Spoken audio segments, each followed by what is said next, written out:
Racing Digital Nürburgring Endurance Series. Hammer down, it's hammer time. This is going to be very, very tight. Side, but they touch. Daneben setzen, geht der Flammer und daneben, das macht dann. Vorne wird das Auto leicht. Kleines Kausel, nochmal reintauchen. Fährt der da an den Diffusor ran? Dann springen die Autos wieder raus, schön zu sehen. Here's the muscle from Munich. What a drive. Sehr, sehr spannendes Rennen.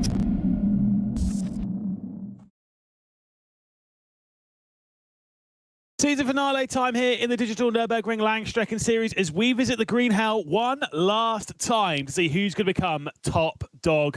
Around the categories, there is a lot of difference, a lot of tussling happening between some of our top contenders. Falcon and BS will continue right the way down to the wire in the SP9 category. It's myself, Liz McGlade, it's Peter Mackay, ready to take you through the Bilstein 3-hour, round 4 of 4 in this season. Peter, we've had some great fights this season. Just one more to seal the championship.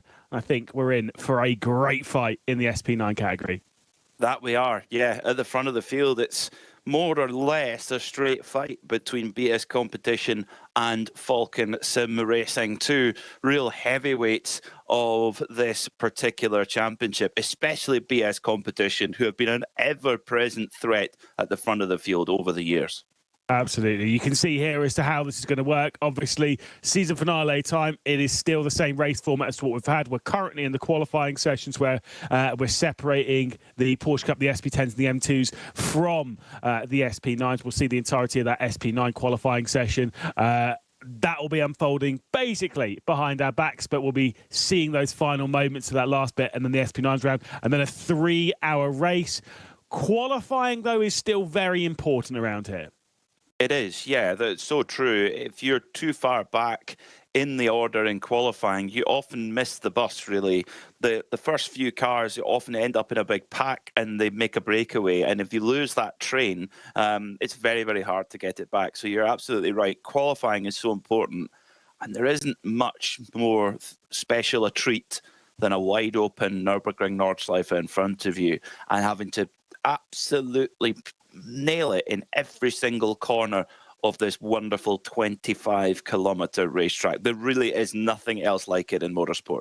To navigate a circuit and put together a time like what we see from the drivers that take to the field here, it is obviously it's impressive. Some of the you or I, and I'm sure a lot of the people watching, can only really dream of putting together a lap that's that on the limit. We are talking about some of the best drivers that we have in sim race. We say it every time we come here, and DNLS, that they are unbelievably skilled pilots and you do have the specialists of the Nordschleife. Obviously in real life we have those in sim racing as well, and they basically all come out in this series, and it's excellent.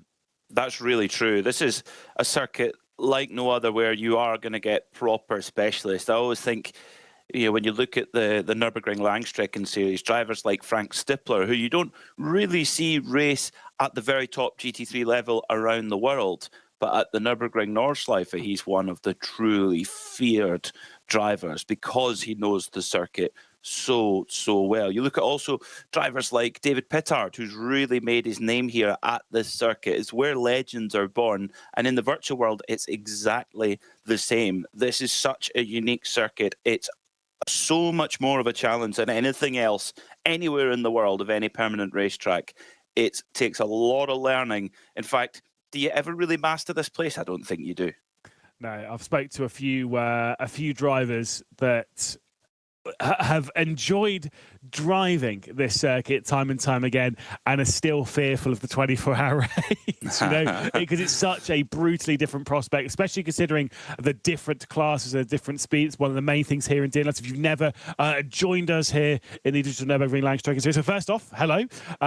Second off, obviously, like you have in the 24-hour, we have a multitude of different classes, 4 different classes here, all with very, very different speeds. The SP9s, they're racing around at such high speed, and when you look further down, obviously through the cup category, they're rapid in a straight line, of course, but outside of that, it's a very different kettle of fish once you get down to those N2s, which are effectively a souped up road car.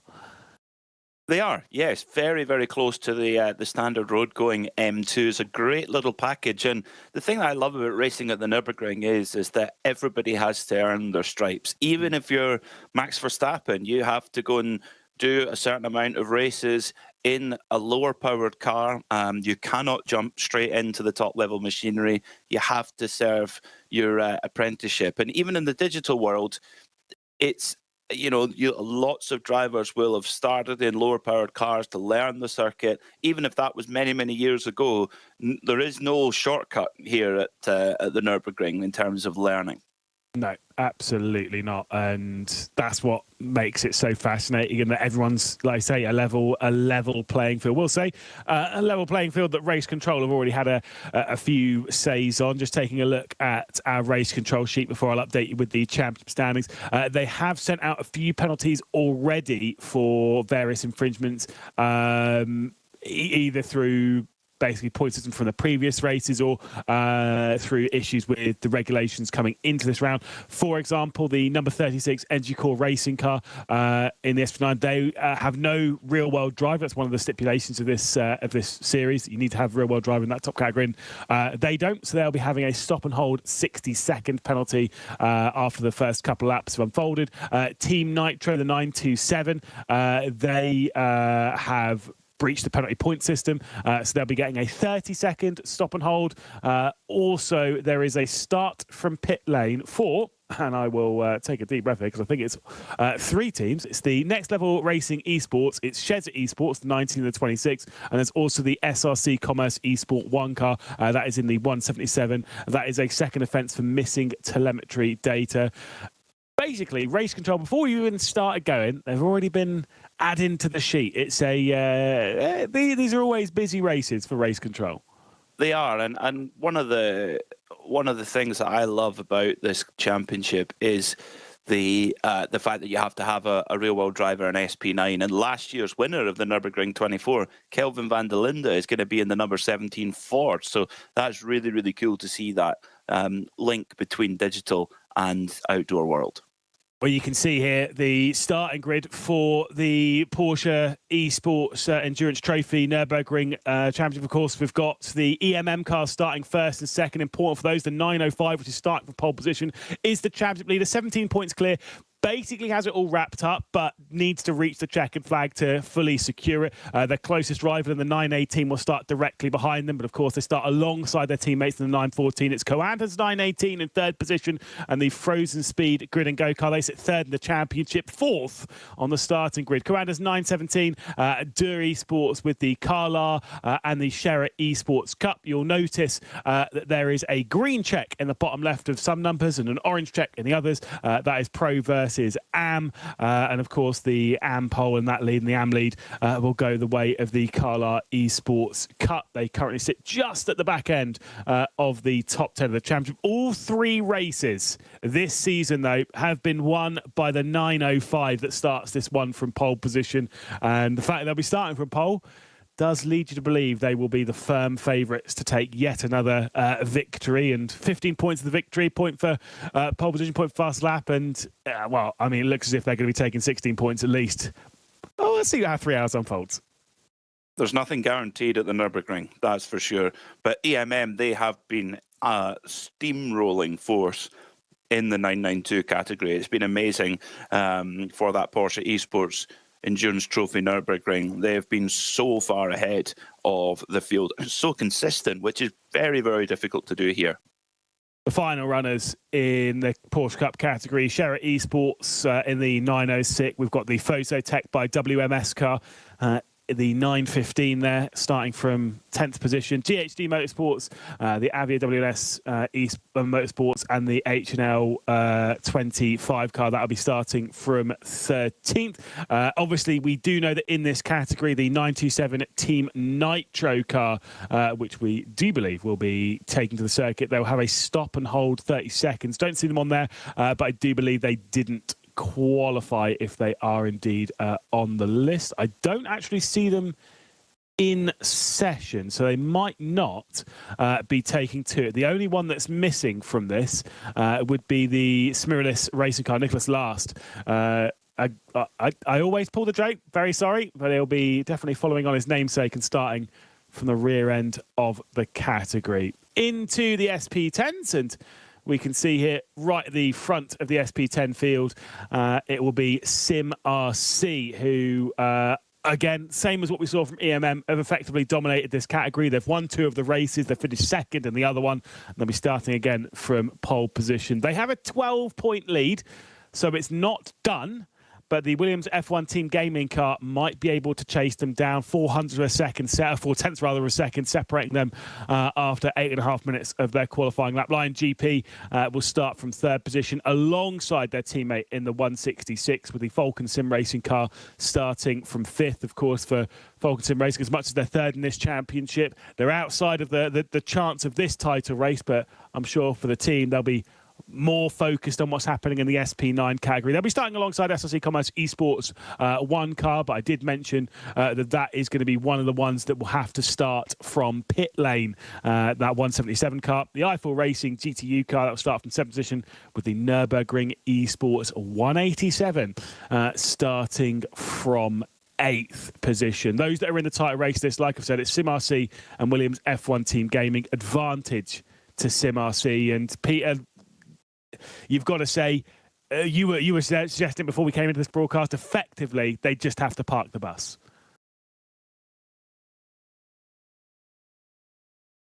So the final 2 runners in the category being TSR Racing and the AC Oberhausen R&R car. And look, we love a bit of SP10, don't we? We love it. Yes, yeah, you're right. SimRC do just need to park the bus because if they get it to the finish, very likely they're going to be champions. They want to get that sealed up as well. It's not quite done yet, but they're nearly there. Pretty much sealed in this category, though. We look at the BMW M2 CS Racing category, and it's BS Competition looking to do the double, looking to take 2 titles home with them. The first one being here in the M2s. Relatively secured a 17-point lead over Share Esports as the top 2 in that title race start 1st and 2nd. The only thing that can really settle, actually no, because they haven't got pole position, it is done, isn't it? BS Competition with the pole, they've stolen that bonus point, move it to 49 points and give themselves an 18-point lead. Share Esports actually cannot overcome that, so the title will be secured for BS Competition. 1.2 seconds, they had the pole regardless. Wolf Motorsport will start from 3rd position. Racing Lounge 77 in the 288 will start from 4th, with Similia Esports Red from 5th position. A couple of those cars out in action. We've got the Nürburgring Esports, Venari, and the Thomas Enger Sim Racing team starting from 8th. Those that can really change the position as much as we talk about the top 2. From 3rd on back, it is incredibly tight. 3rd, which is Nürburgring Esports 285. They are on 18 points, 5 clear of Wolf, who start a couple of positions ahead of them in 3rd. Things will be extremely tight between those, but Similia Esports Red, Venari, and the Similia Esports Green, they're not a million miles behind. We can see the distinctive livery of the Adopt Don't Shop. The Entry Core Racing 276 that I've mentioned before does have a... Oh, sorry, I'm thinking of the 36. Never mind, because they've got a penalty, but that one is safe of it. And the Similia Esports Green will round out the grid there in the M2 CS Racing Cup, which leaves one final category, Peter, and we'll be able to see that qualifying session unfold, because it's almost time to see those SP9s take to the circuit in what is going to be a very important qualifying session. It is, yeah, really important in SP9 for those teams fighting for that top spot in the championship. BS Competition and Falcon Sim Racing, both in the BMW, so they don't need to worry about any balance of performance or anything going one way or the other. It's as straight a fight as you can get, and it starts maybe even the most important laps of this race event are right here in SP9 top qualifying. And as much as it's a big track, and it's one that everyone says over a 3-hour period, track position isn't necessarily the be-all and end-all, but it kind of is to a degree, isn't it? I mean, this is not really a category that you're going to see anyone winning from realistically below 8th position. Those front 4 rows, that's where you're 9 times out of 10 in a 3-hour race in this category. That's where you're going to find the victor. And normally, for us, it is from that front couple of rows.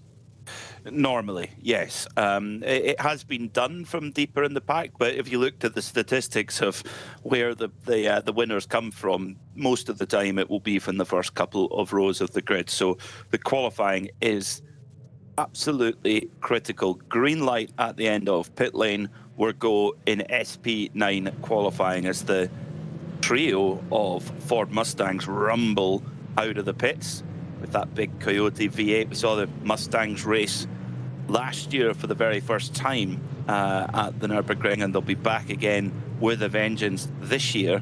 A lot of development has gone into those cars for this season, and to get it absolutely dialed in for the Nürburgring, because that's the thing, Lewis. The car, you can get the car to work on, let's say, a conventional racetrack, but setting a car up for the Nürburgring, that takes a lot longer. Yeah, absolutely. So it's because it's so nuanced and so different. Things you learn from, let's say, for example, if you were to do a race, Imola will apply to racing to a degree.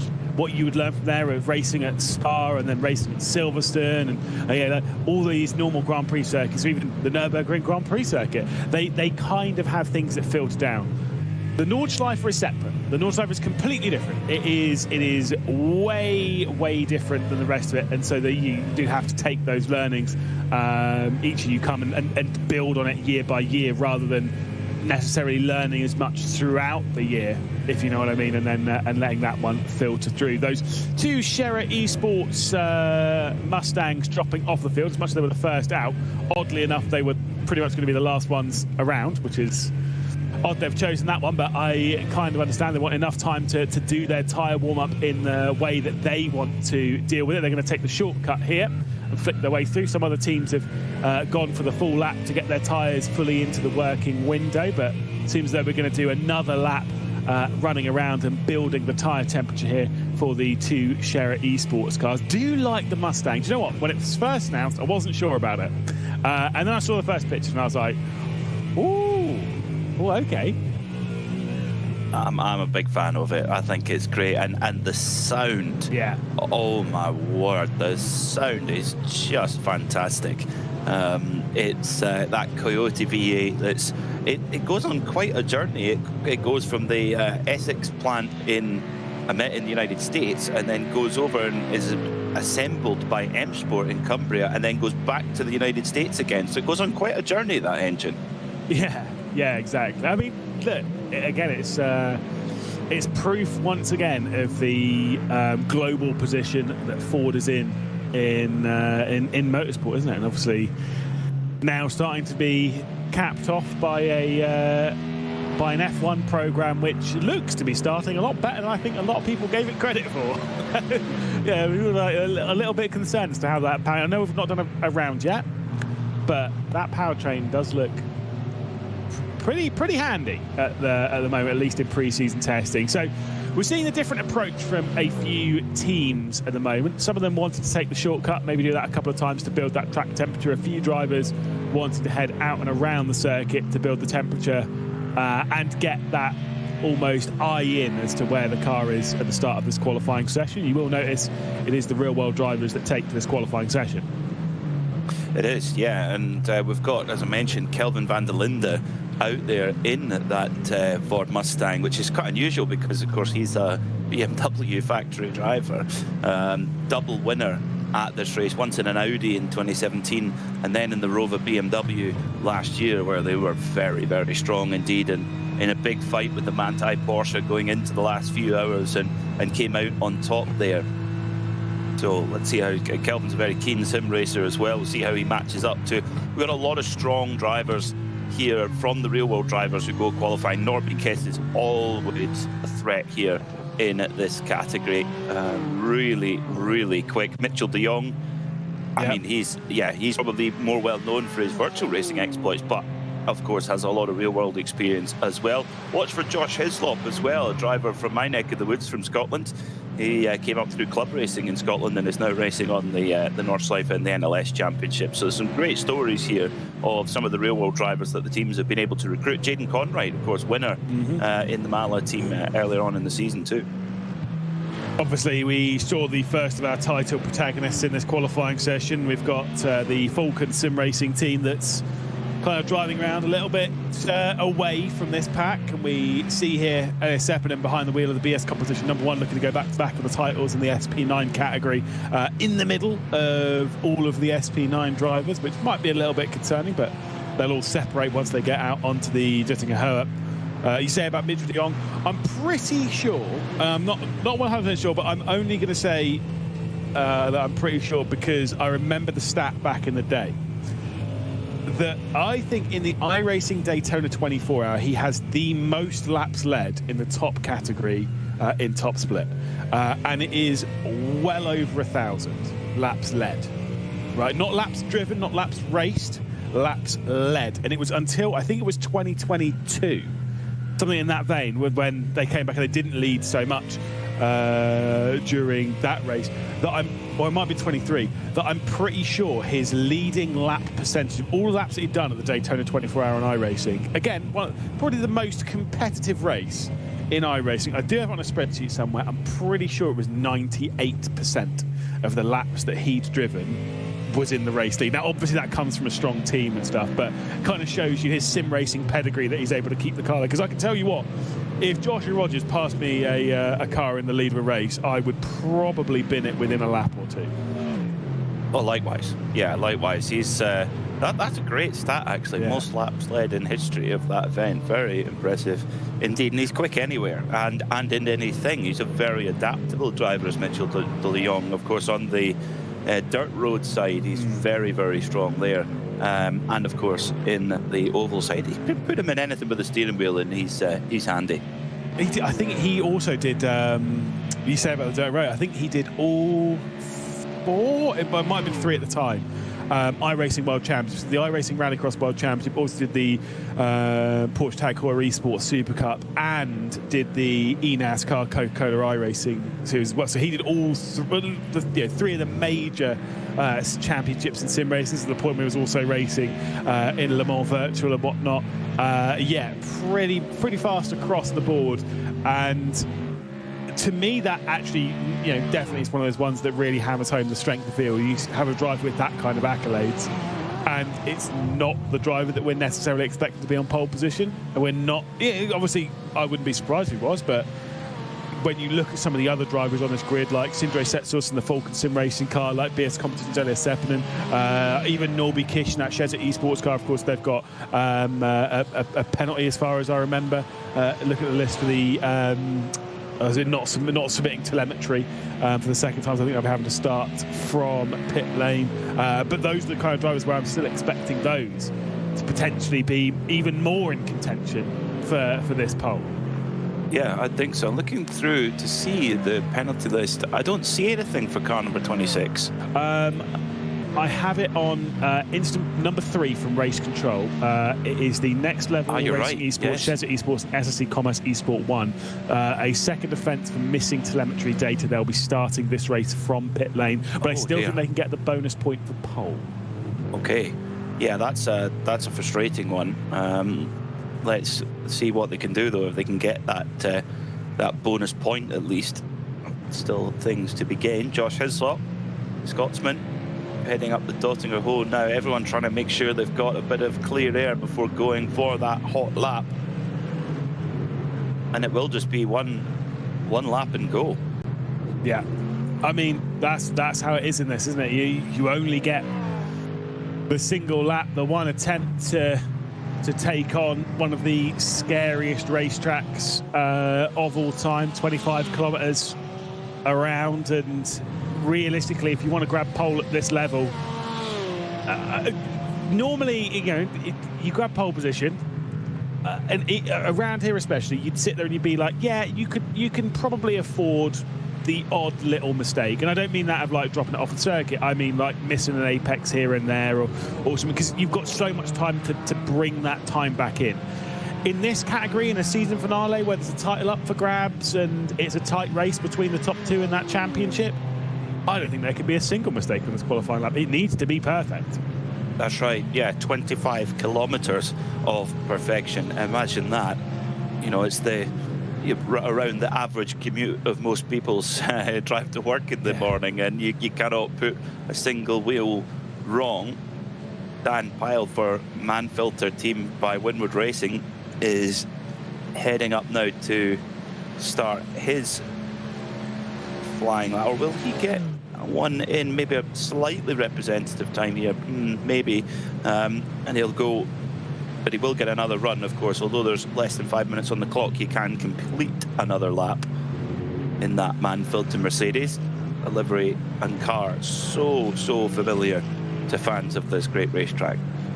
Absolutely, across the line. At the moment, the pole in this category is a 7:51.9 from Sindre Setsos. Do remember a few drivers. The reason why not everyone set a time at this point is because obviously a lot of these teams and drivers are on their out lap. Some drivers and teams have elected to do the shortcut to their beginner lap, but it's more like those are more operational things about getting the tyres into a working window rather than going fully on the attack. But Sindre Setsos is the one at the top of the session. We've got a few times that have come in from those SP9 categories. Falcon, NG Course 36, which is another one that has penalty. They'll be having a stop and hold 60-second penalty. Will the number 36 NG Core racing car. There's also the Nürburgring Esports 42 with the obviously Alexei Nessel behind the wheel. We saw the Manfilter car across the line. Let's see what we'll see from the Seaback Esports car, 7:56. None of these times are particularly representative. Nope, not yet. See what Line GP Benzer.com can do. It's been Wiebelhaus in this white and green Ford Mustang. Up the line he goes. Waiting for the time to come through. And it's fourth quickest for him, 7:54, but pole so far for Falcon Sim Racing. Yeah, absolutely. BS competition, though, yet to set the time in the qualifying session. We go back down to the Eifelkind kart, which is now coming up towards Ardnau Forst. Very tricky section of the racetrack. Find that slightly a later apex for the left-hander, which should help you kind of straighten out on the exit and find that apex on the right. We head back to Elias Seppänen for BS competition. Approaching about the halfway point, continuing to drop down the hill before the big climb is about to begin. And it's one of those ones, you know how always say it, sim racing, broadcast, CV, never do it justice. If you've ever been to the Nürburgring, you'll know that it can't. It is impossible for it to do it justice, because wasn't a particularly potent vehicle that I was thrown around this racetrack in the hands of the capable hands of Nicolas Hillebrand. It was I think it was a 1.6 litre Mazda 3. We barely gained speed going up this hill. It is real steep. Yeah, the Kesselchen is, you need just more and more horsepower. You can't have enough horsepower going up that hill, that long drag all the way up to Klostertal, which Jaden Conroy is going now. So there'll be this whole, it's not as straight as you can see, but you're flat all the way up until Moot Curve, Bravery Corner. And that is where you're thinking about it all the way up, thinking, right, got to position the car on entry as best as I can and be as brave as you possibly can. You know it's getting closer. As soon as you go around this right, you've got to prepare for it. Here we go, take a deep breath. Oh, it's scary. It's a pretty scary corner. I've been side by side through there on the last lap of an endurance race, and probably one of the scariest experiences of my life, and that was in sim racing. So imagine doing that in real life whilst navigating traffic and whatnot. Yeah, they have to deal with a lot. It's a brutal corner, but it's a fun one when you get right into the carousel, which I still maintain. You see the pros do it, and you think, yeah, it's easy, isn't it? It's not easy to keep it that low. It's so easy to drive it in that little bit too hard and get thrown straight out of the carousel. And let me tell you, if you go for pole position, that ain't going to work. No, that's your lap done if you pop out the carousel at the best case scenario, and usually it's the first class ticket to the wall. Now down through Wipperman, it's just like a helter-skelter through here. Look at this, you're losing elevation all the time, big high curbs. You've got to know which one you can hit, which one you can't. Now down to Eschbach and Brunken, always a popular space for the fans. You can see them there on the left-hand side. That's Nürburgring 24-hour weekend. That's absolutely packed and through, and you're just about to see, we were just about to see the one of only 2 gravel traps on the entire Nordschleife. Is that right? Yes. I actually hadn't thought of that. There's Brünchen and there is Arenberg, and that's it. Wow. There we go. Have they? Because there was one at Flugplatz. Is that right? On the exit? Because I distinctly remember a Ford GT40 being in it. But I think that one's no room for it there. Is there not on the outside? No. I swear there was on the outside. Wow. Maybe I was going mental in my old age. It's an Armco barrier, which people have met. Definitely saw the GT40 in that. That was, now I think about it, I'm trying to think, that was 8 years ago. Goodness me. God, again, that's fine. We'll see the German sim racing, the ACV car. That is a great fact, by the way, because it's something that you don't think about until you. Then the second you think about it, you're like, oh yeah, there's none. There's really none around here. Yeah, it's grass, then wall. Yeah. It's what makes it so brutal. We're not making it up when we say this is the most fearsome racetrack in the world. There's just nothing like it. No, absolutely not. And that's why, I will say that gravel trap doesn't count. I'll allow that. That's on the Grand Prix track. That's on the Grand Prix, so it does not. That's not. As much as it's on here, but it's not. No, I agree with you. I think that's a great fact. On to provisional pole position for the Sim RC Cup, 7:51.674. We're expecting some better times to come in. And let's see what's going to come in from BS competition. Championship leader has won the last 2 races. Can it take it from pole position again? Got the number 1 car on for a reason. Let's see what Elias Seppänen is going to do. Not a time, according to our timesheets. We'll have to wait and see if that one's correct. It might have been disallowed. Yes. Yeah. So it was an 8:48.5. No, it was the last one. No, he must have broken track limits at some point. Yeah. That's huge. That is huge for the championship. So what does Falcon Sim Racing do at the moment? 6th in the session. Where are they going to end up? That is massive drama at the top of this title race. Norby Kish across the line, 49.705 will go to 2nd position. HRT Esports by Commander. I was saying that, we weren't expecting Mitchell de Jong to be one of the main pole protagonists. 2 seconds clear of the rest of the field, so I'll maybe shut up the next time that I decide to speak. Could pole be stolen away from Sindre Setsos? No, he is going to go to 2nd though. This is a big moment for Falcon Sim Racing in this title race. That's clutch there from Sindre Setsos. A fantastic lap to put him up onto the front row of the grid. And with BS competition, they will be starting, as I scroll through, the time is good, they will be starting very far down the order. That is a disaster. They're going to be starting on at least the 8th row of the grid. Yeah, of course. As much as they don't have a time on that board, they will start at the rear of the SP9 category rather than having to fight their way through all the back markers as well if they didn't get a time onto the board. But that is huge drama in the championship and title race, and a big moment for Falcon Sim Racing, who now potentially move into a position where it is theirs to lose. But we'll have to see how that one ends up after a 3-hour race across the line. We'll see the Manfilter car go into 11th position. The reason, by the way, we're talking about the title race being so tight, just to give you a quick update, BS Competition's number 1, who we saw across the line, have 39 points to their name. 2nd position in the championship, Falcon Sim Racing, just 2 points behind. It will remain 2. They weren't able to steal that bonus point for pole position, so half a second will decide that one. But Alexei Nesov across the line goes into 6th. Great result for the Nürburgring Esports car. A couple of drivers still left to go. Kelvin van der Linde and his teammate Jochen Krumbach in the 2 Sherritt Esports cars will be 2 of them. Yeah, this is just it's very weird seeing Kelvin van der Linde in a Ford. Yeah. But less unusual to see him in a Scherrer PHX car. Of course, he was in a Team Land car when he won it with Audi in 2017 at the N24. Ooh, that's really pushing though, going through the last part of the lap. Let's see what they can do. Across the line, currently just outside the top 10, Sherritt Esports 10th position and 11th, up to 7th for the lead car. And I don't think there was an improvement from the 17. The Lion GP car, Finn Wiebelhaus, will stay in 13th position. I'm sorry, I will say, by the way, you don't know Weird.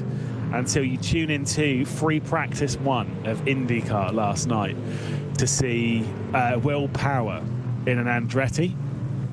Yeah, that's weird. Probably one of the weirdest things I've ever seen in my life. Very bizarre. 17 years he was at Penske. So yeah, this is the thing, is that in sim racing we get used to seeing drivers and teams in certain cars, and motorsport the same, and when we see them chop and change, it does get a little bit bizarre. But obviously Calvin van der Linde is still a rapid driver, as is Mitchell de Jong, HRT Esports by Commander, on pole position here by half a second over the Falcon Sim Racing team. Title protagonist will start from second position. A great qualifying session from Sindre Setsource. Nürburgring puts the Cheza Esports car into third position, so it's Ford but pretty much right up there in the top 4. Only BMW is that Falcon Sim Racing car. Mahler Racing Team, of course, the sister for BS Competition, will start from 4th, and they may have a big part to play in the championship race. NG Course 36 will have a 60-second stop and hold penalty right towards the start of the race. Nürburgring Esports will start from 6th, Sherry Esports from 7th, and the Bausch Machine will start from 8th. Do remember that Cheza Esports will be starting from pit lane. So as much as you can see Nürburgring there in third position, that car will be forced to start from pit lane. I'm not sure how that works when it comes to rows, as to whether 5th becomes 3rd or whether 4th becomes 3rd, if you get what I mean. Does the left row just all move up one? Because that's a big difference. Yeah, it is. I wonder. Time will tell. Yeah. We're not smarter in the commentary booth. We're not as smart as those in race control that have to deal with all these things, and that is definitely something that is written in the regulations that the drivers will all be aware of. I do believe the simplest solution is always just the outside row or the left side row will just move up a row, and it is what it is. It's fine, but not great for Cheza Esports despite an excellent qualifying session. Again, it's Next Level Racing Esports that will also be joining them in a pit lane start, but we won't be seeing those. They actually didn't even set a qualifying time. There will be a few cars we'll have to talk about that haven't set qualifying times. Sim RC will start from 9th position, with Stint 1 from 10th. The second of the Sherry Esports cars, 11th position, with the Manfilter by WWR. That's Lion GP, Iverkland, and Seaback Esports from 15th position. Those that did not set a time, though, we have the German Sim Racing by ACV. They did not set a time, the number 35. Next Level Racing Esports, who I've said before will be starting from the pit lane. Caleb Hides didn't even go out in that session, I believe, except for the fact they're not in contention for pole position to steal that bonus point away. They will be starting from the pit lane. Nürburgring Esports 32, they'll be starting from the back along with the Smiley Esports Pro Car. But the big talking point after that qualifying session, Elias Seppänen will be starting from the rear of the field for BS Competition, just 2 points behind the car that's going to be starting from second. This is huge drama. It is, yeah. That was really a big surprise. Big surprise. And to be starting so deep in the field, they've got a huge amount of work to do. Now, what strategies can you employ to work your way through this field? Is it going to be full aggression, go out on the attack early and try and sneak your way through a few spots? Or is it sit back and let the race come to you? That's a good question. I don't think you can afford to relax, really. You need to be quick and be good on your fuel number as well. It's a really, really tough upward climb here for BS Competition. But to be honest, there's anyone can do it, it's them. They might be sat there crossing their fingers maybe for a little bit of luck, which in this sport, it is one of those ones. Yes, sometimes you can be lucky. Sometimes you make your own luck. I was always taught I'd rather be lucky than good. And BS Competition are very good, but they are at the point where I think they do need to get very lucky, because Falcon Sim Racing absolutely have a huge advantage here. Yeah, they do, and they've got to make the most of that and try and strike early to try and get into a good position, which makes it virtually impossible for BS Competition to catch them. And they can do that. They get a good start, particularly if they if they can make a break, if they can get a whole shot into turn one, even better. But also the pace that Mitchell de Jong showed in qualifying, do you tuck in behind him and try and pull away? You've got to think about Jaden Conright being there right in as well. So who, of course, is a BS competition driver. Exactly. So there might be a bit of team tactics going on too. 100%. You put it so brilliant there. One of the things that Sindre Setsaus and the Falkenson Racing team cannot do is get complacent. They cannot sit there and think, right, well, that's it, BS competition to start at the back. That's it, job's done. Absolutely not. For the job, though, kind of has been done, though, in the other categories. EMM and Sim RC are in prime position to steal away their titles. They're massively clear in each of them. I think EMM also have that title sewn up with the bonus point for pole position, as to BS competition as well. So, effectively, after that qualifying session, 2 titles have already been given out for Sim RC. Should just be a clean run through the race, and the title will be theirs. Yeah, no mistakes, and they'll be there, but that's easier said than done. So, yeah, the big focus is on that SP9 title fight between the 44 Falcon Sim Racing BMW and the BS competition BMW. It will start deep in the pack. They'll have a lot of work to do. Just 2 points between them, which basically settles it as whoever finishes ahead of the other, they will be the champion of SP9. Will it be Falcon Sim Racing? Will it be BS competition? Obviously, we've got a 3-hour race around the Nordschleife to decide it, and it's not going to be an easy one. There's going to be pit stops. There's going to be drama. You've got to get through turn one as well, which is so awkward at the opening point of race. We've seen it cause so much drama every single year, every single time we go racing, and it will be no different here in the season finale. You're watching round number 4 of this season of DNLS, the season finale of the Bilstein 3-hour. We are ready to go for the race just after this.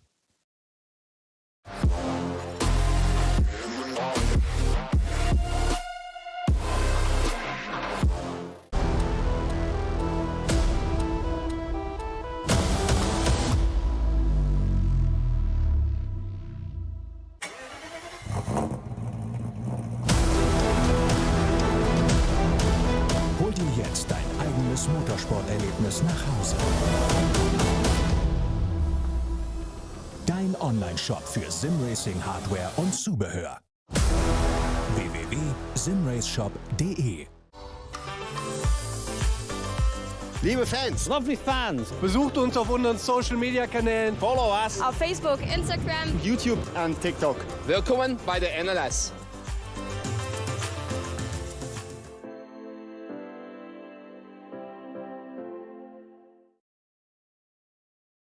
In just over 3 hours' time, we will have our champions.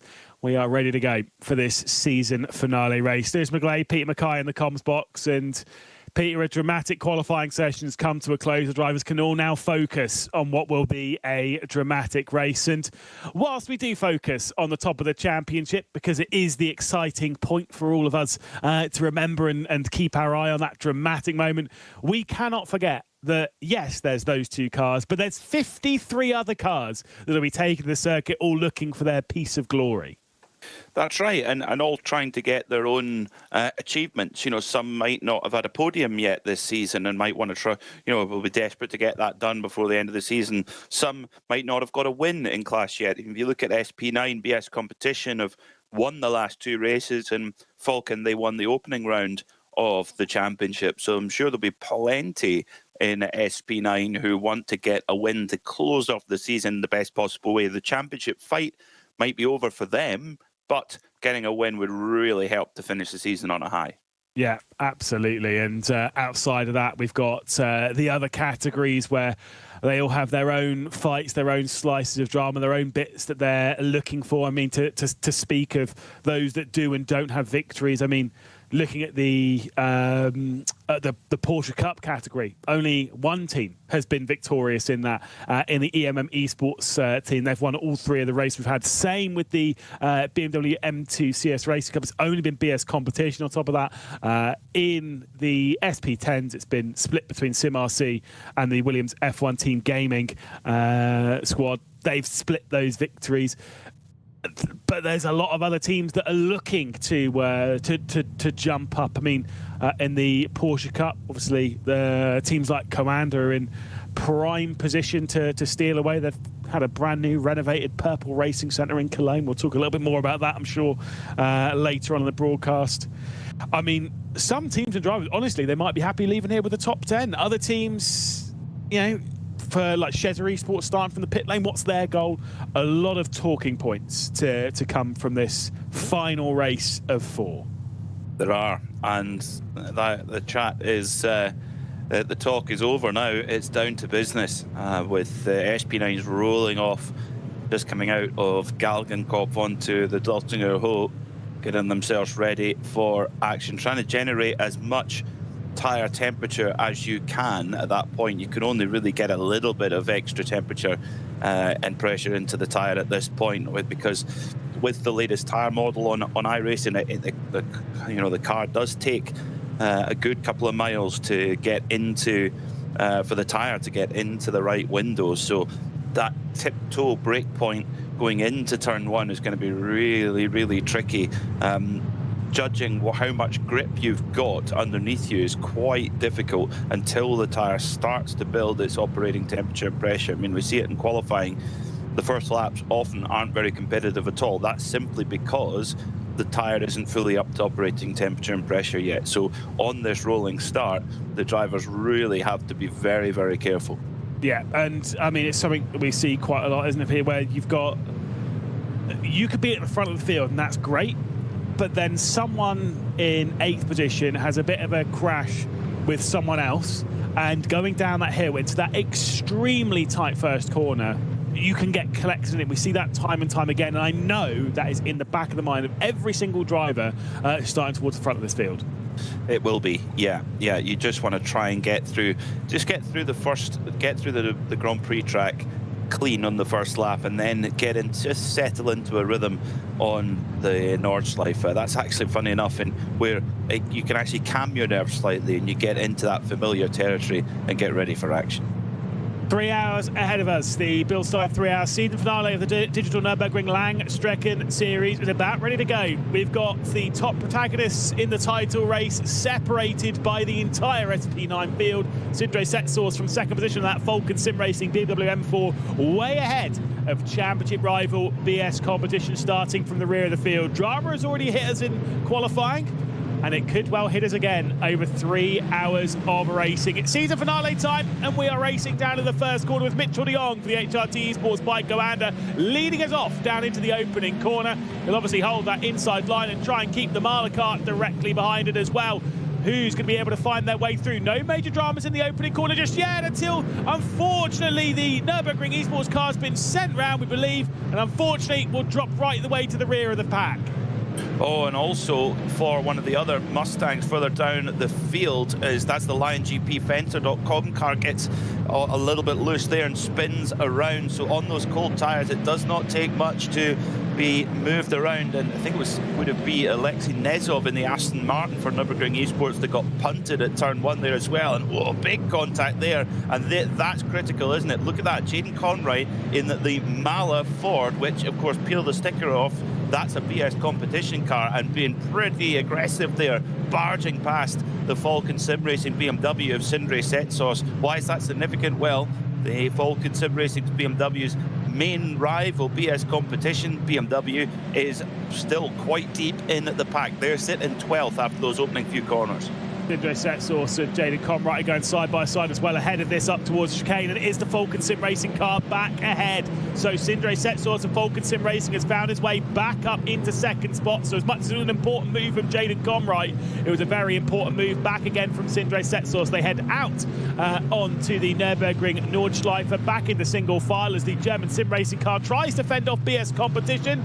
but it will be BS competition now ahead. Elias Seppänen behind the wheel. It's the Porsche Endurance Esports Trophy Nürburgring now coming through onto the start-finish straight, which we've always seen a little bit of drama heading down into the opening corner in this category. It's the 905 who are already set to become the champions of this category. They'll be starting alongside their teammates, but what a way to end the season if they're able to do it in a 1-2.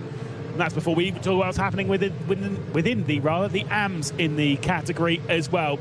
Down to the first corner they go, and it'll be EMM obviously leading 1 and 2, looking to the outside of the Frozen Speed Grid and Go-Kart. Garicki trying to make the move on the outside, 3 wide, 4 rows deep, I think, as the entire pack works their way through the opening corner in one big clump. But unlike in the SP9s, there wasn't any drama through turn 1. There was a little bit, though, of a hip check going into turn 2. Bit of argy-bargy there, Adrian Garicki making himself known to the EMM powerhouse at the front of the field. And a bit of contact there between, look at Alpert in the EMM 914 car, nudging Adrian Garicki, who's made his way through into second in that Frozen Speed machine.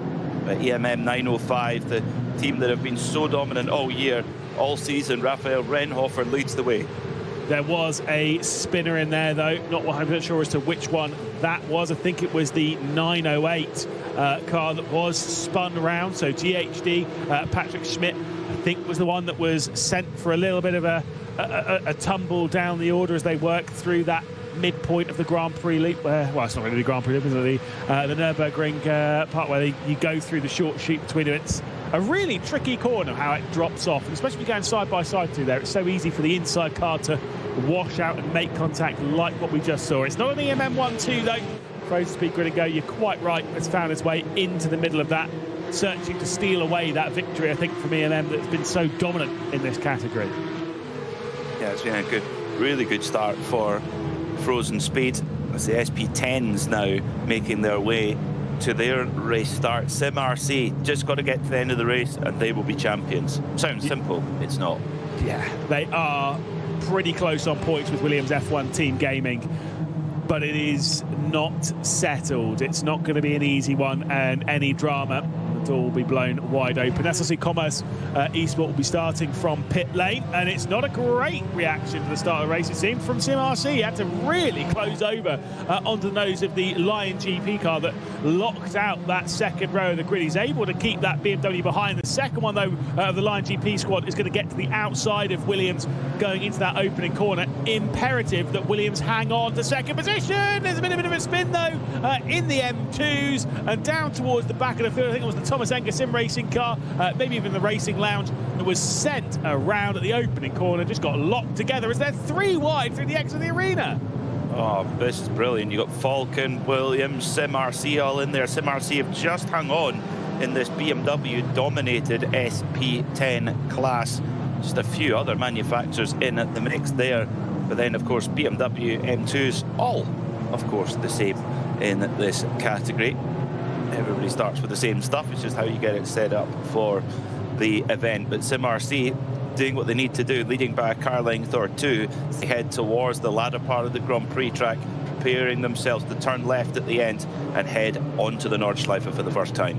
Well, it's so important for the SP10s to not have major drama on the opening lap, because if they do, they will have to work their way through the M2 category, and that's something that actually be easier said than done. There is a difference. Obviously, the SP10s are faster around here, but it's not by an insane margin that you might think it'll be as easy as cutting through a few GT3s and a GTP. It certainly is not that easy to find your way through. They've all got different strengths and weaknesses. Same as with the SP9s, where if they were to have a bit of drama and end up behind the Cup cars, because they're faster in a straight line than the SP9s, that makes that pass so much more difficult. Thankfully, there's not been the most amount of drama, which is what we like to see. There's been plenty of racing, though. There's Sim RC leading at the moment in the SP10s ahead of Williams. Back, though, into the SP9 category, where we're focused on the drama, and the drama is that BS competition Elias Seppänen has worked his way up to 11th before they head out onto the Nordschleife. Obviously, he cleared the German sim racing car, literally heading onto the Nordschleife, and is now searching for any move to potentially get past the NG Core car, which does have a 60-second stop-and-go penalty, which might be the one that's coming up here. There's been a drive-through penalty, though, handed out to the 295. So it's yeah, already race control handing out the penalties. Team HNL number 925 getting a black flag there. Now Lion GP, they had an issue. Oh, that's an even bigger issue. Oh, that's a much bigger issue. Oh, ouch. Into the barrier at the Flugplatz. They had a spin in the early couple of corners, and yeah, getting a little bit of a help there into the barrier. That's a very fast place to make contact. Indeed, got the AC Oberhausen car also receiving a drive-through penalty as well. So race control, as always in this series, very, very busy.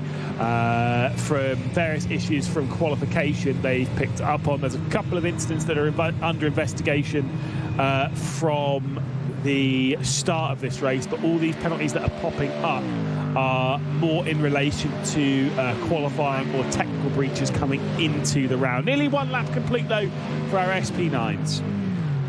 Oh, just like that, and it's Mitchell de Jong who's leading the way by around 3 seconds at this early point from Falcon Sim Racing, who have just under a second from Mala Racing Team with their Ford Mustang Jaden Conwright.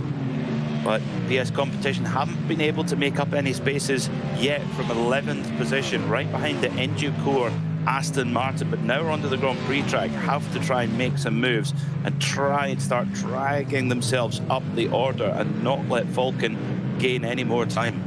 No, indeed. Oh, that's a brave look at T1. Got to the outside of the arena, and that one's not going to work, unfortunately. Going to try and leave it there, but playing a very high-risk game here at the moment. And has to drop back in the line, looks back to the inside. You can start to see some of that frustration brewing, and for Elias Seppänen, I mean, you understand it as a driver, don't you? You sit there and look at it and think, I get why you're getting frustrated. This championship seems to be slipping through your fingers. Another look to the inside as we head into the hairpin. This is a frustrating time of BS Competition, isn't it? It is, yeah, but you have to say that now here are we going to see the move. Tell you what, the Enducore Aston Martin of Emir Kansalioglu was holding off very, very well. We just cut away there. I think that was going to be a move there from Elias Seppänen in the BS Competition BMW, but all the while where he's getting stuck there, he's losing time to Falcon Sim Racing. There's now 8 seconds between them. Let's keep a watch on that. So as we're on to the second lap, 8 seconds between our two championship contenders. Falcon in second position and in a good spot at this early stage of the race.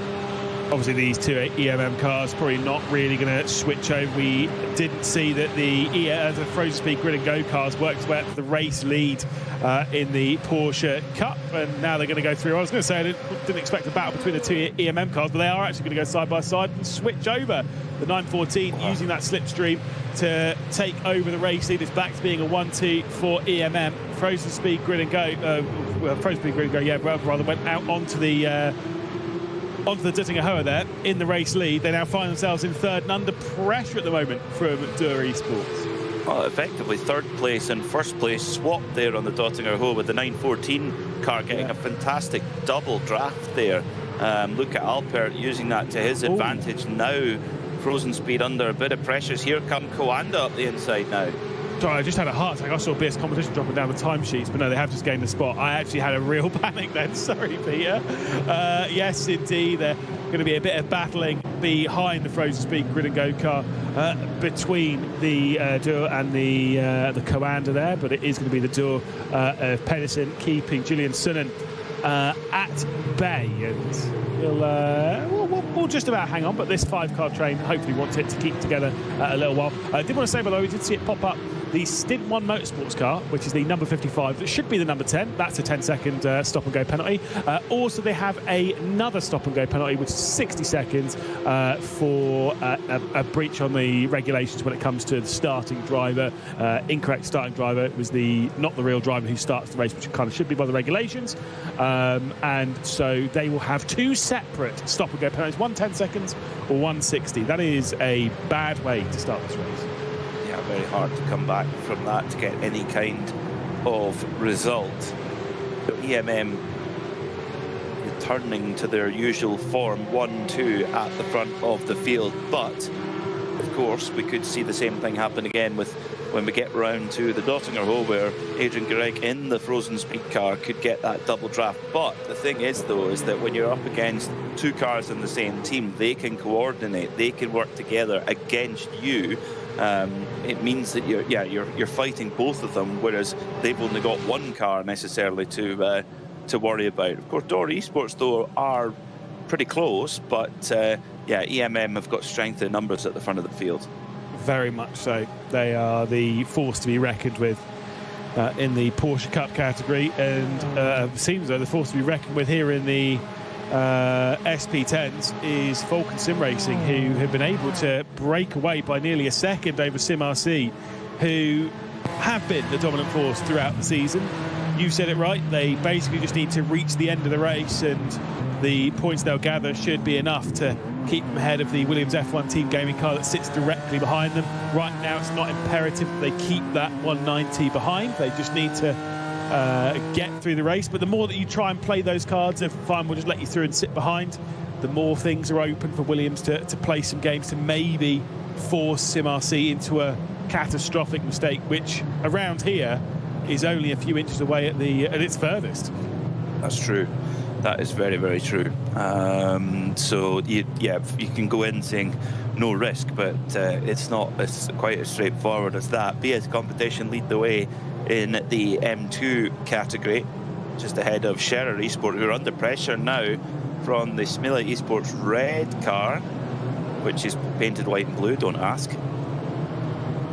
I always say it's about them. It's because they have red wing mirrors. Oh, yes, of course. Which is super obvious from as far away as the cameras are. I always say this with teams and stuff. Wing mirror, like, fair enough, I get it. But if you're going to put a colour into the name of the team, do more. You know what I mean? Like, make something a bit more red on there. Change the blue to red or so, I don't know. Obviously, I know there's certain things where they'll say, oh, it's all branding and stuff. As by request, we look back at the green car, which has green wing mirrors. It's a subtle change, isn't it? Makes a difference. For us commentators, at least, we're simple human beings. We need it put on a plate for us.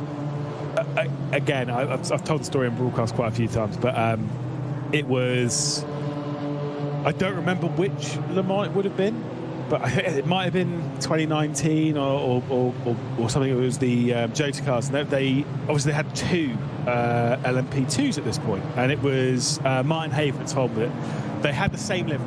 They were the exact same livery, and they kept saying it all season, it's the same livery, it's the same livery, it's the same livery. For Le Mans, Jota made a, you know, the black and yellow, like, how to for dummies, things like how to excel for dummies, how to drive them. Yes, they made one of those, which is how to tell the cars apart for dummies. They made a little booklet which had all the different things. In there was listed things like, obviously, the obvious things like the car number. Even the wing mirrors were slightly different. But on one of the pages, they were like, yeah, the wheel nuts are different colour. What? How is anyone going to see that? Whoa! Jochen Krumback's off. Oh dear. Scherer Esports in the fence, going up Kesselchen. Oh dear. And now has to do a bit of an Austin Powers to get back going. Does well. Oh dear. That was a very big shame for the Scherer Esports team, who again have shown some solid speed throughout the season, and now their lone one will be in the hands of Kelvin van der Linde towards the front of this pack. We've just seen lose the spot. Yeah, that is that's not a good start to their ambitions in this race. BS Competition with a couple of cars ahead. They're going to have to find their way through on. Oh my goodness me! A little bit of contact between a pair of them. Sim RC trying to slot the gap and getting muscled out of the way. That's a freebie for BS Competition if ever I've seen it.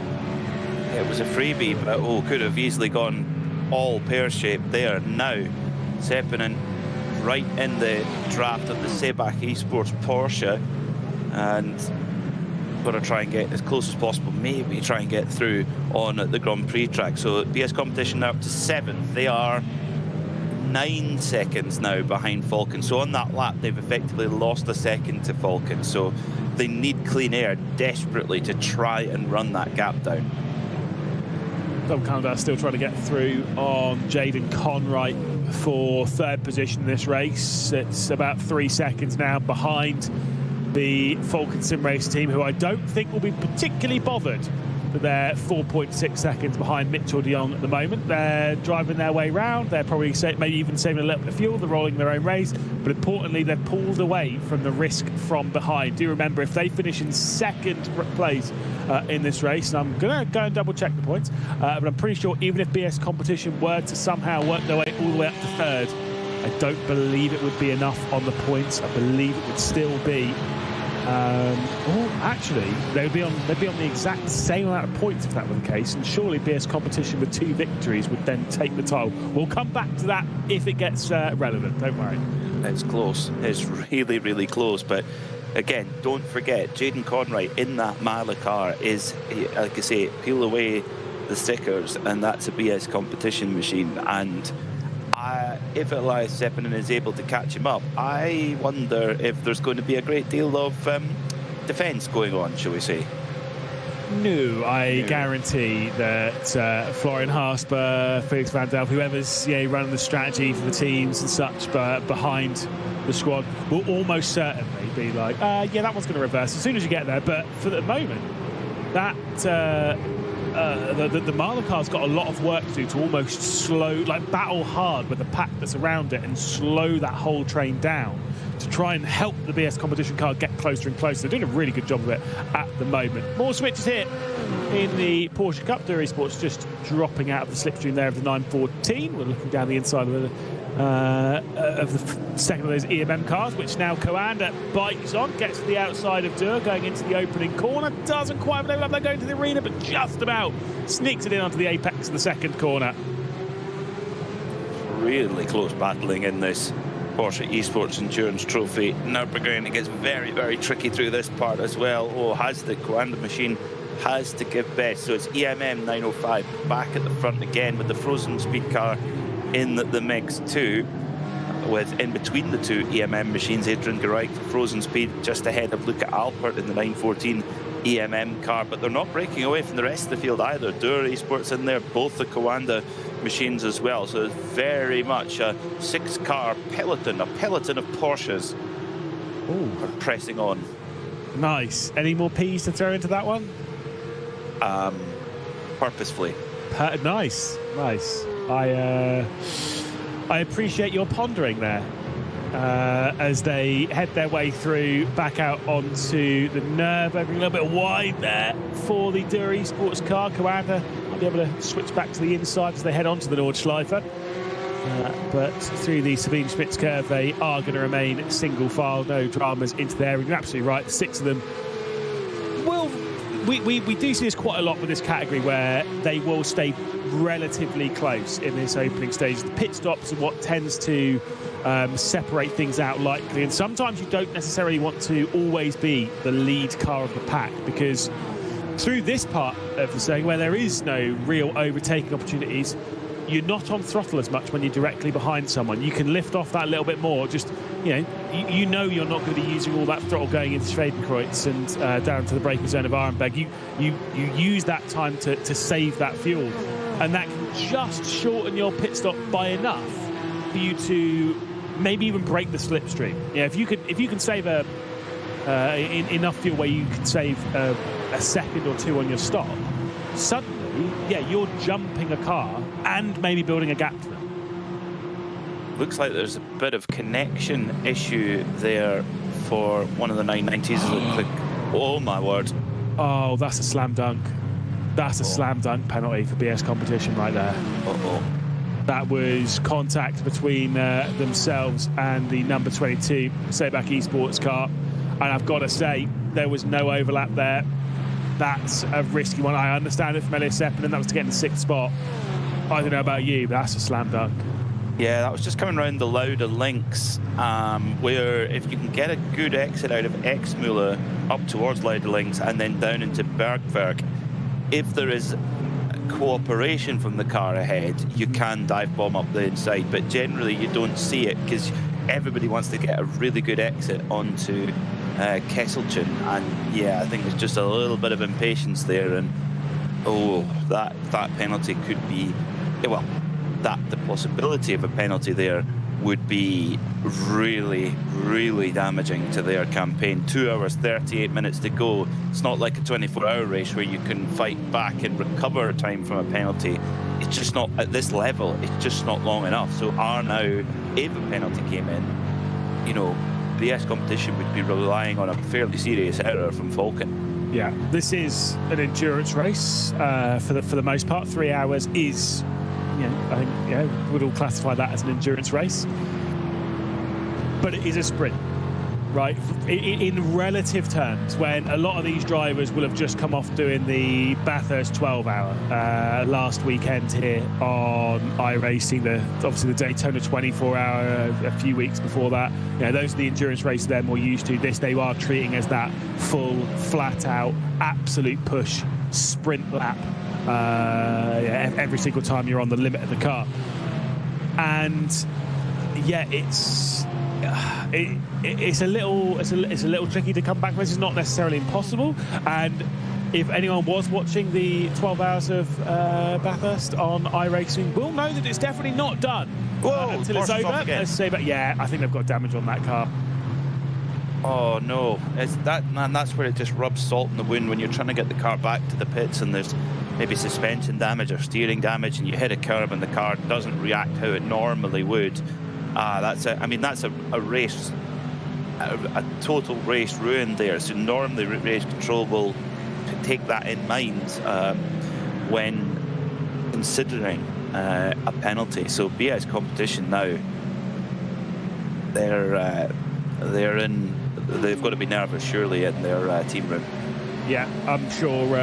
Obviously, it depends on whether it is reported, which is one of those ones where BS competition, I'm sure that there will have been some messages fired between BS competition to the Sabac Esports team. Obviously, apologies. I'm sure that has been thrown around an awful lot. And sometimes with those things, you might think, right, you're involved in the championship, I'll accept the apology and we'll move on, right? Maybe. I'm not saying that is going to happen, but I'm going to say that if that had happened to me and I was in that Sabac Porsche, and if the apology had come in pretty quickly, I would sit there and be like, fair play. You're involved in the championship, it's wrong. We'll take 10% of your prize money. Have fun. Buy me off. You're such a docile and level-headed diplomatic human being, Lewis. I would have gone absolutely off the rev limiter if, considering that all these teams are putting in so much effort to prepare, and then on with 25 minutes into the race, you get drilled into the barrier. I don't know if they'll be feeling so charitable. Maybe just playing devil's advocate, but we'll find out shortly. Yeah, look. If someone offers me a round of golf, I can forget a lot of things. You know what I mean? So if ever we're involved in a sim racing accident, anyone listening, if we ever are involved in a sim racing accident and you don't want to be reported, just chucking a round of golf, and I can forget a great many things. No, you are right. The thing is, I go off the rails very quickly, and then I'm reasoned with quite quickly when it's like, well, that's fine. It's just a bit of racing, isn't it? But obviously these drivers are battling at the absolute highest level, and I am not. So mentalities are different, and an apology only goes so far. And it's one of those ones where I think that almost the weight of the championship will rest on the shoulders a little bit there of the Sabac Esports team. Because if they do report it, I have no doubts in my mind it will be a penalty. Like, I think it is obviously it comes down to race control. They can see it from a lot of different angles, but I think that is as I said before, slam dunk penalty. We've got side by side here for the race lead in the Porsche Cup category. 3 cars checking away from the Commander duo that now find themselves in 4th and 5th. Door Esports dropping back to 6th position. So few breaks in the Porsche Cup. Still sees EMM at front. Behind that though, there's all this going on. Oh my word. There's a NASCAR race going on here, going into the last part through Tiergarten up the hill. They all somehow shuffle into position, but at the front, the Frozen Speed car just making life difficult for EMM. Jochen from Frozen Speed, one of the best photographers in the motorsports business, knows this circuit inside and out and back to front, knows every little spot to get those shots during the Nürburgring season. Great opportunity there as well into turn one, battling away the 906 Scherer machine. 916 in there too, along with the GHD motorsport car. I wonder if they must have perfectly straightened hair. I will say they were certainly not straightened at the opening corner when GHD Motorsport was sent round. It wasn't even in the opening corner, actually. It was coming down at this part of the circuit, wasn't it, where they were spun round to the Porsche Cup. They've done a great job of getting that car refired and back onto the rear end of this straight. They now find themselves in 8th in the category. So solid driving thus far from Patrick Schmidt, but ahead of all of that is once again Frozen Speed Grid and Go with 2 EMMs either side. I'm going to say this correctly so that everyone knows at home, this is not an EMM sandwich. Please never say it was an EMM sandwich. It's a Frozen Speed Grid and Go sandwich with EMM bread. You do not name a sandwich after the bread, you name it after the filling. I know it's off topic, but it's a pet peeve of mine. For everyone at home, that's how it is. Could you say that the Frozen Speed car is sandwiched? Sandwiched between. Yes. Because you could say this ham is sandwiched between 2 slices of bread. It's absolutely fine. That's no problem. Good to know. No worries. I'll be paying attention, Peter, all the way through this broadcast. You say it once, we'll never play golf. That's it, it's over. That's the non-negotiable.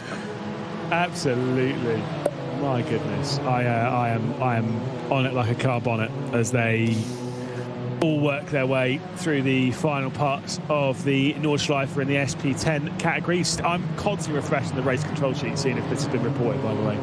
No note from race control of that incident between our BS competition and the Sobak esports car. That has not been reported yet. Most of the protests are coming from the BMW M2s, who appear to be having quite the punch-up at the moment, according to the race control protest sheet. Well, at the front of the field in SP10, as it has been all season, a BMW-dominated front of the field. Sim RC just want to keep themselves out of trouble here, and they're right in behind the Falcon sim racing car that's leading the way in the Williams F1 team gaming car. Either not able to pull a big slipstream, or is, as you mentioned earlier, on sort of 95% throttle and is trying to fuel save whilst using that slipstream. Now getting a bit closer is the Williams car of Eetu Eskalainen. I think he's maybe doing a bit of fuel saving there, Lewis, if I was to guess. Definitely. It's kind of one of those. It's quite hard to tell from there as to whether there was straight into the pit lane comes Moritz Lane. That is for a penalty. I did spot that one coming in. It will be a drive-through penalty for using pit entry coming from the Nordschleife is not allowed during qualifying. And that is because obviously people are taking the shortcut. And so if you try and go into pit entry during qualifying like that, you're obviously just going to clatter into someone. So that is not allowed in qualifying, and unfortunately did do that. Simple penalty, but a breach of error, and Moritz Lerner and the Lime GP car into the pit lane. I did think there was a little bit of fuel saving definitely coming in from Williams. I was concerned that the Falcon car had checked out into the distance as we'd seen earlier on in the race, but now they're all back together. There's almost no need to be at the front of this pack. You might as well just lift and save that fuel. Speaking of Falcon, they have even more reasons to be cheerful right now in second place in overall and in SP9 in car 44. Penalty or no penalty for BS competition, they have extended that gap now from themselves to their championship rival in 6 to 12 seconds. It was 8, then 9, then 12. So actually the gap between BS competition and Falcon Sim Racing, the two championship contenders, is increasing rather than reducing. And we talked about it in qualifying. Qualifying is absolutely critical here. And if you, I mean, what an error to not have a lap count in qualifying for BS competition. They've given themselves such a mountain to climb. Yeah, and it's I couldn't imagine the feeling for Elias Seppänen in that qualifying session when you breach track limits. It is so unbelievably easy to do around here. It is so easy. Running wide on the exit of any corner and you get that off track. Brushing the barrier at that last turn will cancel the lap. Things like that, and when they break the lap like that, it's heartbreaking. And to then know that not only have you got that issue to deal with, the Falken Sim Racing, the team that you're battling for this title for, is right at the front of the field. On the front row. That's tough. That's tough to settle. I've got a penalty sheet update. Oh no. It's not what we thought though. Protest by number 44, Falken Sim Racing, against the race leader, number 8, HRT Esports by Coanda Ford. Why? Incident pushing another car off the track. That is what they believe happened, and they've asked race control to take a look at it. So if a penalty were handed out, we don't know if it will be. If it were, that would be even more reasons to be cheerful for Falken BMW. It's all just leaning, every bit of momentum is just swaying in their favour right now. Yeah, and obviously there's a lot of different penalties that race control can pick. It can be drive-throughs, obviously stop-and-go penalties. It can be the additional time to your stop, so it can be, say, a 10-second time.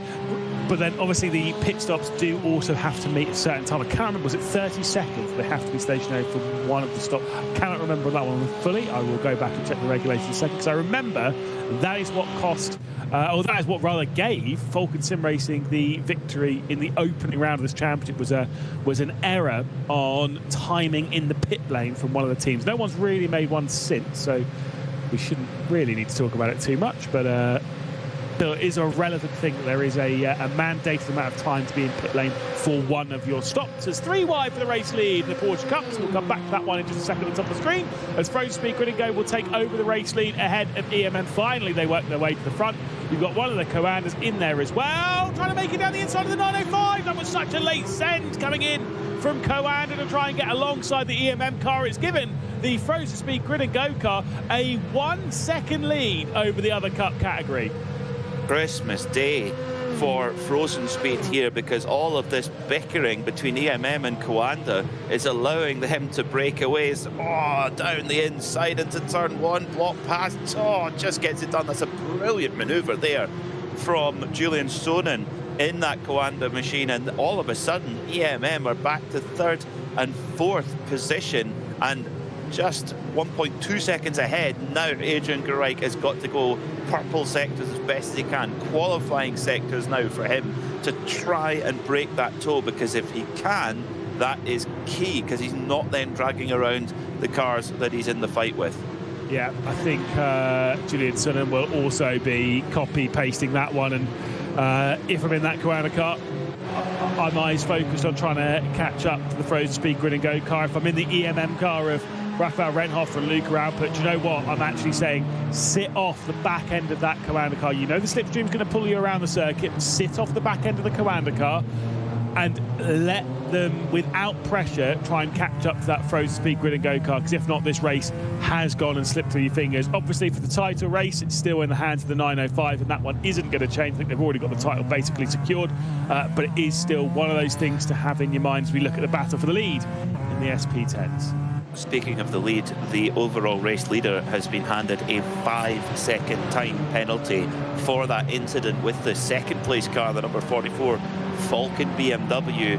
The race control have had a look at it, and they deemed that the number 8 HRT Esports by Coanda Ford did not leave enough space for the 44 Falken BMW, handing out 1 penalty point and 5 seconds at the next stop. The gap is 7.8, so Mitchell de Jong and the HRT Esports Ford crew should be able to hang on to it, but it will make it a lot closer. Yeah, like I say, I think this race still in itself is in the hands of HRT Esports by Coanda. Dependent on fuel usage, do remember that it is Mustang versus BMW there, first and second. I distinctly remember that the last round that you and I did together, which was round 2 of the championship, I distinctly remember the HRT Esports by Coanda leading quite a lot of that. and I think there was something on. They had to pit for more fuel or something like that. They lost a lot of time. The BS competition were able to sneak their way through to take the victory. He'll afford that once again. Yes, they did. That's spot on. I remember that. The Ford was thirstier in that race, much thirstier than the other cars. So, but they seem to have a pace advantage. They did, I mean, on pole and pulling away at the front of the field. Now into the first bit of traffic. Just really tight in traffic. This is what Nürburgring Nordschleife racing is about. Just as much as the circuit is so fearsome, the way that the racing works, the variety of machinery that competes here, both in real and virtual world, makes it really tough if you're in one of those faster cars to get through without losing a load of time. And sometimes you do lose a load of time and there's nothing you can do about it. You just have to be patient sometimes and pick your battles. I mean, look at the Nürburgring 24-hour last year. Manthey Porsche looking like they could have won the race, and an incident with an SP10 class car ended up costing them the win. So it's a huge part of the overall recipe that you need to get right to win here at the Nürburgring. Yeah, and you love it. You love to see it. It's so entertaining as a fan, seeing these cars navigate their way through the lap traffic. It's what can create the drama in the race, what can give the opportunities. Jaden Comright nearly found a way through on Kelvin van der Linde there as they were heading through on the M2s, but there was no opportunity to be seen. SimRC and Williams F1 Team Gaming having a little bit of a battle here for second in the SP10s, but of course these lot remaining relatively close. Not too far away though from the pit sequence. I think with the SP10s they can go a little longer than an hour if I remember correctly. They should be able to get it. I think it is still 2 pit stops though for everyone outside the M2s. I think might be able to do it on 1, but every time I jump back in I always forget. I'm not a smart man. What I'm not seeing on the penalty sheet, Lewis, is a protest towards the BS competition BMW. So they may have got away with it after that incident at Bergwerk. Maybe an apology has worked. Like diplomacy, the Lewis McGlade diplomacy has worked. Look, I always say, and whether it has worked in this scenario or not, if you are involved in an incident, it is always better to just apologise. Even if you sit there and think, well, yeah, but they shouldn't have, like, blah, blah, blah, blah, blah, blah, blah, blah. They shouldn't have shut the door. They shouldn't have done this, whatever. If you are more than 50% to blame, hold yourself accountable, go and apologise. Just do it. It solves so many problems. Just holding your hands up and being like, I was wrong. My bad. But then you also get to the point where you start going, my bad, sarcastically, which is where I ended up heading towards the end of my sim racing career, which is why I don't drive anymore. Can you imagine that? After a race, being involved in an incident, having me coming at you being like, oh, sorry, I didn't see you dive bombing me from 3.5 car lengths back. My bad. I'm sassy. Yeah, I when I was driving, now here come BS competition past the Malakar, and what an enormous shock that there is about half of the entire Adana region there for the BS competition BMW to get through. Yeah, that was an easy pass there, up to 4th. Now, I believe one more spot for BS competition. I think they might be back on winning the championship again. I will run some numbers and go and check out what tie breaks and such are. Also comes down to who has the fastest lap or not, which also could be a little bit of a tie break. But you return to telling your story of sim racing. I'm curious now. That was a very, very strong lap there from Elias Sepinen. 3 seconds gained back on Falcon Sim Racing. But of course, we've got to think about the traffic. I don't think Elias Sepinen has got into the worst of the traffic yet, so that's we've got to keep a watch on that. As EWJ Baumachinen in their AMG taking the first pit stop after 41 minutes, which is a little bit on the early side, I would wager. But they get back going again. You hear that 6.2 litre V8 rumble. We will miss that car when it's gone. Yeah, that car will be remembered as one of the true greats. We take it for granted, I think, that AMG Mercedes, because it's been part of the fabric of endurance racing for 10 years. And you just you just know that they're always there. But when they're gone, we will miss them. I'm sure of it. Yeah, I mean, I completely agree. I mean, I'm saying obviously we'll have saying goodbye to the Lamborghini. Yeah, Sebring, the new one's coming, the Temerario. Yeah, we salute it for its service. The V10 Scream no longer with us. I am devastated. I'm so sad because isn't the new one? It's just a V8. I mean, don't get me wrong, V8 obviously is nothing to be grumbled at. It's weird because the Temerario road car sounds amazing, right? And then the race car sounds, it's got a flat crank, so it sounds flat. I'm sure it will be a highly effective race car, I've no doubt about that. But yes, it's but with that type of engine, you can often get vibration. So if they can finish at Sebring after 12 hours around there, they'll know that the car's going to be good.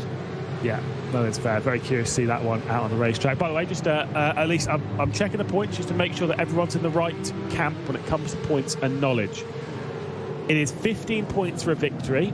It is 11 points for second and 8 points for third.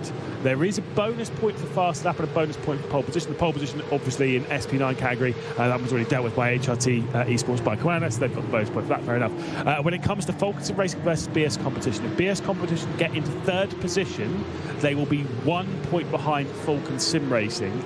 If they get the fastest lap as well, they will score 9 points, and thus will be on the same points as Falcon Sim Racing. I'm just looking to try and find out about the ties on point.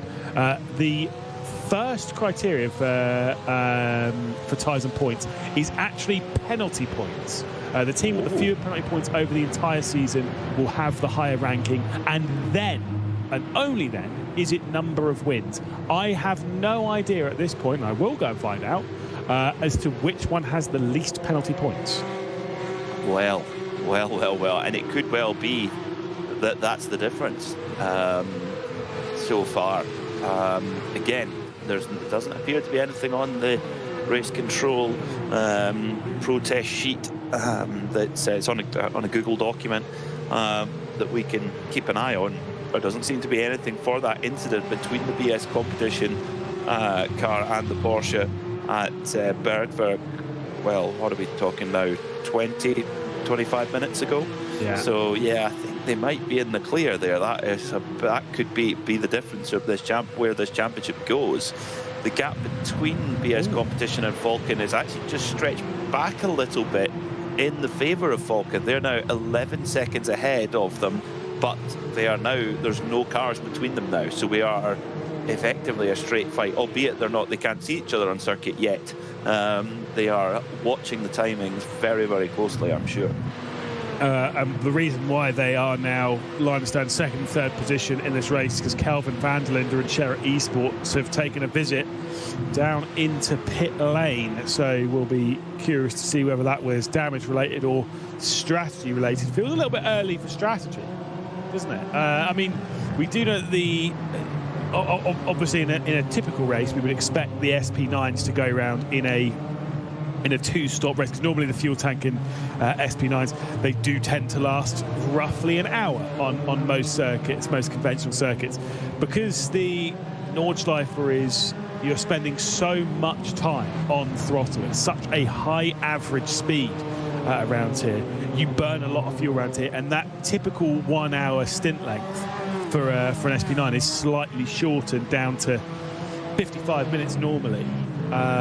So you do expect them to stop 3 times sometimes this race. You can make it on 2, but you have to do some solid fuel saving, which is not the easiest around here. But expecting 3. Sherritt Esports though still in the pit lane. That is damage. That is surely damage, because that's way off of the normal strategy. Yeah, I mean, we wondered if the Ford was a thirsty car, but yeah, that would be a little bit too much. So yeah, it might require a little bit of repair, and at this level, it's you can't afford any delay at all. De Jong has increased his advantage at the front of the field, now 10 seconds to the good. Remember, he does have that 5-second penalty hanging over him, but he's very quickly correcting that with his pace on track. Yeah, I mean, absolutely flying at the moment. And as I've said, at the moment, with second and third for Falcon and BS, at the moment, because the fastest lap would go the way of HRT Esports by Coanda, that bonus point for fastest lap will go the way of the HRT car and not BS competition. If they want to be locked on points, BS competition versus Falcon, they need the fastest lap as well. And at the moment, they're off it by, it was a 7 minute 50.6 for Mitchell de Jong. It's a 7:52.2 for Ellis Seppänen in the BS competition car. That is unlikely to change over the next 10 to 15 minutes. It'll be post pit stop. We might see a change on that one. Off the road, the Sherritt Esports M2, I believe, just scrambling for grip and losing a position as well. That might not have looked much, but that would have been a big old moment on board. There's a very, very fast part of the racetrack there coming through Beloff S and through to Schwalbenschwanz.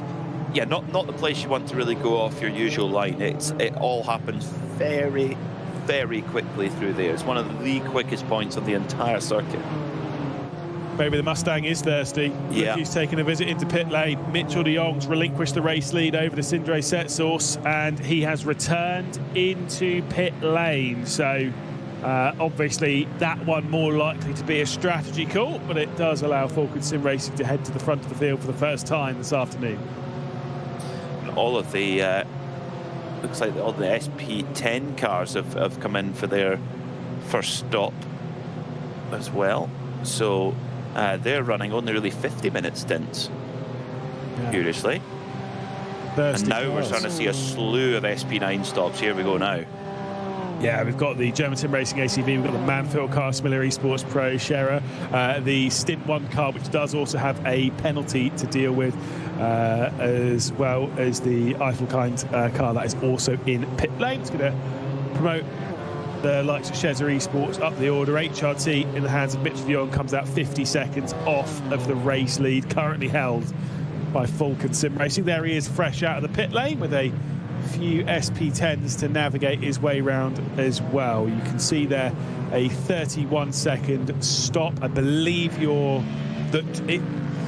as far as I remember on the regulations, that you have 2 mandatory stops in the SP9s that have to be 30 seconds. If you have to come in for a smash and dash, that doesn't have to meet the 30-second requirement stationary time. There's the damage on the Scherer Ford. Oh dear. Oh dear, that's front left. A lot of damage there for the car of Kelvin van der Linde, or was Kelvin van der Linde, now Jochen Krumbach. Well, so there's a few cars that have been able to get onto their 8th lap of the stint, which are critically the 2 championship contending cars, the Falcon 44 and the BS competition number 1 BMWs.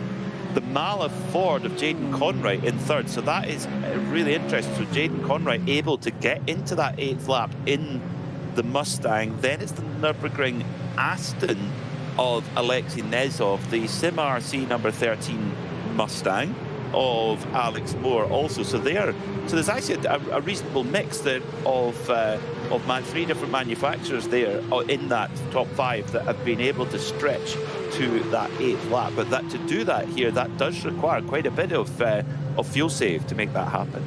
Yeah, they've certainly played some of their cards right. Here comes look to the inside from the EMM car, trying to attack the 905, but that one wasn't actually happening. It was more defending back from the Coanda. We saw the top 3 or 4 breaking away from the second Coanda car, Endura Esports. They are all now back to being one big train here in the Porsche Cup category, the second of our category. So that's great to see. With 9 minutes shy of the hour, I mean, the expectations is going to take us all the way into our first pit stop of the afternoon. This battle remaining extremely tight. And look, this is, we say it kind of fairly frequently when we go racing around here. This is the category which tends not to disappoint. Always some great racing. Yes, EMM have come out on top in all 3 of the races, but that kind of doesn't tell the full story. We've seen so many good moments in the Porsche Cup category over the years here in the Nürburgring Endurance Series. And again, it's showing again. It is. Yeah, really, really close at the front of the field. The frozen speed machine not quite able to make that breakaway at the front of the field, because it's now Coanda who are at the front ahead of them. So, but there's still, I mean, a 5-car, well, make it 6-car bunch that are all really close together at the moment. How much of an advantage is that going to be for those top 5 in SP9 who've been able to stretch it to that 8th lap? I think quite a big one. But I guess the good thing is, Lewis, is that, again, because both BS Competition and Falcon are running in the same car, they're both in the BMW, there's not one manufacturer that has any, one team that has an advantage over the other, because they're starting with the same stuff. So that is very much a straight fight between those two, although the gap is now up to 12 seconds between them. Yeah, I think maybe some clean air. Sindre Setsource has been putting the right foot down quite hard. 12 seconds. Like I say, it's gone up by a couple of seconds over this lap. Wonder if Elias Seppänen is a little bit more involved with some traffic at present. And I mean, that's just the ebb and flow of traffic management, isn't it? Sometimes that you'll have a good lap where you can pick your way through and have a clean run. Sometimes you can't. And for them, obviously for BS Competition, if they are requiring that fast lap like we believe, they are going to need to find some clean air post pit stop. This is navigating some lap traffic here. SP10 is trying to get past one of the M2s. That M2 is not a BMW M4 that sits in that SP10 category. Can be sometimes a bit hard to pick the difference. It can be, yeah, it can be. It's we're almost at a third race distance now. See the driver changes, and that that can switch the order of things as well, where some teams will, if they have the choice, and the other, of course, in SP9 you have to put your real world driver in first, but in the other categories you have the free choice of who you put in and when, and sometimes that can change the order round a bit as well. The top 5 in SP9 should be making their way around to the pits very soon. Actually, they're into the 3rd sector now on the racetrack. Actually heading to about last quarter of the lap now. Yeah, I'm sure we'll be seeing obviously after the end of lap 8, the SP9 contingent heading their way onto pit lane.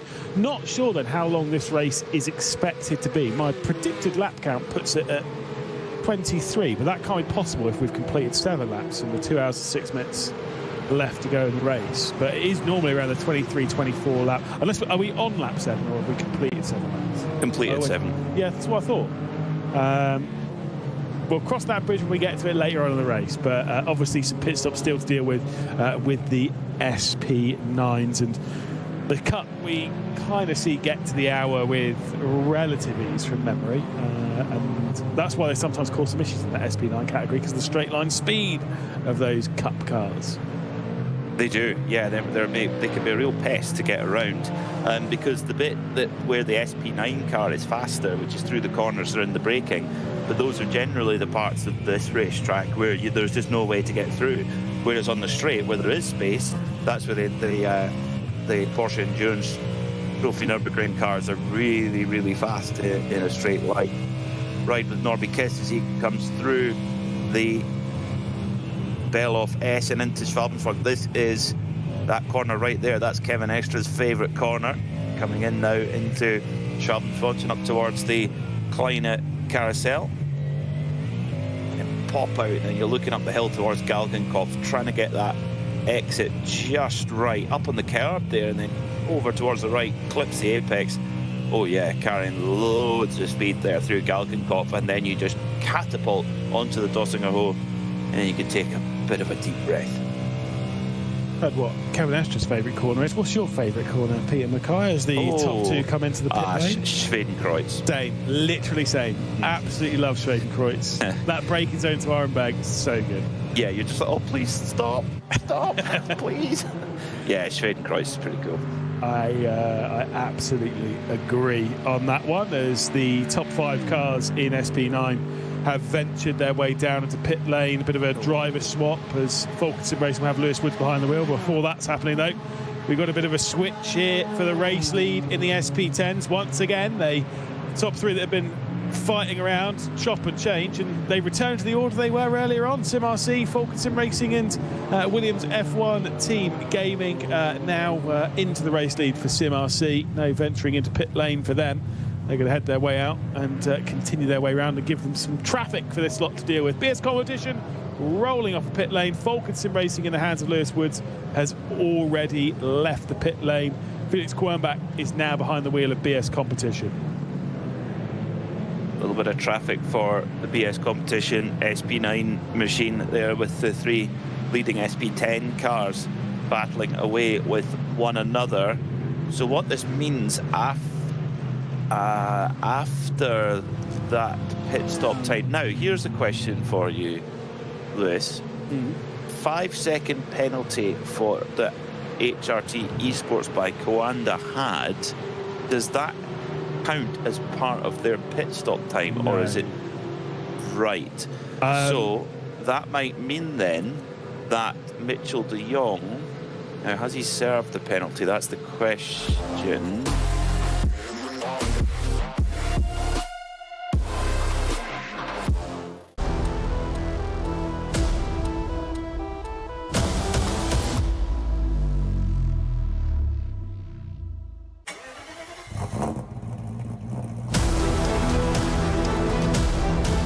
Hol dir jetzt dein eigenes Motorsporterlebnis nach Hause.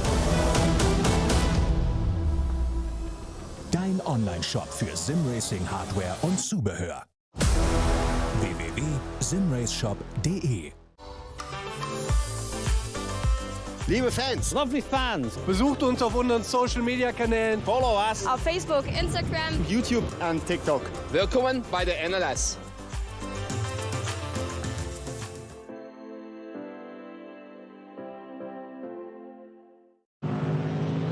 Plenty of questions to be asked and answers. The first hour of the Bilstein 3-hour season finale of the Digital Nürburgring Langstrecken Series is about to come to an end. Still 2 hours of fantastic racing left to go. Pit stops have been served by teams up and down the SP9 category. We await those in the Porsche Cup category.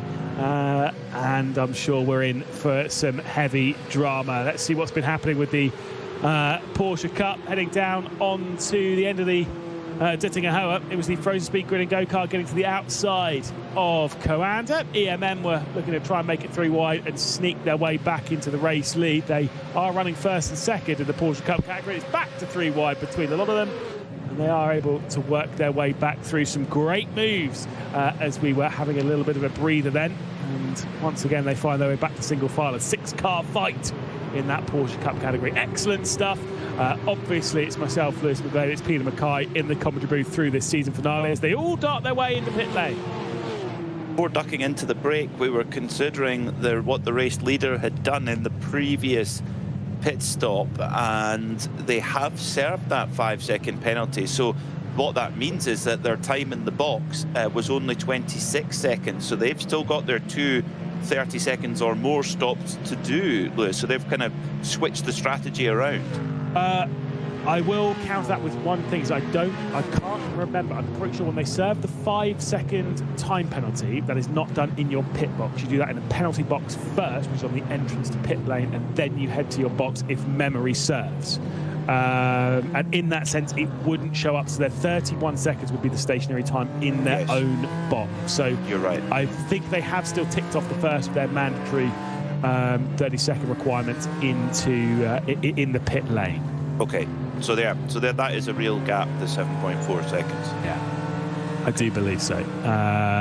Meanwhile, SimRC have been off the road. They've found their way back onto it and right into the midst of the fights for the race lead in the SP10s between a trio of BMW, SimRC, Williams F1 Team Gaming and Falcon Sim Racing, who are separated by very little, although slightly more now that pesky SP9's thrown them apart.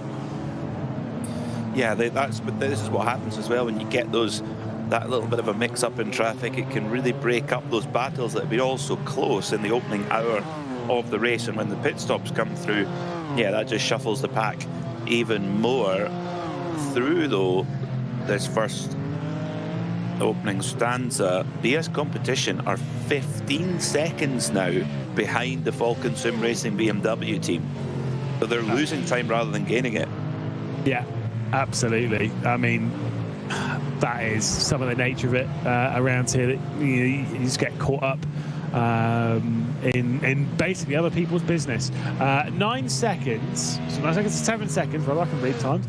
7 seconds between Mitchell de Jong and Lewis Woods. Interestingly, Coanda, the race lead of SP9, did not switch drivers, nor did Nürburgring Esports. There's a couple of others. The Manfilter team by WWR did not switch drivers. Shezza Esports keep Norby Kish behind the wheel.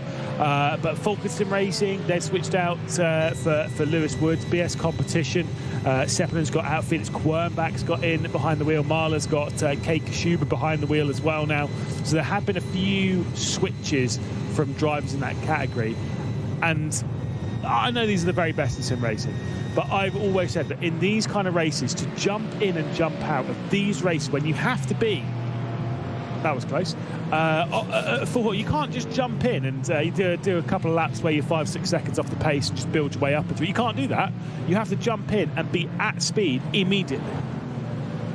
You do, yeah, for sure, and that takes a lot of preparation time. I mean, this is the biggest difference, I think, between the sim racing world and the outdoor world of motorsport, is that in the outdoor world of motorsport, you've got a huge limitation on the testing that you can do. Normally, it comes down to track availability, budget, fuel, tyres, etc. Sometimes by regulation, you can't go testing. Whereas in the sim, it's unlimited. As much time as you can give to it, you can do it. So therefore, everybody has that potential to perform, and if you're not putting in the work, you will get left behind. That's why I always find pro drivers in motorsport so impressive when they do races like this, racing like the Bathurst 12-hour and Spa 24-hour. Where you're a multi-driver team and it's not a fully pro outfit, and so you have your AM, and you want the AM to have as much track time as possible, and so you as the pro almost sacrifice time so that the AM can be out there more. And I remember speaking to a friend of mine going into the Bathurst 12. I'm pretty sure I already told you this story before, probably even said it on this broadcast. There's a pro driver going to the Bathurst 12-hour a couple of years ago. He was like, I think before the race started, I think he said he did single-digit amount of laps around there. Obviously, you do all your work on the sim as well, so you're still relatively prepared. But single-digit amount of laps around that circuit, which is mental. Oh my. That is.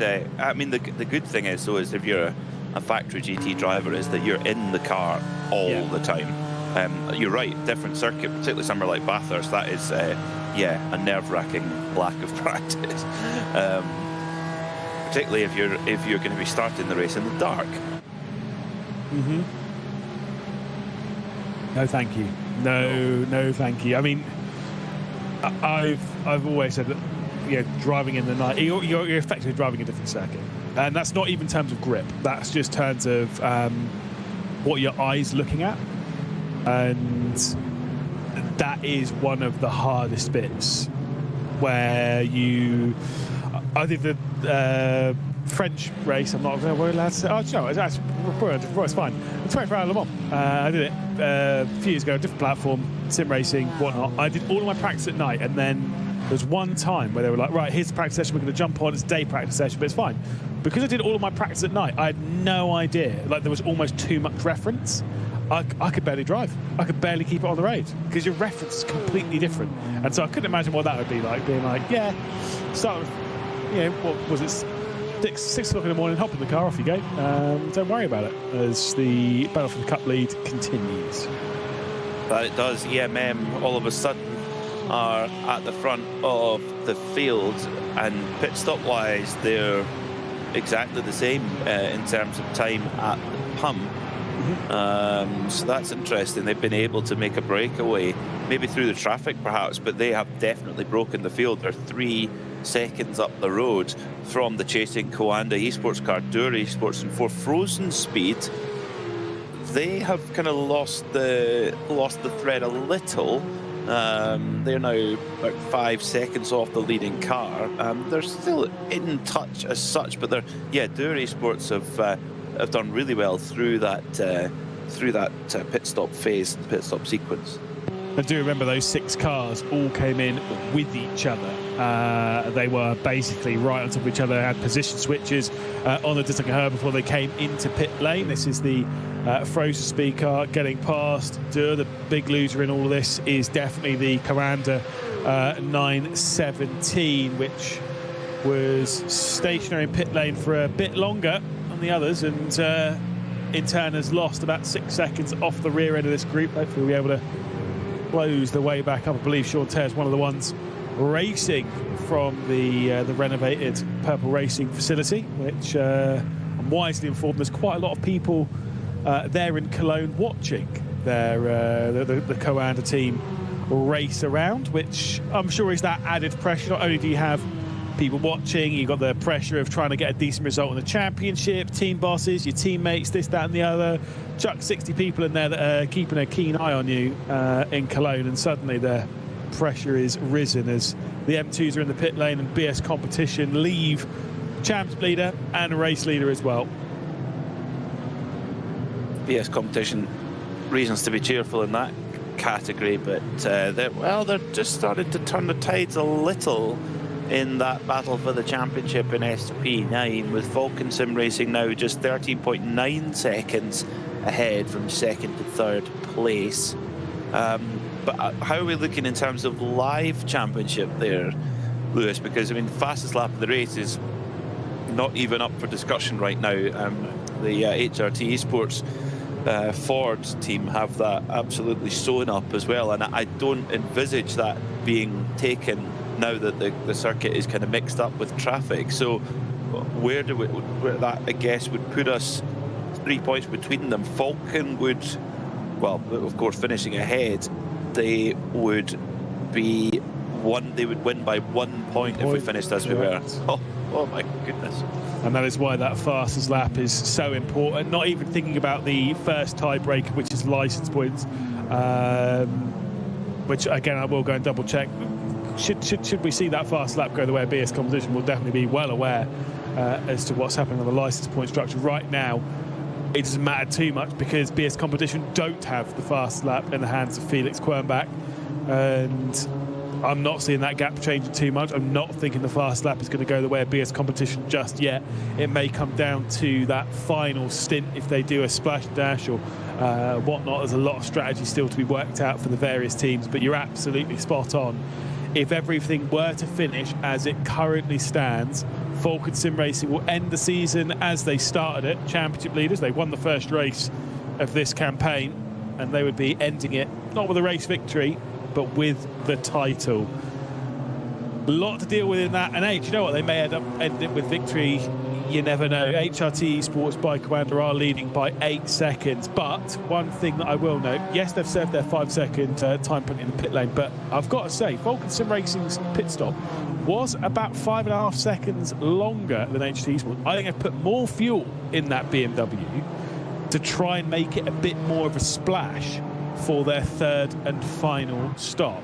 Whereas HRT Esports by Commander, by my maths looking at their numbers and the fact they came in when they did, I think they're trying to make it 3 more relatively even pit stops for them this afternoon. Yeah, there's definitely different ways that you can split it up, and I like that, having that little bit of a strategical window open so that you can play with, and it's unclear what really is the best one by the time you only really know once the cars have come out of their final pit stop, and then you really see the kind of very truest picture. Still not a half race distance yet, so there's a lot of racing still to go. One thing is for sure though is that HRT Esports by Coanda, I mean they seem to have a big edge over the field there. Despite that 5 second penalty, they're already back up to 9 seconds. So they've reclaimed that time already that they had to give away in the penalty box, pulling away from Falcon Sim Racing. But maybe though, if you're Falcon Sim Racing, Lewis, actually you're looking behind to be as competition rather than ahead, because they don't actually have to win the race. Where they are is good enough. They are in position to win the championship if everything finished as it was.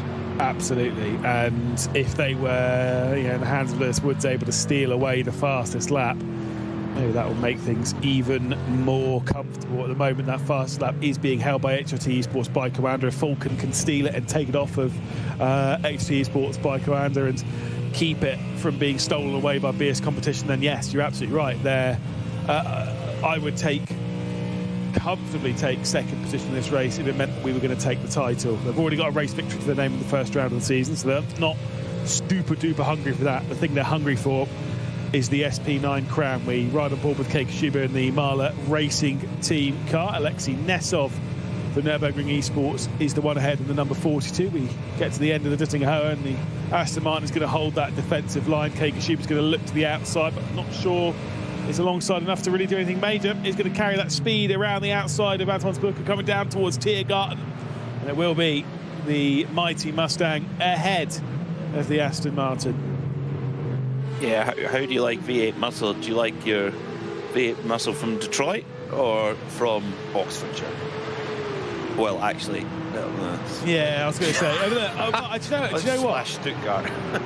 Yeah, I was going to say. I'm like, normally I'd sit there and I'd be like, the Aston Martin. I mean, being British, you kind of have to lean towards it. But I don't know where it's coming. I've got a real soft spot for that Mustang, and I like it. Even when I was seeing them, obviously, British GT when they were racing, there was a Mustang in the GT4s in that, and really enjoyed seeing the Mustang go around and seeing a GT3 variant here in the SP9 category.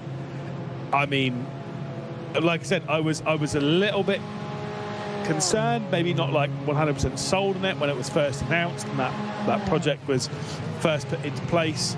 I think it's such a good fit. It really does work. It looks right in the category. It looks aggressive and mean, and when you're seeing it going toe to toe with an Aston Martin, with a Mercedes, with a Porsche, with Lamborghinis and Ferraris and stuff, it just looks right. It does, yeah, it does, and it's. I think I like about it as well is the GT3 category is it's so relevant to what you can see out there on the street. I mean, okay, you don't see Aston Martins or even Mustangs every day, but you see them every now and again, and that's special. And so when you see a racing version of it as well, it's relatable. You pick up any car magazine and you'll see the road-going versions of these cars, which are obviously heavily converted for racing, but they're on the front covers of the car magazines. They are the exotica, and that's what we love to see. Yeah, sadly, the only Mustangs that I see on a regular basis is that the EMAC Mustang, which is not a Mustang at all. It's not, no. Neither is the Capri a Capri. No. I actually saw a Capri the other day, as in an actual Capri. Oh, real one? Oh, my God. Yeah. Oh, yes. Love a Capri. Group 5 Capri. Oh. Absolutely love. I mean, Group 5 cars in general are mental, and I love them.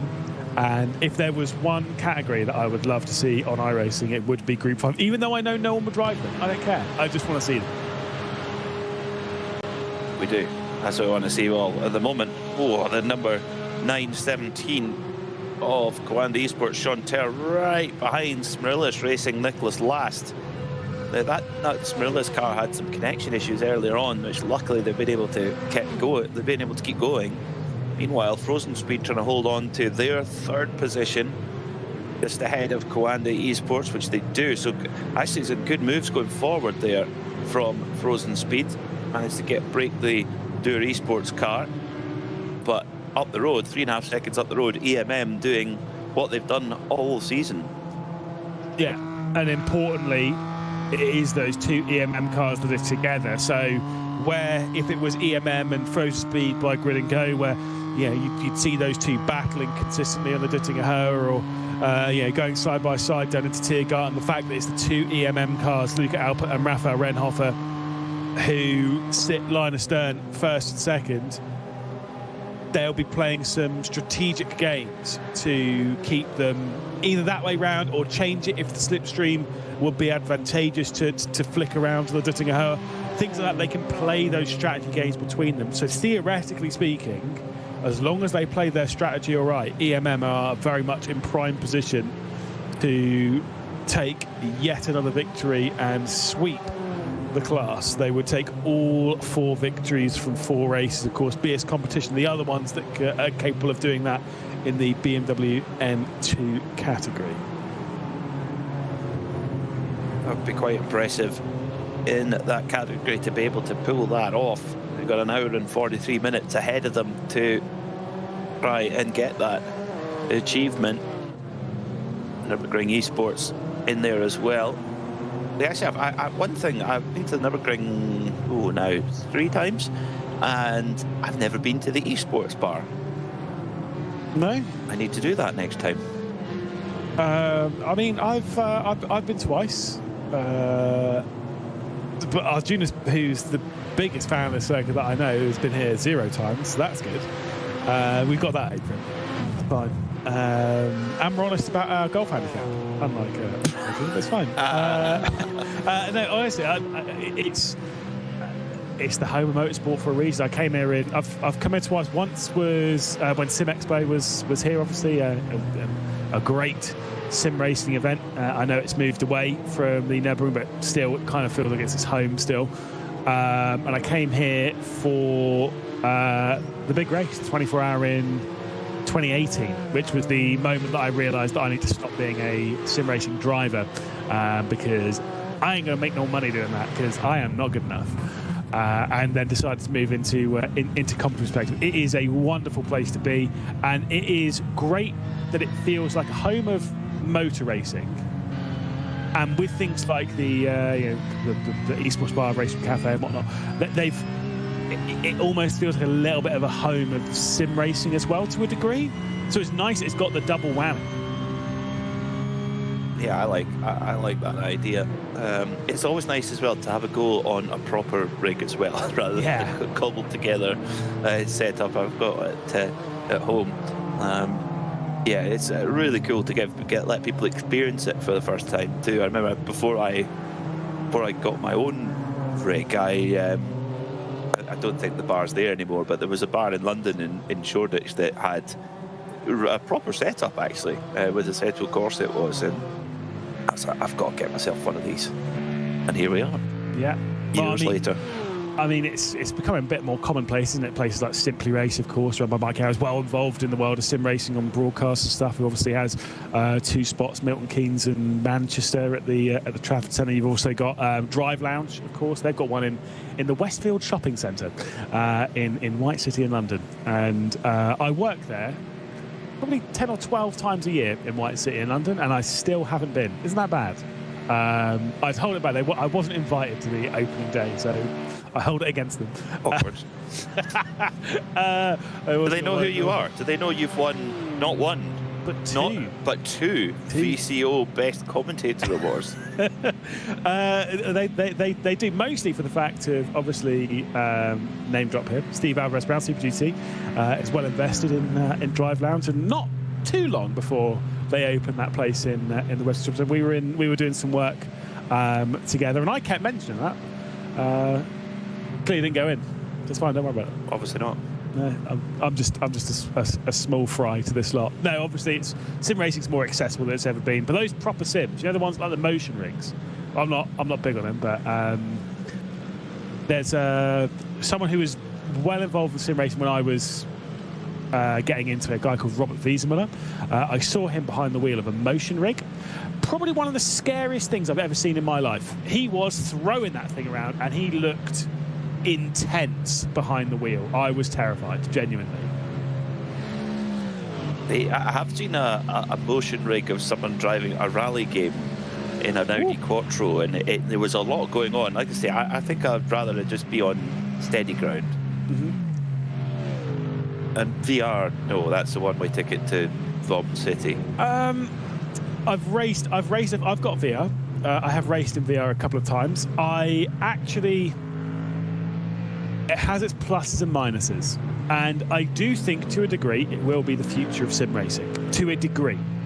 There are certain things that need to change. For example, it's very hot. Right now, I always use this example. Let's say you're driving around a circuit like this.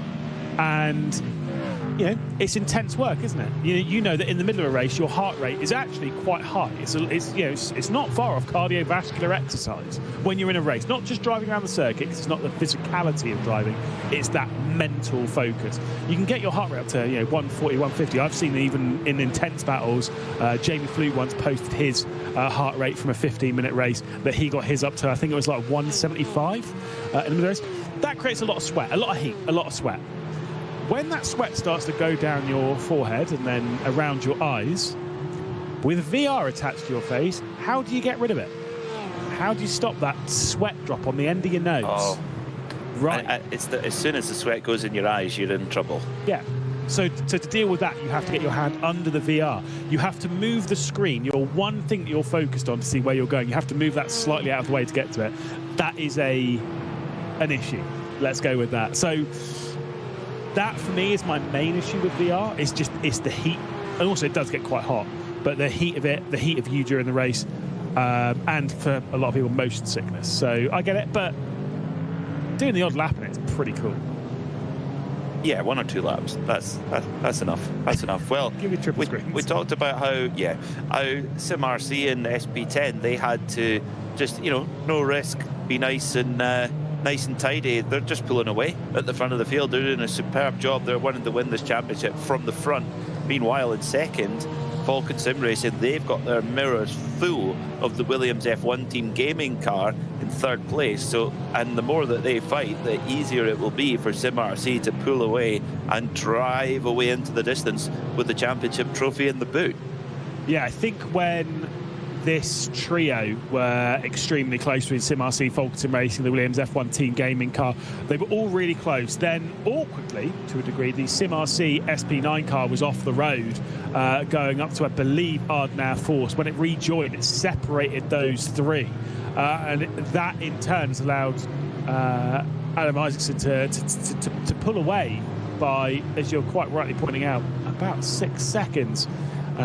In that category. It does seem as though that at least in the lower categories, victory does seem to be coming by the team that is destined to become champion. BS Competition is caught behind the wheel in the M2s, as we're starting to see an SP10 M4 onto pit lane. Yeah, BS Competition in control of the M2 category and the title race in that as well.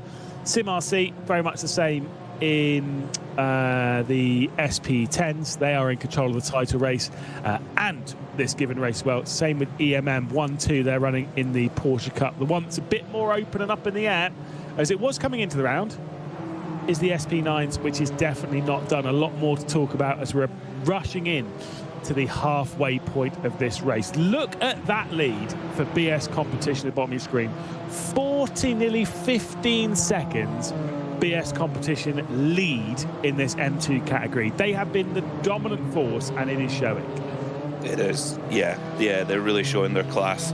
Coming back to that SP10 discussion, SimRC, the championship leaders and race leaders, they had a little bit of a nervy period just a few moments ago because Williams F1 Team Gaming protested them for a pit lane infringement, but race control have looked at it and deemed no further action because they said there's another car beside driving as well as possible in the fast lane. So it was something to do with a little bit of a disagreement in the pit lane, but SimRC cleared of any wrongdoing there, which is critical, of course. The last thing they want when trying to get a championship sewn up is any penalties hanging over them. Yeah.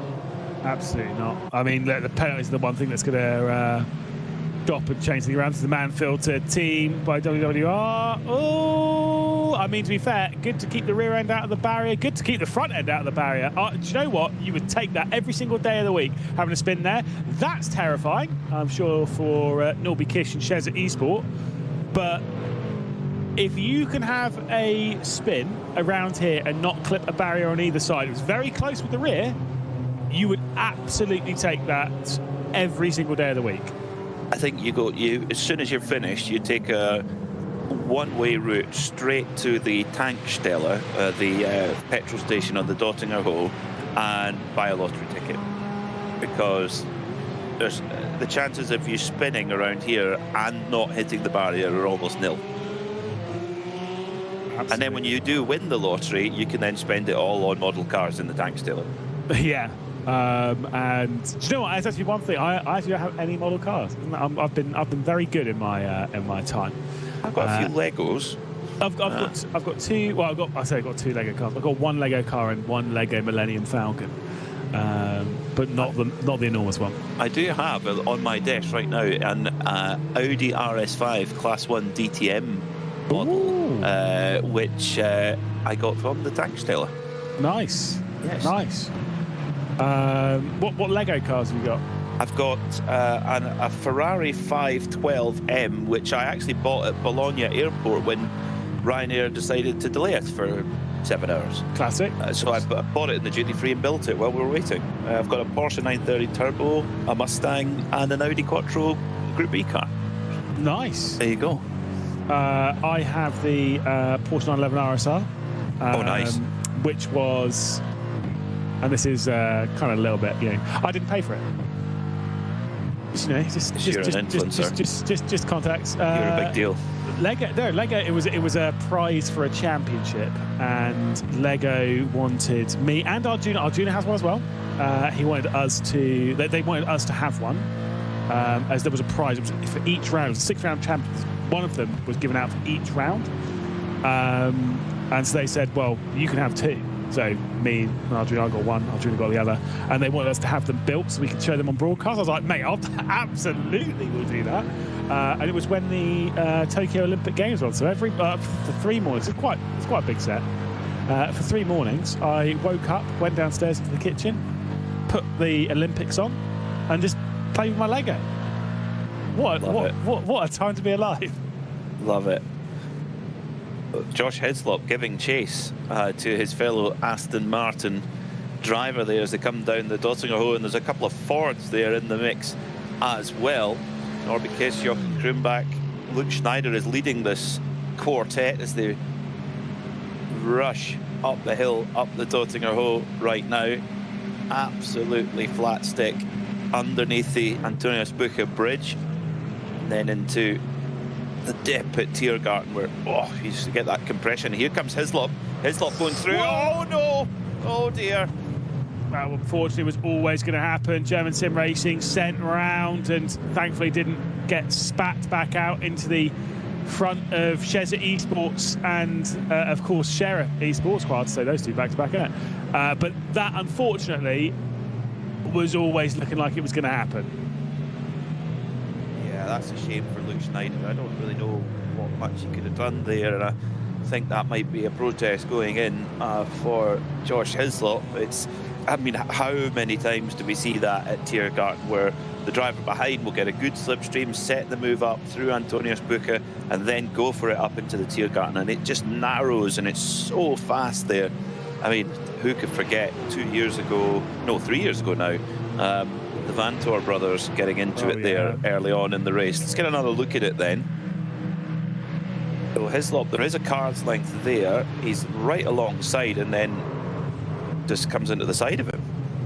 I think it was clipping that curb on the right-hand side, and it just, obviously, when you do that, it's so narrow around there. It feels like you've got so much space because the walls are so far away. The walls aren't the problem. It's like I say, just got to be really navigating those massive curbs, and that's what they didn't, unfortunately. Oh, we're halfway there. Certainly are. 90 minutes down, 90 minutes left to go in the Bilstein 3-hour season finale of the Digital Nürburgring Langstrecken Series. There's the HT Esports by Commander leading the way by 10 seconds over Falcon Sim Racing, who at the moment are in position to steal away the SP9 crown from BS Competition, who came into this round with a 2-point lead. It's a 1-point deficit for BS Competition as things hold on. For the other categories, for the Porsche Esports Endurance Nürburgring, that one is going to be separated or already sorted out for EMM as they switch round. They've already got the title. For the M2 as well, it's BS Competitions title to lose. For SimRC, they are in position as well to steal the title if they don't crash. That'll be the important bit. For Simulator Esports, though, who are running on board with Norby Kish directly behind, the Shezza Esports car is trying to find that way round, but cannot get past the Simulator Esports car that's already been involved in some drama. A lot. Yeah, Norby Kish right there behind in the Mustang.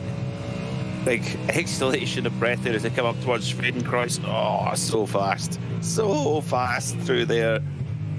About 275 kilometers an hour. Oh. Right on the case of Josh Hislop now. Down the hill into the massive compression at Vauxhall, up towards Ardenau Forst. I mean, you've got to say, looking at this, it is definitely advantage on speed to Norby Kish. Josh Hislop off the apex again, cannot find that car down to the apex, comes to an absolute stop on the exit of Ardenau Forst. And once again, Norby Kish is left waiting. Communication, I'm sure, to his teammate for Norby Kish, you can see there on the top left of your screen. And frustrations starting to build. There was almost an opportunity there, but you can see that Josh Hislop is struggling in the Simulator Esports Pro car. There's a look down the inside at Callan. There we go. That was the concept that was always going to happen. The Simulator Esports car is sent round into the Barrett. It's going to lose a bit of the rear end as well. Yeah, there was never room there going through Callan Hard. Never, ever room. And yeah, showing a nose there, there's only going to be one result, isn't there? It's a shame. It is a shame. Race Control will be having a look with... Well, it depends if it's obviously reported. I think that one might well be. Obviously, we've had the discussions that Race Control will be having a look at various, many things. We've already seen dramas just like that. Very reminiscent of the incident we saw earlier on when there was contact between BS Competition and, unfortunately, the CBAC Esports car at this very corner. And a touch between them obviously sent the CBAC car down the order and with some suspension damage. They even had more drama after that. That one was not reported, as far as I can see, to Race Control. See it once more. Slam dunk. It really is. Yeah, well, there's of course a protest, understandably, from German sim racing. Or Race Control actually have called it, the one between German Sim Racing and the Simulator Esports, the two Aston Martins that happened just a moment ago at Hohenrhein, but at the end of Tiergarten. But yeah, I would think that will be a fairly slam dunk penalty as well. It's been a pretty eventful day for Shezza Esport, starting from the pit lane, having to fight their way back, and that's going to put them a little bit more on the back foot. Yeah, I'm just having a look through various bits from Race Control. Just to double check that we haven't missed anything. BS Competition have not been reported. That still remains, considering that result was over an hour ago for the CBAC Esports team. I'm pretty sure that there is no report coming in for that one. They can drop it until 15 minutes after the race is concluded. That is the last moment that they can make a report from Race Control. The most recent one will be a penalty for Josh Hislop. Obviously, yes, we just saw him sent around into the barrier, but obviously that contact between themselves and the German sim racing by DEACV car, that incident coming down into Tiergarten has been reviewed by Race Control and adjudicated as a drive-through penalty for the number 7 Simulator Esports Pro car. So from bad to worse for them, unfortunately, just because they've been punted off into the barrier doesn't mean that penalty isn't going to be. No, we'll keep a close watch on the penalty board then, which has been fairly busy today. Lots going on. What are we up to now? We're up to incident number 29. That's a lot of stuff to look at. Yeah, it's interesting. Now that I've refreshed it, that incident has gone missing. The one that I was just mentioning between the German sim racing and Simulator Esports. So what could potentially happen then is Simulator Esports could have, I guess, appealed it, and that's why it's been removed from the list for now. But we will update you if it pops back on. And whilst that's happening, we'll keep our eyes glued to this fight for second position. Similar Esports red between Venari, who we're on board with, and the Wolf Motorsport car that sits second in this category. The fight for second place seems as though it's the only or the highest up fight that we're going to see here in the M2 category, because BS Competition have said they don't want any part in anyone else's fight this afternoon. They're going to cruise their way to a fourth consecutive victory and a title with it.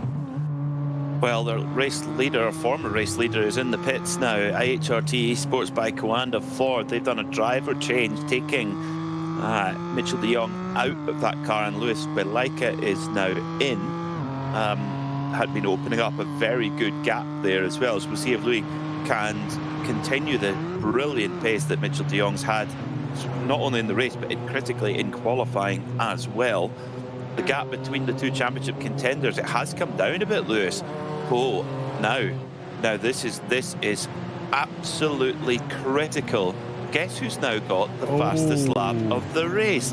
BS Competition, 7 minutes 49.995, the only car to make it into the 49s. Now that would then mean that the two, both, if we finished as we were, Falcon and BS Competition would be exactly the same on championship points, and it would come down to who has the least penalty points.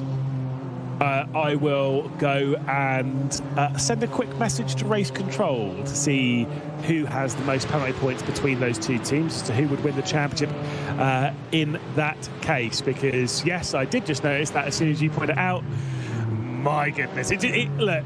It just has to be, doesn't it? It just has to be. Those two finishing the season locked on points. I've seen it a few times in sim racing where you get the championship come down to nil points, 0 points, and it seems as though that might be the case here this afternoon. That Race Control penalty, you've got the message there on your screen, the penalty that I was suggesting, then it disappeared and then it came back.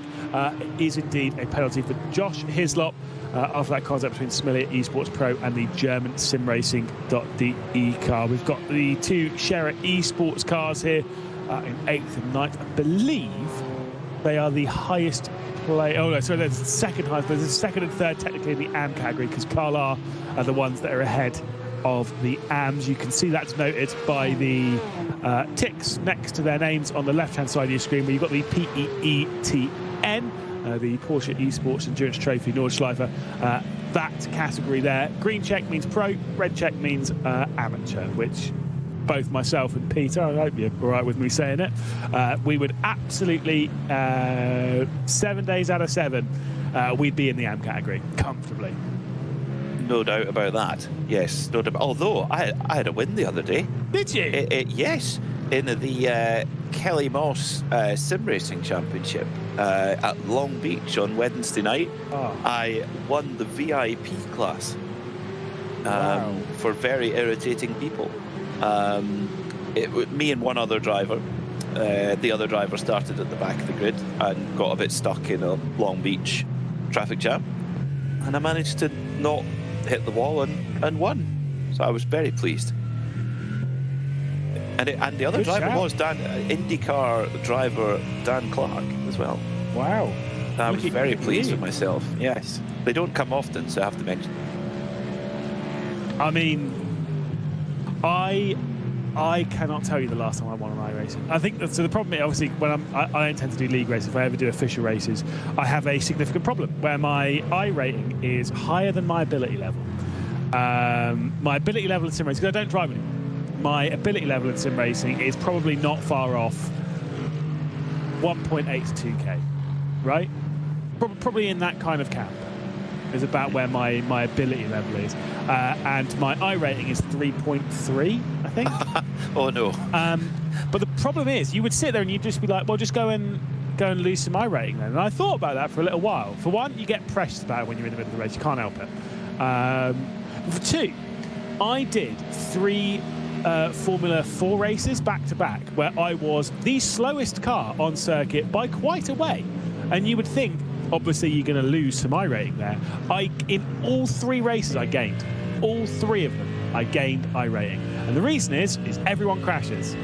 And it's just kind of like, I'm trying to lose I rating here. And it's sometimes It's a good problem to have, I guess, but it means that I have accepted that I have won my last iRacing race, and I won it a long time ago.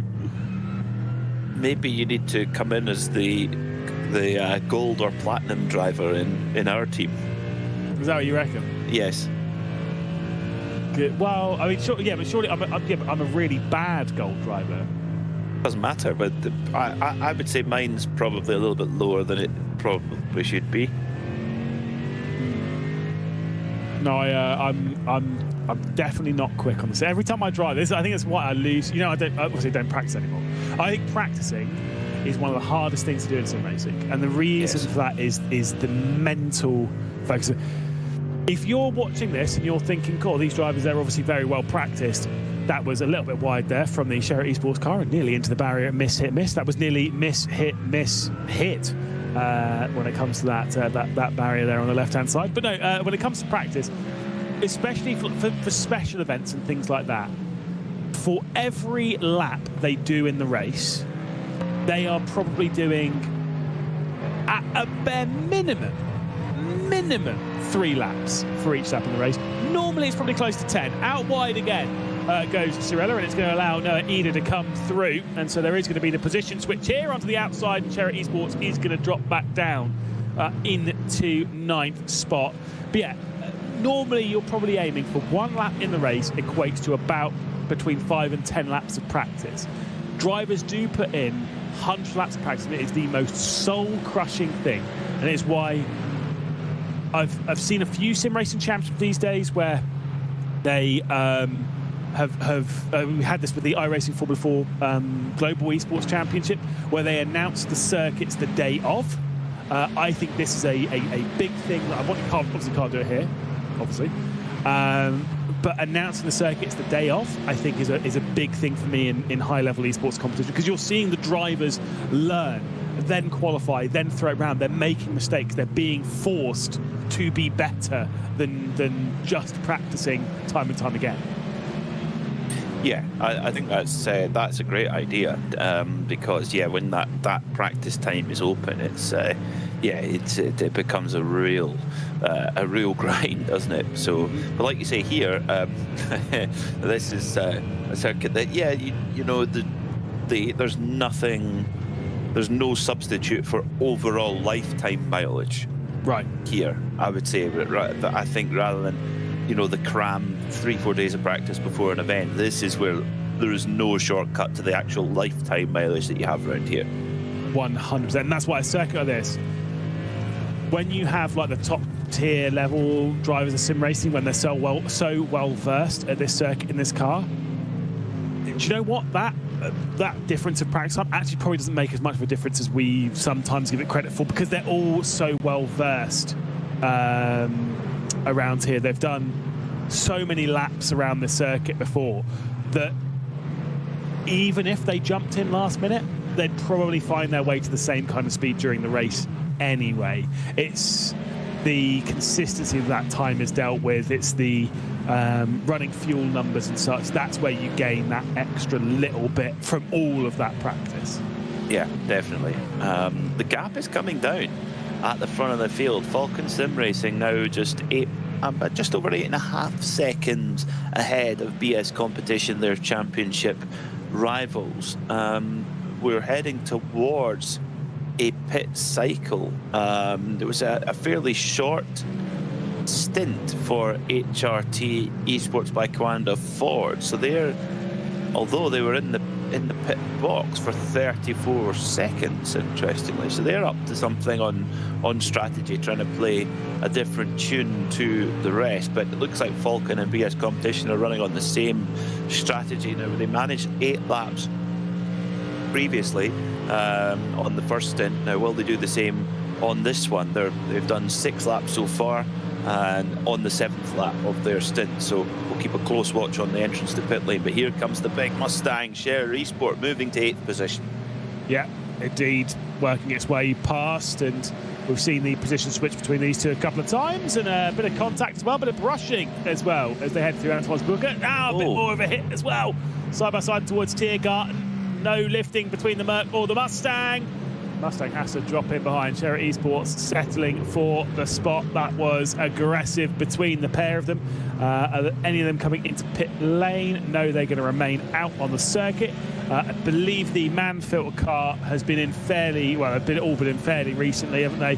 It's just that top four, like you were alluding to, that are yet to stop through this for the second time during this race, and I think they are going to keep going. Very curious to where the HRT Esports by Commander cars can come, because they're definitely splitting the strategy a bit more evenly, as now the man filter car is also going to get through on the Sherritt Esports car, side by side between the pair of them as they head their way through the arena. That man filter car might have to settle for position, and yes indeed, the Sherritt Esports Mustang will hang on for now. Oh, that was, I mean, a really aggressive fighting between the EWJ AMG and the Sheriff Ford. And a little bit of a last day of school vibe about it here, isn't it? You know, there's probably some very aggressive fighting in places. And I always thought that last day of school, if it was somebody you really didn't like and they'd been annoying you all term, you could go up and biff them in the nose. And then it was last day of school, didn't matter. And it was usually all blown over by the time you came back from the holidays. Yeah, absolutely. I mean, look, that's just... Don't do it, kids. No, don't do it. Into the pit lane comes those two EMM cars as they come in from the race lead of the Porsche Esports Endurance Trophy. Nordschleifer also dragging into the background one of the Commanders and the Frozen Speed Grid and Go, who are obviously not separated by too much. I am trying to find an answer as to the difference on points, as to where that is on the license points from the BS competition, and of course our at the moment champion-elect Falcon Sim Racing, but hold fire, I'm not 100% sure as to which way around it is. Yeah, so tight, isn't it? I mean, for all that racing, all those laps over 4 rounds to come down to how many penalty points you have on your license shows you that running clean definitely has its benefit, but that's difficult to do in such a fiercely competitive environment. EMM and several of the Porsche Endurance Trophy Nürburgring drivers coming in, the Frozen Speed cars coming in as well, so all of the front runners there, all 6 of them in and going for tyres as well as fuel. The two EMM cars almost overlapping one another. They're in such sync that they are just starting to assert their dominance over the field. They've done so all season. They've been looking under threat early on, and they were looking under threat earlier in the race, but they're just starting to grab that momentum back into their favour.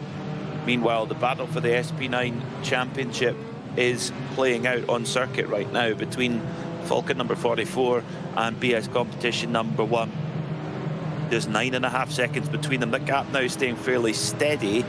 BS Competition, again, with that fastest lap, very, very important. That bonus point draws them level with the Falcon Sim Racing team.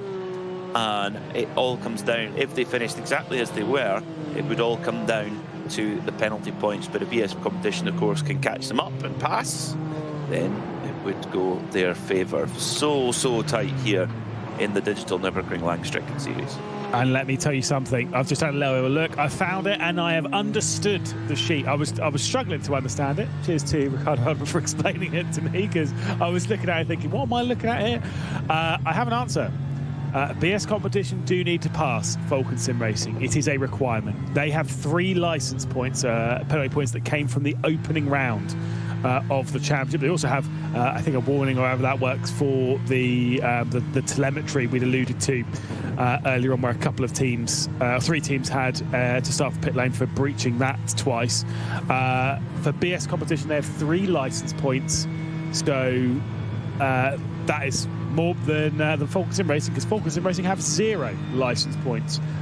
So effectively, even if they finished level on points, even though BS Competition would have more victories, because they would have won race 2 and race 3 if the helped racing team by Commander, if they were able to steal away the victory, or keep the victory rather, and not have it stolen away by Falcon Sim Racing. Falcon Sim Racing would have just 1 victory, but the first tie break is license points, so Falcon Sim Racing would be the champions. Well. So it's got to be one on track then by BS Competition. They've got 9.8 seconds of a gap to roll down in, what have we got, an hour and 9 minutes. Not very much at all. And strategy-wise, of course, they've been identical so far. So is there any kind of tune that they can play? Probably not. They come to work well, unless, as they will, of course, need to have a little splash at the end. Yes, they will. But can they go an extra lap? Falcon have done 6 laps on their set. No, they haven't. They're coming to pit. So here we go, Lewis. If BS Competition can they can get an extra lap of fuel in this stint. If they can get an extra lap in their stint, no, they can't. They've come in as well. So again, no strategical difference. So they have to run that time down, all on track. They've got to hope that there's a shorter pit stop or just some better speed out there for BS Competition, that number 1 car, if they're going to grab the points lead back from Falcon Sim Racing. Still 68 minutes left to go of this race. There is plenty of time. A stint, there's another pit entry that's going to be required for BS Competition and Falcon Sim Racing, along with the HRT Sports by Coanda. They're all going to have to come into the pit lane at least once more this afternoon before reaching that checkered flag. I do believe that Lewis Woods and Felix Quirback are remaining behind the wheel, as Louis Balicki is going to take over the race lead for HRT Sports by Coanda. So Falcon, out they go. Lewis Woods going to take the car to the finish. If they had gone an extra lap, I don't think it would have saved them a stop anyway. But interestingly, that they managed it in the first stint, but not the second stint. They've both been pushing. Whoa! The Manfilter car and Share Esports come to blows going through the Klein Carousel. And Share Esports sent around. We'll catch a replay, I'm sure, as to what happened between those two. But a little bit of fisticuffs and a quick bodge between the pair of them. Back to your point there, Peter.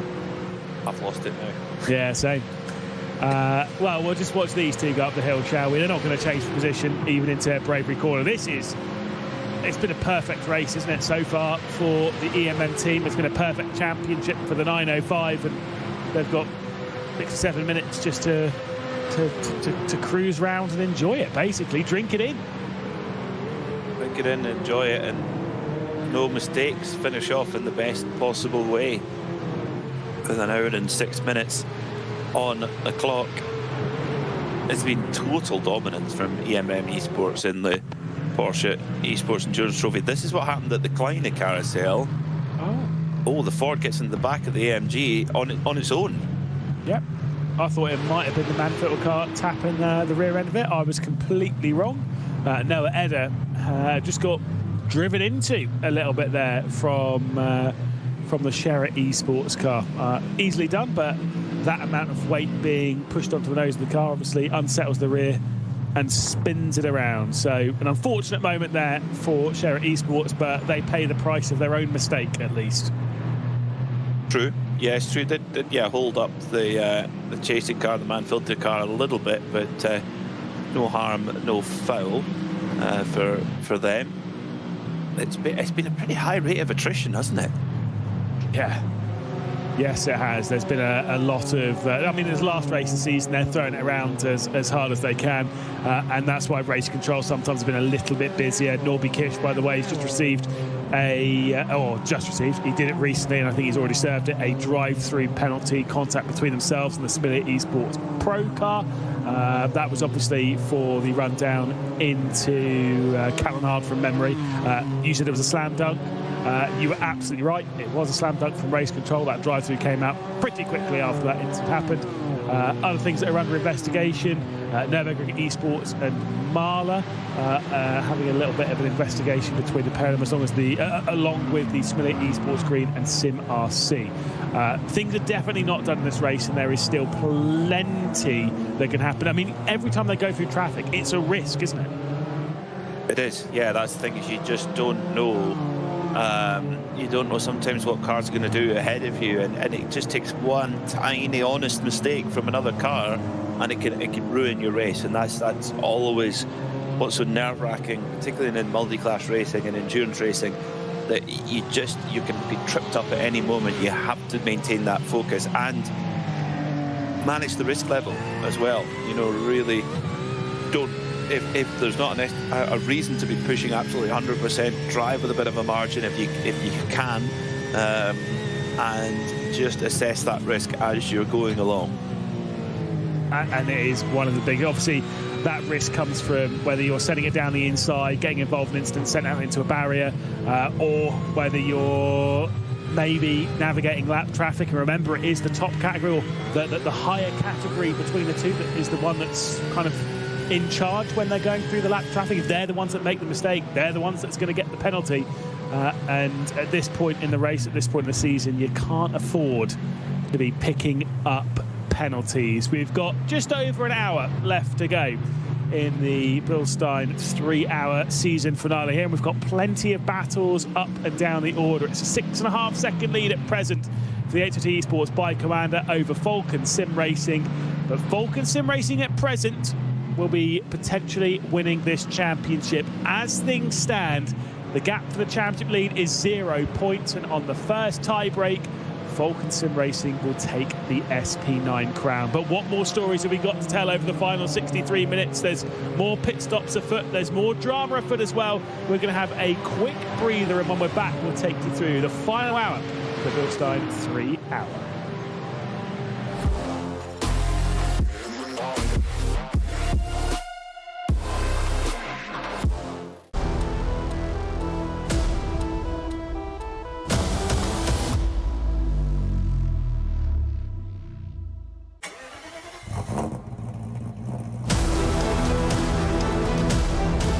Hol dir jetzt dein eigenes Motorsporterlebnis nach Hause.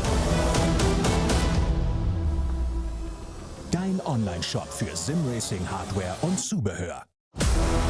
www.simraceshop.de. Liebe Fans, Lovely fans. besucht uns auf unseren Social Media Kanälen, Follow us. Auf Facebook, Instagram. YouTube und TikTok. Willkommen bei der NLS.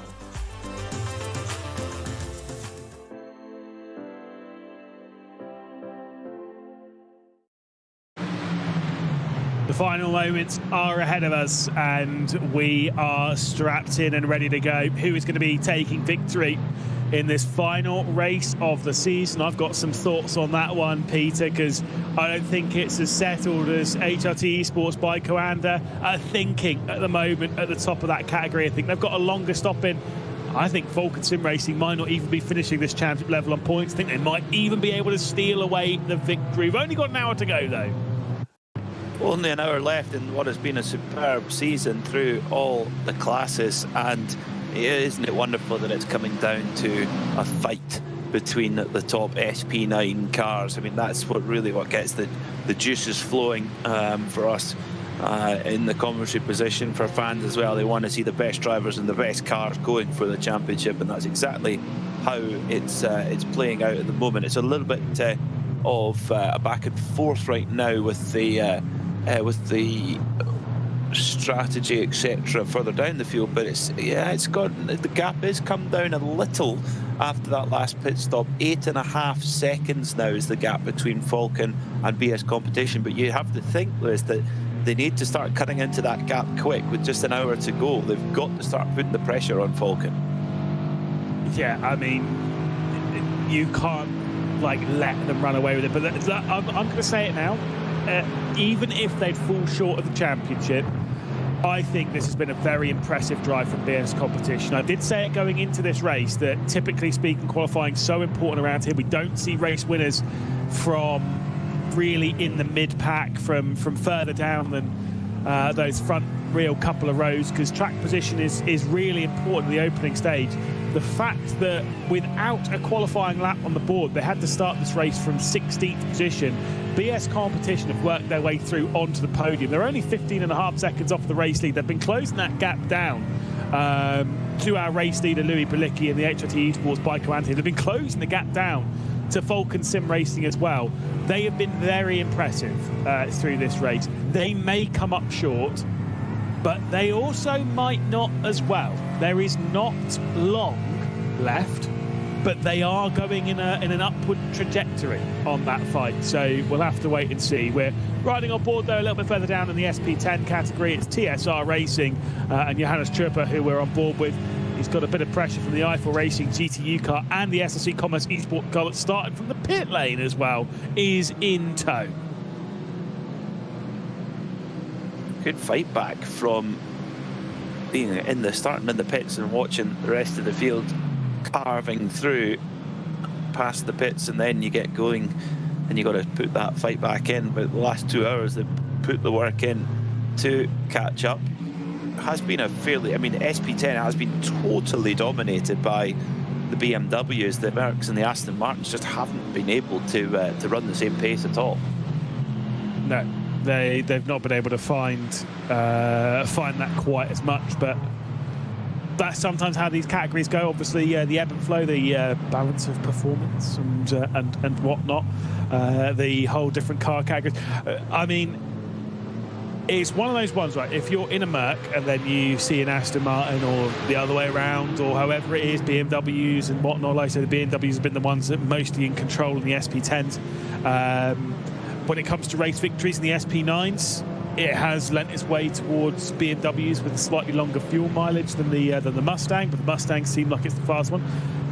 That's the nature of this style of racing, though, isn't it? Like, I kind of think that you have to accept what you're driving, and complaining about the BOP is always one of those ones that I've always thought is like a bit of an odd discussion, because it's kind of like, yeah, but you know what it was going into the season, right?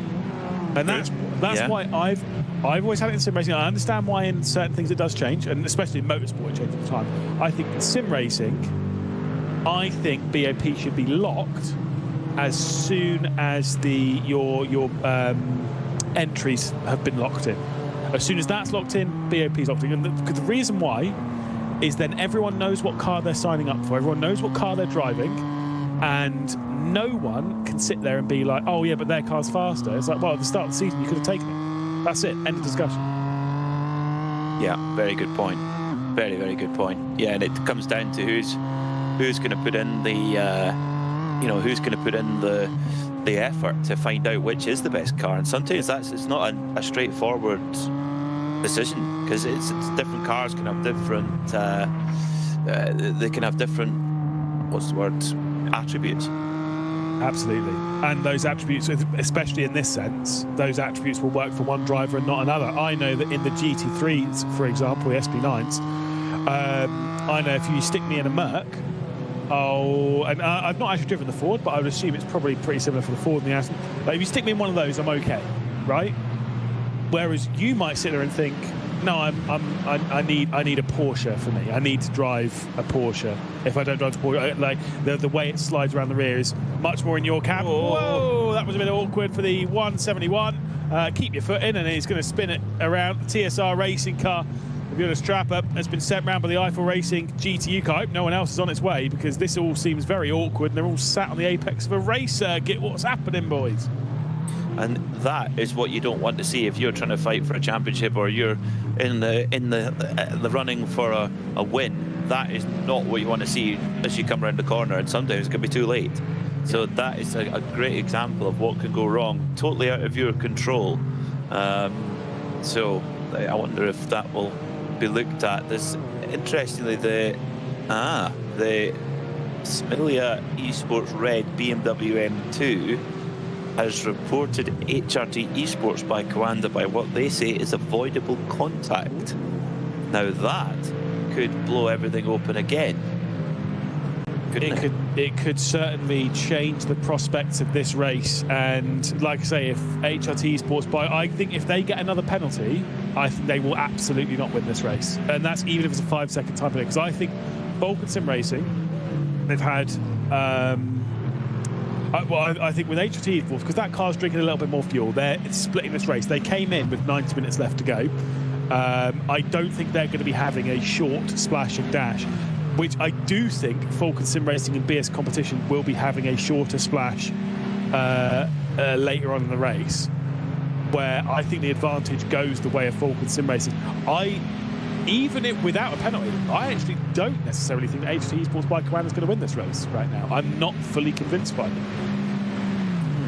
Yeah, well, it's Felix Kernbach is on the move for BS Competition. He's trimmed the gap down a little, down to just over 7 seconds now to Falcon. So it was 8.5 about 6 or 7 minutes ago. So he's just trimming it away. But is that quick enough to run the gap down? I'm not sure if it is.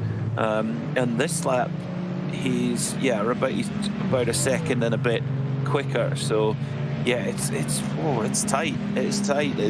I'm sure the fingernails are being chewed both in Falcon and BS Competition, because neither are in a comfortable spot.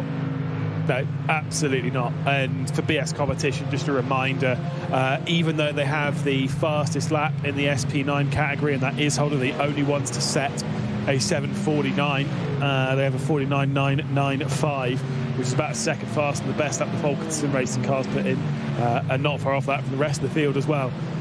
The problem is that fast lap, that bonus point for the fast lap, will only put them level on points with Falcon Sim Racing, who will win the tie-break of least penalty points.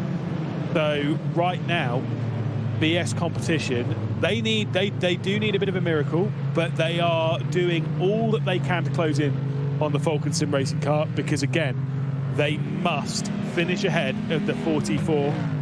At this rate, Peter, I would not rule out the chance of this coming down to a last lap run on the Duttinger Hoa between BS Competition and Falcon Sim Racing. It's not there yet. The gap's not coming down by enough, but it's not a million miles away either. No, I think you're right. It could come down to a real last minute battle. They're getting close. Kernbach now, it's only 6.5 seconds behind Falcon. So it is game on here. There's absolutely love it. It is so much fun seeing these cars dance around the circuit. It's obviously an enjoyable experience for us as spectators, less enjoyable sometimes for them as drivers when they're dealing with this kind of pressure. Christian Schaff behind the wheel of the Nürburgring Esports car just ahead of Sim RC. Marvin Stroll will be using that slipstream and the mighty Mustang to close in. V8 versus V8, slightly different though between the pair of them. And that gap is closing in. Sim RC, that's been off the road and Ardenau forced earlier on in the race, is potentially going to steal away a top 5 position from the Nürburgring Esports Aston Martin. We'll look to the inside by the time they get down on the brakes. It's Tiergarten side by side between them. We'll see the Mustang lift out. I've got your favourite corner on this circuit, Peter, and we both agreed on that. What about least favourite? Least favourite corners on this circuit? Least favourite corners on this circuit. Least favourite circuit, I mean, I've got a list. Go on. Least favourite circuit at the moment, probably Miami is up there. I hate the track so much.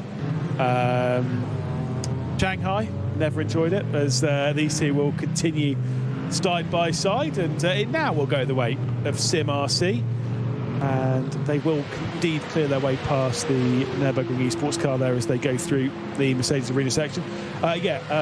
Circuit-wise, like I say, I really don't like. I've never liked Shanghai. I think Miami is horrendous. Outside of that, I'm pretty ambivalent to most of them. I'm like, yeah, whatever, most of them are fine. My least favourite corner on this circuit, though, is Gaugerkopf. And that is mostly because in all of my years lapping the circuit, I don't think I've ever found the right line for it. It is such an awkward turn, which you have to nail because the run of the Duttinger Hoa is so long. I quite like it. I quite like Gaugerkopf. I've never found it. Yeah. Never found it. Yeah, I'm trying to think. I find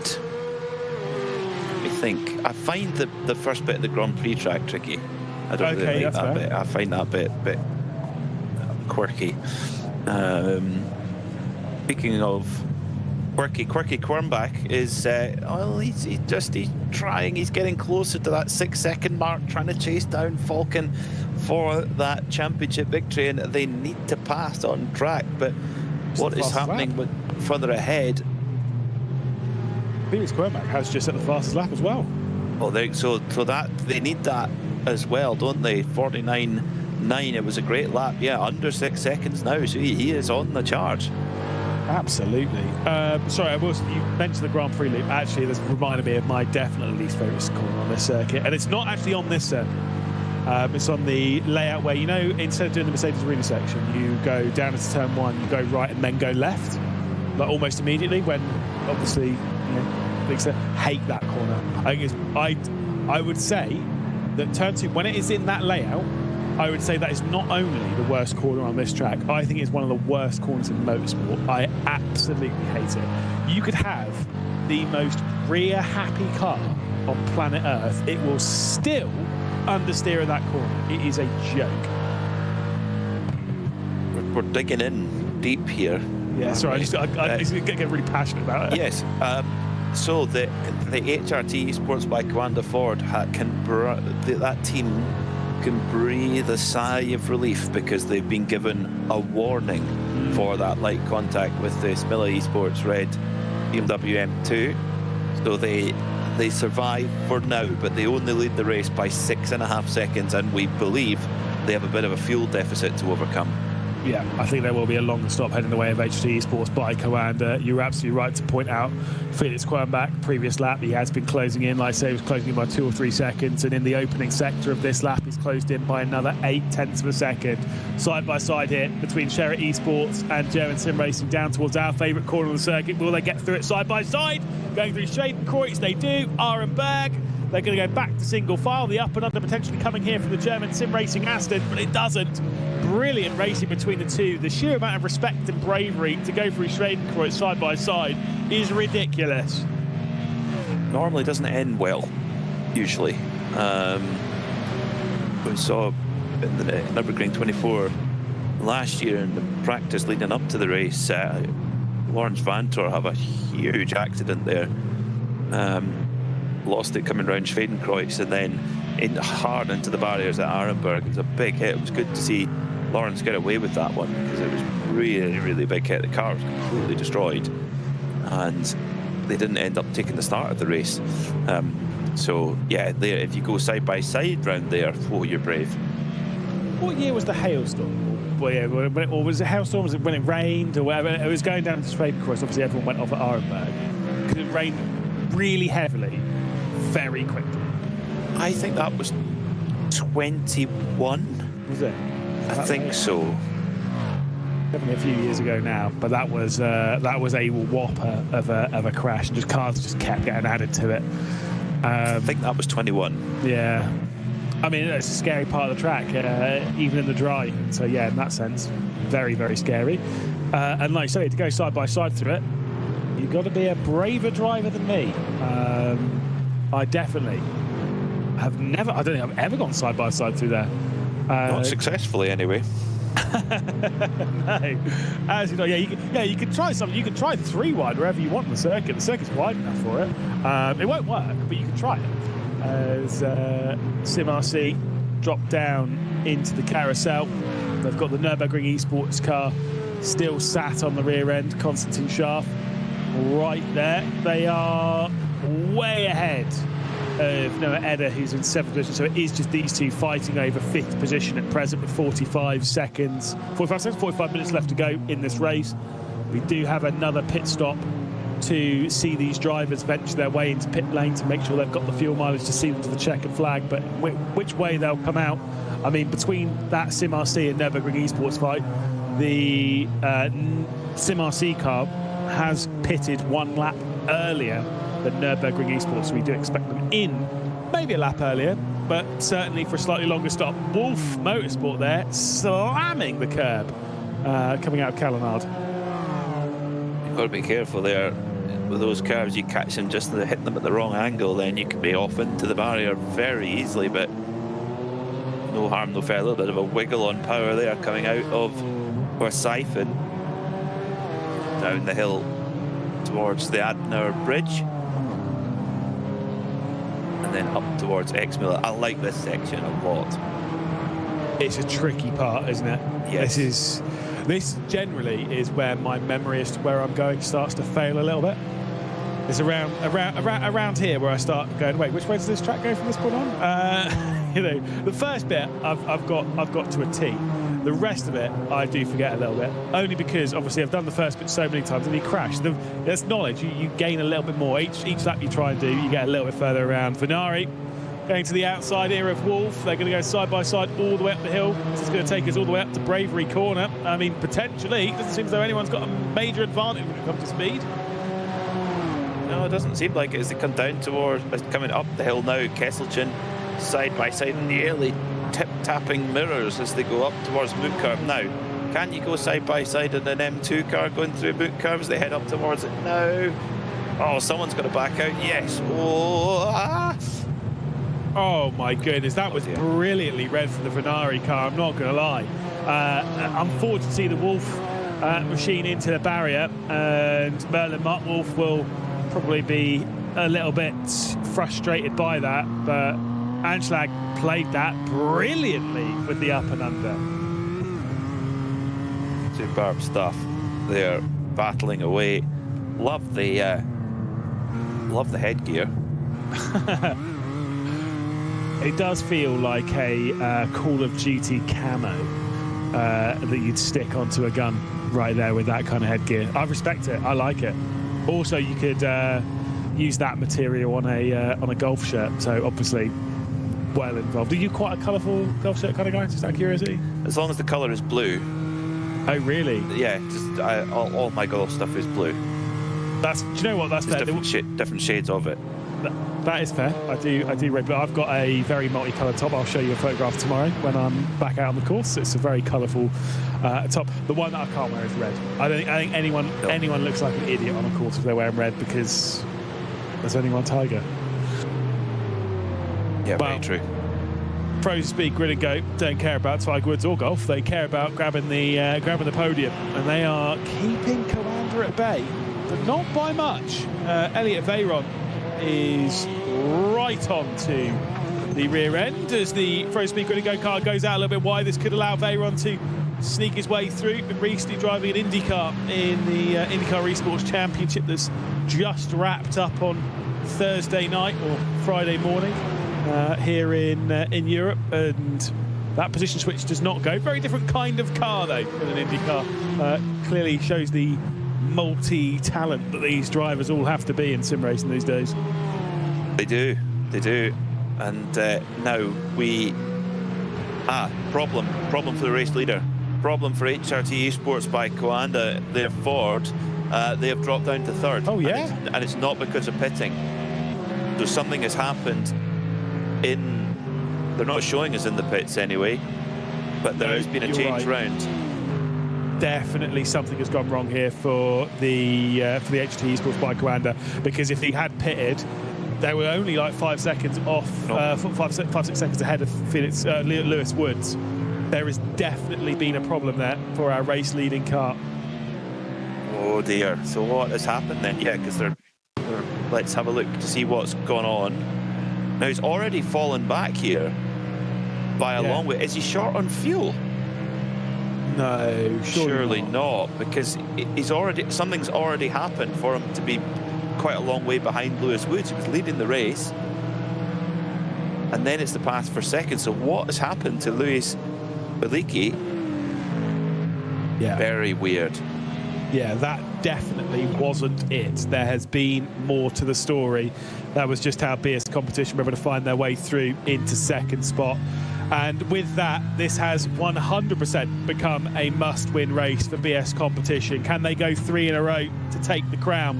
5 seconds separates themselves and Lewis Woods in that Falcon Sim Racing car as they navigate the Falcon Sim Racing BMW M4 in the SP10 category that currently sits second spot in that. But it is the race lead in the SP9s. I mean, yeah, this is going to build to quite the crescendo with 40 minutes left to go. Just a few minutes ago, a protest came in from HRT Esports by Coanda for an incident causing a collision with the Williams F1 Team Gaming SP10 car. So it's not normally, it's the slower class car protesting the faster cars coming through. It's not, it's the other way around. So has there been an incident, how you would think there obviously there has been, between HRT Ford and the Williams SP10 car?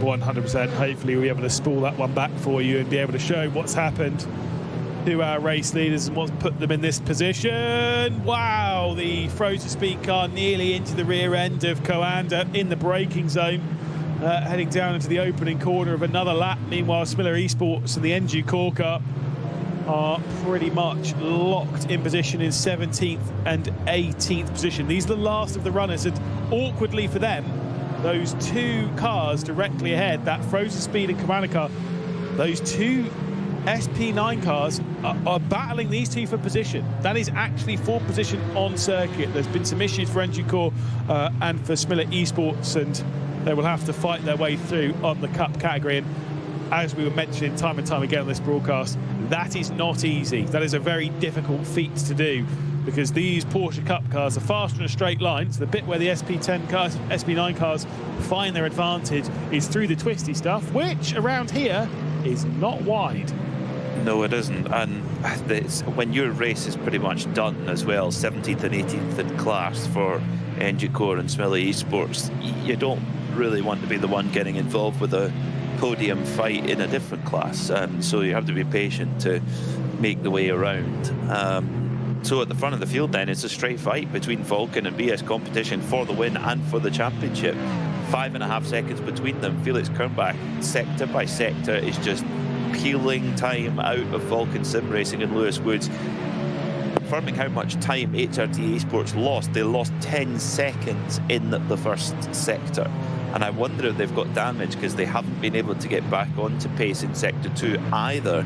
So this is, yeah, big problem for HRT Esports. I mean, a story really of what could have been for them in this championship. They've been in the race-winning pace position several times, and it just hasn't gone their way at all. Yeah, pace has definitely not been a problem for the HRT Esports by Commander squad. I mean, they've racked up a couple of podiums in the last two races, but that victory still eludes them, and it does seem as though it is going to elude them all the way through the running of this season of DNLS.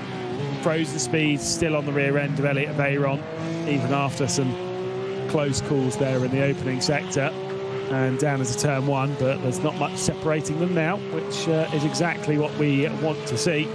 They are currently, though, 8 seconds off the race leaders, Julian Reimer and Jerome Fisher, who are well in control of this afternoon's action in the Porsche Esports Endurance Trophy Nürburgring. It does seem like, obviously, the 905 is winning this championship. That was basically settled before even a lap of this race was turned. It was done after qualifying. But regardless, to have that and still be able to pull out drives like this is just very, very impressive, and it shows their control in this vehicle, which is a good one to be good at in sim racing, because it's one that's used quite a lot. It is, yeah, it is. That's for certain. Gaps coming down a little. Yes, it's just a little bit back into the favour of Vulcan in the previous sectors, just sort of hovering around 5 seconds. 35 minutes to go. Can BS Competition close that gap down and win this race? And it can close the gap down, but then of course you've got the overtake to make as well. HRT Esports by Commander Ford are in for their final stop, but I just don't think, Lewis, there's going to be a big difference in strategy between the Vulcan and BS Competition in terms of, I don't see one having an advantage over the other, because they've been identical on planned strategy all the way through the race. Yeah, I think they're going to be doing the same thing. They're going to be stationary for basically the same time. The thing that will make the difference on the pit lane is how brave you are on pit entry, and BS Competition have to be quite brave. There is the HRT by Commander out of the pit lane, immediately behind Marvin Strell and Sim RC, but just ahead of the Nürburgring Esports car of Konstantin Schaaf. So they will be now seeing out the end of the race on this stint. Will be a fresh set of tyres. Ignore. Don't worry too much that the stint, the stop time is 29.6. They've already met their required length of pit stops in the opening 2 stops of their race, so the final one doesn't have to meet that 30-second regulated time period. It's only 2 of those stops where they're mandated to hit that. They are the first team, though, at the top to take that 3rd stop. We are expecting Falcon Sim Racing and BS Competition to also venture their way back onto pit lane. But so when they do, it'll probably be a shorter stop than what we've seen here from the mighty Mustang, as they're even going to lose out to Konstantin Schaaf and the Nürburgring Esports team. Big shame there for Louis Balicki, but I think their chances of winning this race have all but finished. Yeah, I think so. It would take something pretty dramatic to happen ahead if for them to get the win. Yeah, a story really of what could have been for the Coanda crew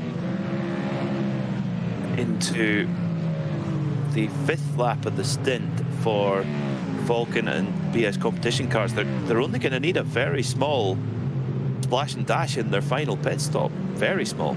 Yeah, like you say, they're going to need to add like a couple of laps, which is where they were always pulling a bit of the advantage out on the HRT by Coanda. That's where they were going to sneak that one back through. I think that the HRT Esports by Coanda was almost in a position where they probably weren't going to win this race. That had already kind of been settled mostly on the strategy and where they'd gone. But with half an hour left to go in this race, we are seeing a position where Falcon Sim Racing are in position to take the crown away. Felix Quernbach is doing all he can for BS Competition to close his way in. 5 seconds separate the top 2 in a must-win scenario for BS Competition. The title race has only 30 minutes left to go.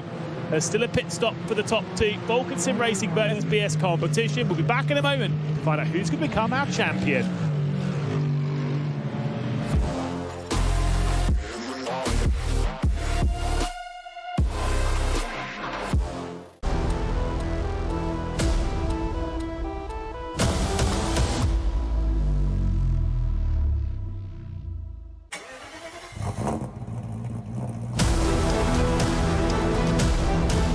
Hol dir jetzt dein eigenes Motorsporterlebnis nach Hause. Dein Online-Shop für Simracing-Hardware und Zubehör. www.simraceshop.de. Liebe Fans, Lovely fans. besucht uns auf unseren Social-Media-Kanälen, Follow us. Auf Facebook, Instagram. YouTube und TikTok. Willkommen bei der NLS.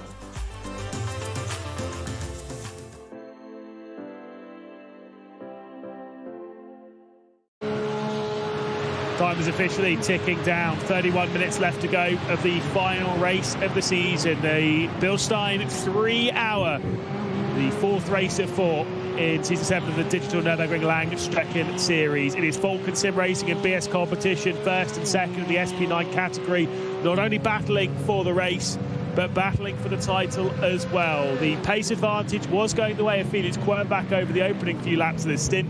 It is now teetering out and balancing out as Lewis Woods is finding form for the Falcon Sim Racing car. The team that opened the season with victory could be closing it as well, maybe sneaking the title.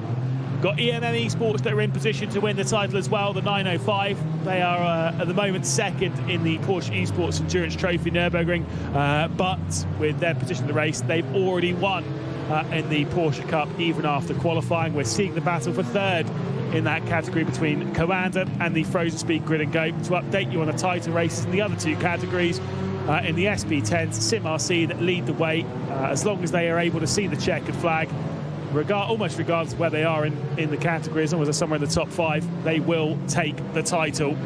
The BS Competition in the 284 car that's currently leading, that we've just seen on screen there, in the BMW M2 Cup.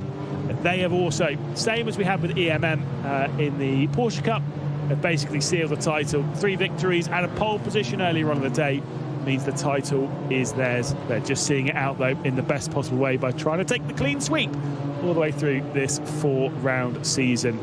30 minutes left to go. Myself, Lewis McGlade, Peter Mackay in the commentary booth, and we are ready to go. 4.8 seconds, though, separates those top 2, Peter, and I don't know which way this is going to go. They still have a pit stop to do between the pair of them, and it could go all up in the air in that.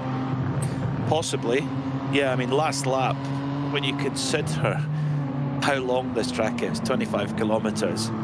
They were separated by 22 thousandths of a second in the favour of Felix Kernbach chasing. So he did bring the gap down, but nowhere near the rate he needs to. The gap is at 4.6 seconds right now. The opening sector just a slither quicker for Kernbach, but then 0.4 of a second found in sector 2. But he needs to be finding he's going to need to find probably half a second per sector to try and really put the heat on Lewis Woods in that Falcon Sim Racing car, who you have to say is just keeping things at a strong pace. Okay, maybe not absolutely quite as sharp a pace as Kernbach chasing him is, but he's holding on very, very well and not making the mistakes, which is critical. Yeah, but this, like I said earlier, and I'm going to keep saying it, even if they do come up short, I think this has been a champion's drive from BS Competition. They have the #1 on their car for a reason. They've won 2 races this season for a reason, and they are continuing to impress despite the issues of qualifying, starting down in 16th position. They've done a brilliant job working their way through. We're looking at the fight in the M2 category, as it will be the Nürburgring Esports car. Daniel Moose getting just ahead of Mark Wolf, who is driving the Wolf Motorsport Sim Racing car, and will indeed pick his way through. There is your race leader at the moment in position to take the championship. But that gap continues to decrease, with a fastest lap of the race just being set from Felix Kernbach. I mean, I will say, Lewis Woods just stole it. He said a 49.5 and thought, cool, that was a really quick lap. Don't worry about it. Felix Kernbach then breaks into the 48, a 7:48.771. Incredibly impressive for BS Competition.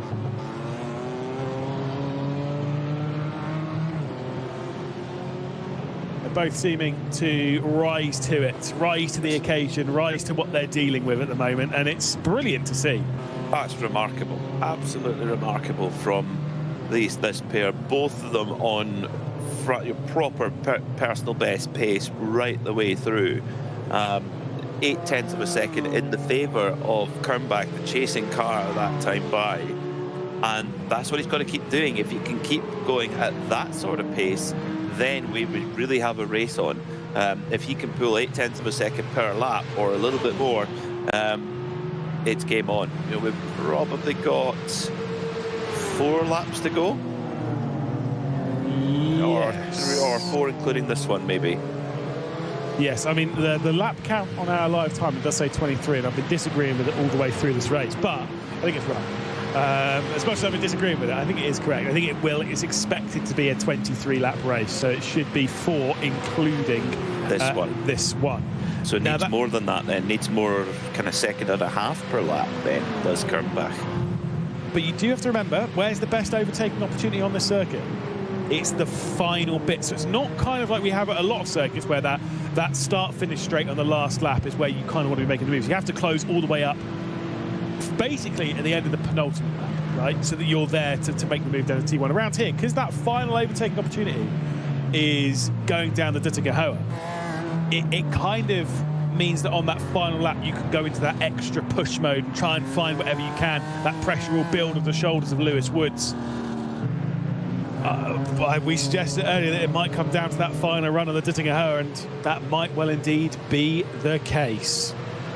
Yeah, could be waiting for that first sector time to come in on this lap. I mean, both in another universe on pace to the rest of the field on the previous lap. Is it going to be the same again this one as they both push for that championship? But throughout the field there's all sorts going on. The battle for 6th position really red hot right now in the Porsche Esports Endurance Trophy Nürburgring. Tim Matzke for Smirillis Racing in the yellow and blue number 910 car, trying to get a move done on Luca Neudeck as they come out through Klostertal. Likewise for 8th position, it's an all AMG fight for 8th place between the Manfilter by Windward Racing and the EWJ car. Yeah, and at the moment for Kai Hoffman, Noah Edder, who's been behind the wheel for a little while, is not able to get to the rear end of the Manfilter car through this the run on the Grand Prix circuit, and so we'll have to head onto the Nordschleife behind that bright yellow distinctive Manfilter livery. and will remain right on the rear end, I am sure. The gap, at least not on live time, because we're not seeing it pop on just yet. They've not quite finished that first sector, but it does seem as though on that timing tower on the left-hand side, but they've gone through the likes of Arden Force, that I think it has grown ever so slightly between first and second. Yes, I think it has. Yeah, well, it's just sort of staying fairly stagnant at the moment, 4.5 seconds or so. It's not coming down quick enough right now for BS competition. So, has it? Are they going to come up agonisingly short? Still plenty to go. Still a bit of traffic to negotiate. There's still plenty going on in the race control room as well. There's been a lot of penalties to hand out today. Lots of different incidents to look over. Now, there was no further action for the incident between the Coanda Ford and the Williams BMW, which of course cost the Coanda Ford the lead and around 10 seconds, and it's been deemed a racing incident by race control. Yeah, which is obviously fairly fortuitous for the HRT, for Coanda and in that one, and Williams. But look, that is what it is. That's sometimes just how these events unfold, and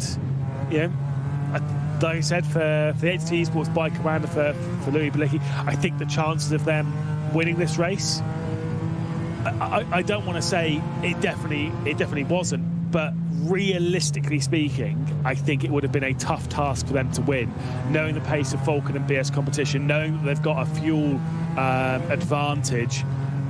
I think that realistically the victory was probably going to slip through their fingers once more, I'm afraid. Quite possibly. Yeah, Tim Yarshall, though, in the battle for SP10 for the win. The champion-elect Sim RC just up ahead as they go up the Kesselchen. Yarshall trying to find a way through, but there is no way through right now on our SP10 leader Sim RC. Through Moot Curve they go. Totally different type of corner that in an SP10 car, but you've just not got the aero of the SP9 machine. Very much more like a road car in terms of its, albeit a high performance road car in its character. Yeah, I think Falcon Sim Racing will be desperate to find their way into the race lead, mostly courtesy of, I'm not 100% sure, but I think that victory might actually, depending on where the fast lap is, might get them second in the championship ahead of the Williams F1 Team Gaming car. They currently sit second in the championship, third in the race. If they're able to get that victory, victories are so well rewarded in this championship. It's 15 points for a victory, it's 11 for second. So it's a 4-point switch. It's 8 finishing in third position. So, I mean, that's 7 points difference from first to third. And Falcon Sim Racing, who is currently 7 points behind Williams F1 Team Gaming, if they're able to get that victory, obviously they'll lock that up on level points. Like I said, it depends where the fastest lap is. So they'll be desperate to get ahead of Sim RC in the SP10 category. Sim RC, who don't need to win this race because they have 2 victories to their name. They are in position for the championship, whether they finish in first or second. The last 20 minutes, who's going to be going into the off-season smiling and who's going to be thinking what could have been? Only just, the thing is, 20 minutes, it's only 3 laps really, 2.5 laps of this NLS configuration circuit. Oh dear. Oh, sorry, no, I was looking at my last time. I thought it was 1 second between first and second. It was because they're in pit lane. I was like, whoa, okay, it's fine. Yes, so Falcon Sim Racing and BS competition come into pit lane. Sorry for oohing over you there, Peter. I was genuinely terrified of the idea of them being 1 second apart. I thought we were about to have a right tussle. Well, we might just do, because how much of a difference is there between them as they come out of the pit lane? We'll just have to wait for the timing to sort of correct itself a little bit. It's increasing at the moment. I think maybe BS Competition have gained a little bit. Yeah, they're at the pit stop. They were 1.1 seconds less at the pit stop. And there's 3 laps left of this race. 20 minutes on the clock. 3 seconds separating Falcon Sim Racing and BS Competition. A race victory which would crown a champion. Oh, this is not done.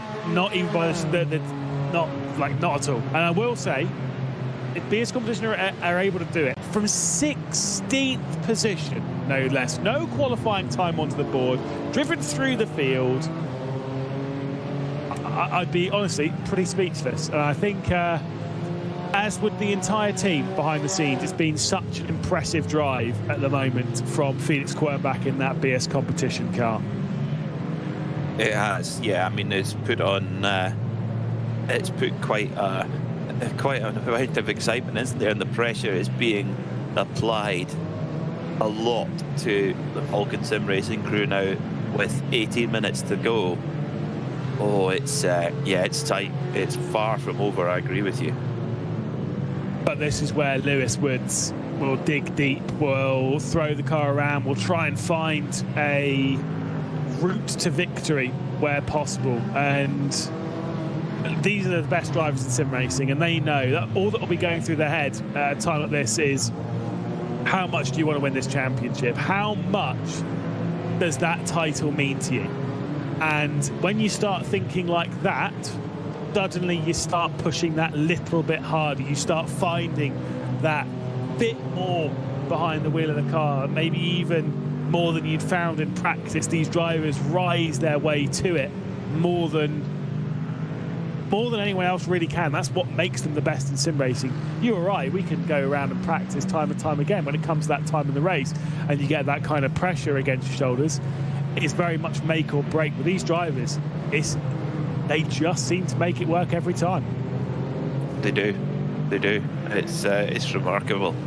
It's remarkable considering how much else there is that, you know, around in sim racing, where you've got to be adaptable, you've got to be able to jump from car to car.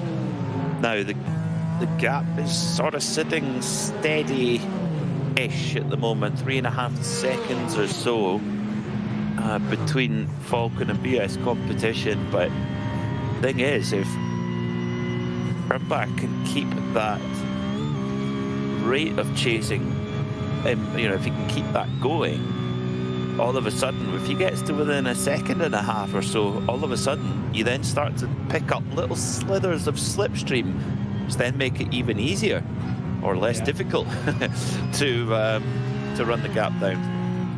Lewis Woods is not quite a 10k I-rated driver yet. He's about 9.5, 9.6k I-rated. I do know that Felix Quernbach is 10k I-rated. And the only reason I bring that up, I-rating doesn't, once you get to a point of about like 8k and beyond, everyone's running basically the same speed. Everyone that is capable of pretty much, within reason, the same kind of lap times. The I-rating doesn't really matter that much. The only reason I bring it up, would you like to take a guess at how many drivers have more than 10k I-rating? I'll let you think about that whilst we see this pass from Elliot Veyron. He'll be able to get past the Frozen Speed Grid and Go-Kart and up into third in category. Any guess as to how many drivers have 10k I-rating or more? 43. 43. See, now that's the kind of place that I would like to think that it would be. But I can tell you it's not. I can tell you it is way more than that.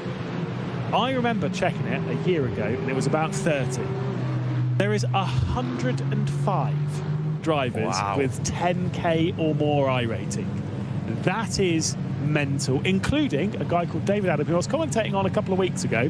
I think he can never do a race again on I-rating because his I-rating is 10,000 on the dot. I wouldn't do another race. I'd be like, cool, that's me done. Don't worry about it. Peace. I remember when the first guy to do it, 10k Beneke. Remember that? Oh yes. Oh yes. I remember losing it as well, and then gaining it back again. And it was Beneke for a long time who was the top driver. Now it's Aaron Vasquez, who's on 13k. He's not going to drop below 10k for a while, is he? No, I think he's fairly safe there. They have to have some horrific races. But that's what, I mean, you were talking about driving Long Beach. That's where a track like that really comes into, isn't it? You're absolutely terrible for iRating if you're not careful. Can be. I found I've made some great gains there, probably because other people crash. It was the TCRs, but it was just the RS3 in the TCRs. They went to Long Beach. And this is why my iRating is so inflated compared to my ability level. Because TCRs went there, and it was before the TCR was like a series that actually quite a lot of decent people did. There were still some good people in it, but not ridiculously. And I did quite a lot of races in 2 days on the weekend, where clearly I had nothing better to do with my life. In 2 days, I got my iRating from 1.8k to 3.1. Wow. That is quite the gain. And yes, it was a lot of racing. But again, just didn't crash. I think I lost iRating in one race out of all the ones I did. Just because I didn't crash. And that is why you just got to keep it on the road. God, you're good. Thank you. Now ask me how many golf balls I lose on a golf round. But yes, back to the race. 2.8 seconds, the gap. So in Sector 1, come back in the BS competition, BMW brought the gap down by 0.3 of a second, and then by another 4 and a bit tenths of a second in Sector 2. So when we come to the line, it will be 2 laps to go with 2.8 seconds between them. It's still possible. It's still very much on. Any slip at all from Lewis Woods, and Kernbach will be all over him. Yeah, and for anyone watching the iRacing Bathurst 12-hour at the weekend, last weekend, sorry for Commander, please close your ears, because I know you don't want to hear this at all. Anyone watching it will know very much that everything can go up in smoke right at the last moment, and that is unfortunately what happened for Commander at the Bathurst 12-hour. They were leading pretty much 11 of the 12 hours. The final hour, there's a bit of a back marker issue. They got involved with it, and unfortunately that cost them the race. Obviously it was Drago Sim Race that were able to come through and steal the victory, and the recency of that, I'm sure a lot of these drivers will be well aware as that happened. It will be sat in their mind. Every time you go through traffic, yes, you might be leading by 2.7 seconds. Yes, you might have the championship currently on the line, but it's one of those ones that sits in your mind that if you make a mistake, this championship is gone. Someone else making a mistake may also cause that to happen. So you still have to be aware. You have to pay more attention now than you ever have in your sim racing career if you want to win this championship. That you do. Just try and get through the next couple of laps clean. Try and push as hard as you can. And, well, that is exactly what Felix Kernbach is doing. In the third sector of the previous lap, he got another 0.6 of a second, so the gap is hovering around 2.5 seconds now. Kernbach getting closer and closer all the time. I mean, this has been quite, as you said, Lewis, been quite a performance. We can't forget that BS competition started 16th and have made their way all the way through. It's been such an incredibly impressive drive, and it is always proof of a championship when the top two are the ones that end, the top two in the championship are the ones that end up being the top two in the final race, the top two battling for the crown, the top two that are separating themselves from the rest of the field on not just consistency, not just lap time, not just strategy, but piecing all three of those things together perfectly in one beautiful bundle that we all look up to, and they're doing what they need to do right now. And I mean, I cannot imagine what the heart rate is between Lewis Woods and Felix Kernbach, but they are pushing some very solid triple digits, let me tell you. Yes, they are. They are. He's sweaty at the moment in the cockpit. Meanwhile, EMM is having their own little team practice session here, just time trialing away.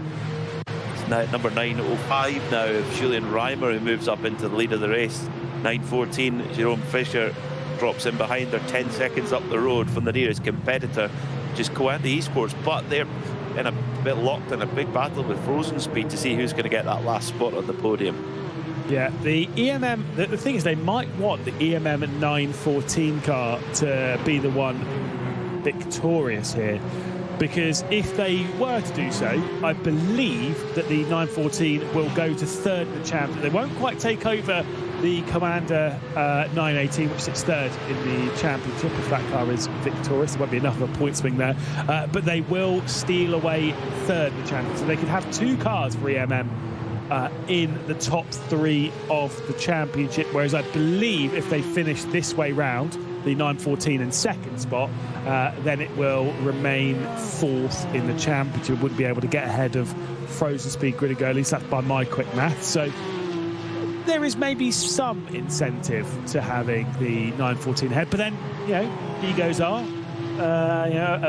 around, and if I'm in that 905, isn't that a much prettier thing, seeing race victory for all 3 races and making it 4 on the bounce to clean sweep this trophy? Maybe it is. Well, the ship has been steadied slightly by Lewis Woods at the front of the field. He had lost 1.3 seconds on the previous lap, but in the opening sector he's only 0.04 of a second slower than Kernbach, so that has kind of steadied the ship a little bit. We'll see when they come through the second sector of the lap to see where it is. At the moment the timing showing just 2.2 seconds between them, so Kernbach is getting agonizingly close to getting into that slipstream window. I mean, where do we think? Do you need to be 1.5 seconds? Do you start feeling in effect at 1.5 seconds, or do you need to be under a second, do you think? I mean, you'll get the faint wisps of slipstream from about, like say, 1.5 to 2 seconds, but it's not really going to make that much of a difference. It's only when you get below that second margin, especially to about 0.7, there's definitely something happening there at the final corner. It's that 0.7 of a second that really that's when the slipstream really makes the difference. And 2 seconds, the most important thing, less so the slipstream, more so the visual target. You can see that car ahead, you can see what you're closing down, you know that car's getting bigger. That's what gives you that extra push. I think so, yeah, I think there's a lot in that for sure. Well, the gap is just hot. It's hovering around 2 seconds at the moment, so Kernbach is just throwing everything at this right now to try and win this race and this championship. I mean, to do so, to win the last 3, the last 3 races of the season, of a 4-race season, to win it, I mean, for what a story that would be. And to do it in this race from 16th on the grid, the gap's now down to 1.5. Oh, so Lewis Woods is now under the cosh big time. Kernbach is on the charge in the BS competition, the charging zebra. Shout out to Florian Harsper, team manager of BS Competitions, just messaged me. He said, I cannot watch this, and I can understand why. I mean, it doesn't get better than this. The championship coming down to the wire, but for all those involved, you're watching through your fingers. You can't even almost be in the room of the broadcast, but you have to watch. You can't take your eyes off of it.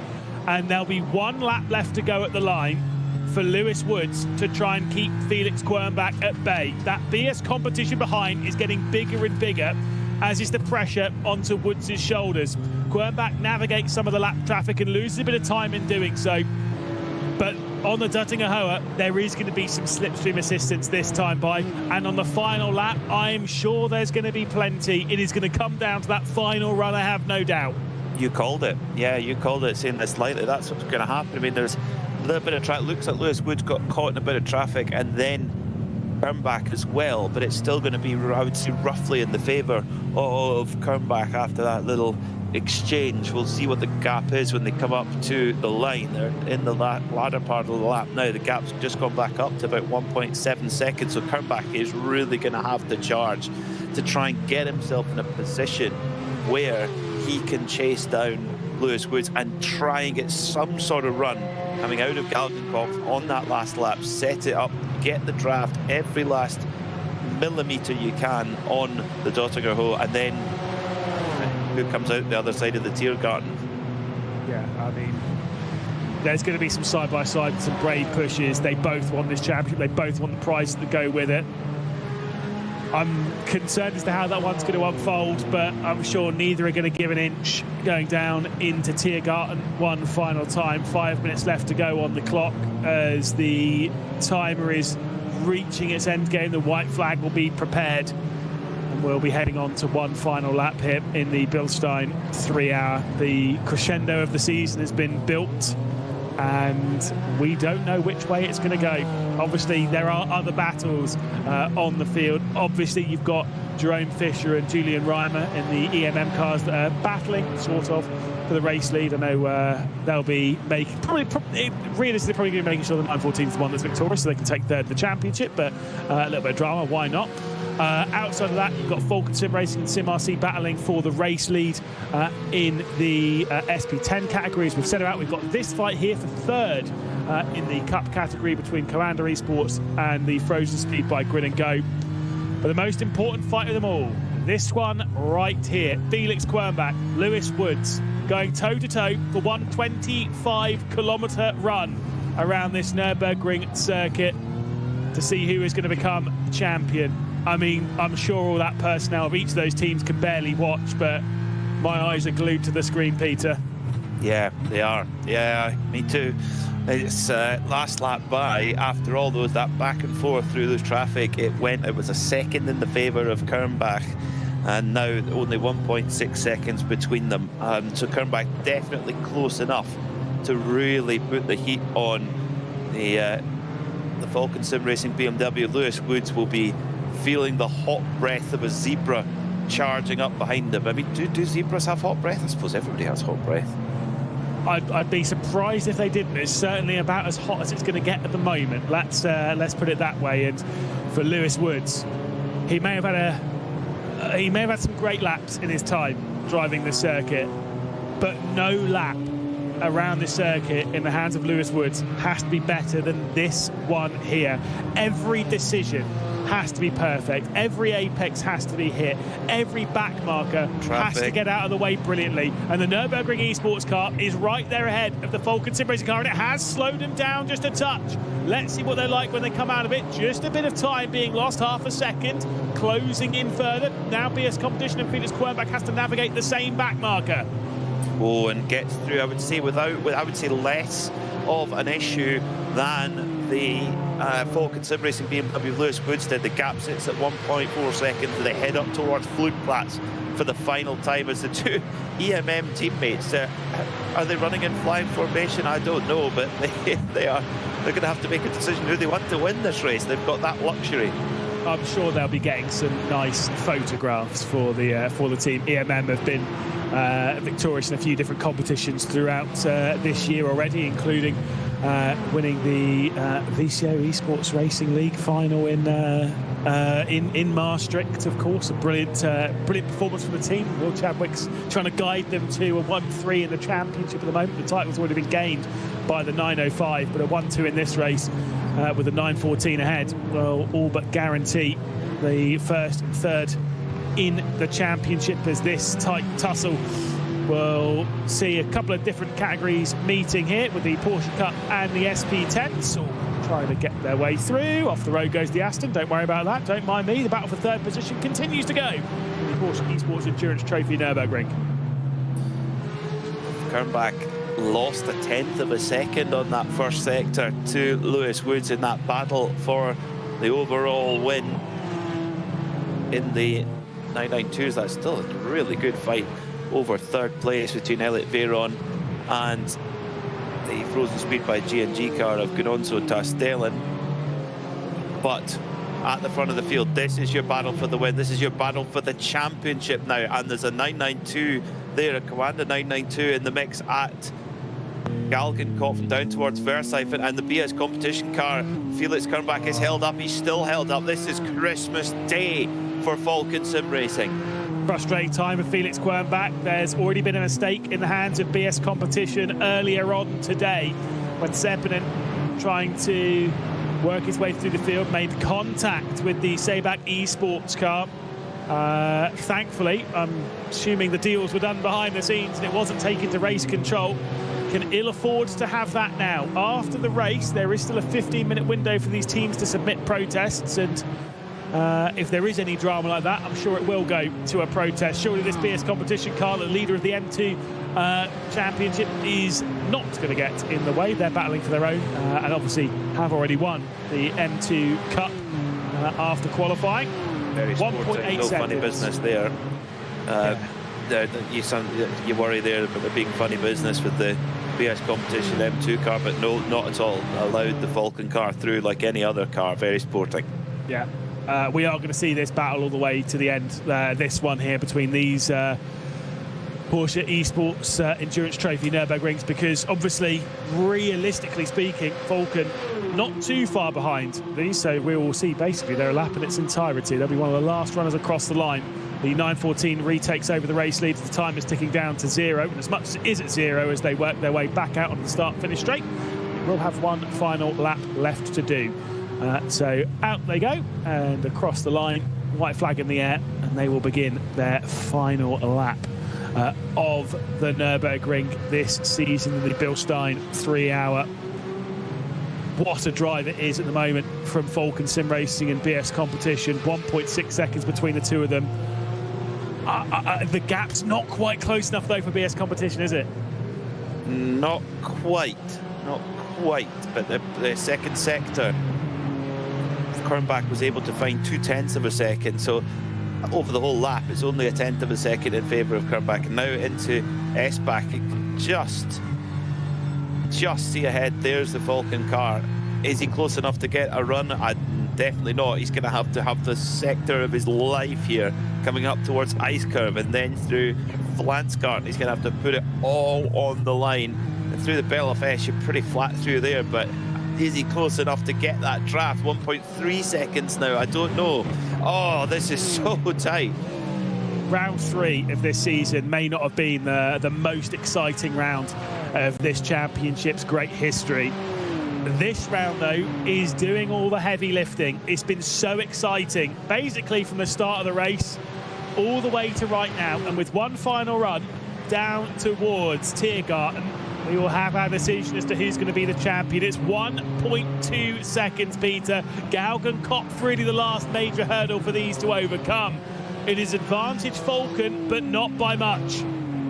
Not by much at all. It's all about that exit out of Galgenkop for Lewis Woods here, and he might be home and dry. 1.2 seconds, that's not enough to get much of a slipstream as well. It looks like it's going to be Falcon Sim Racing. Just got to get through the Tiergarten cleanly one more time, and they will be DNLS champions for 2025-2026. It's been a great race for the Falcon Sim Racing team. It has been a great race of BS Competition after the qualifying mishap that saw Falcon Sim Racing start from the front row of the grid, that saw BS Competition start from 16th. It's a champion's drive from the BS Competition outfit to see them rise the #1 all the way up to 2nd position. But they are going to come up one short, as Falcon Sim Racing will do as they end the season as they started. They started the season with a victory, they will end it with a victory, and with that they will have the DNLS crown. SP9 goes the way of Falcon Sim Racing after an epic drive from the pair of them. Absolute perfection for Falcon Sim Racing. BS Competition, and brilliant drive as well. Hats off to them, but one position short. And it all came down to qualifying. They had the pace to win.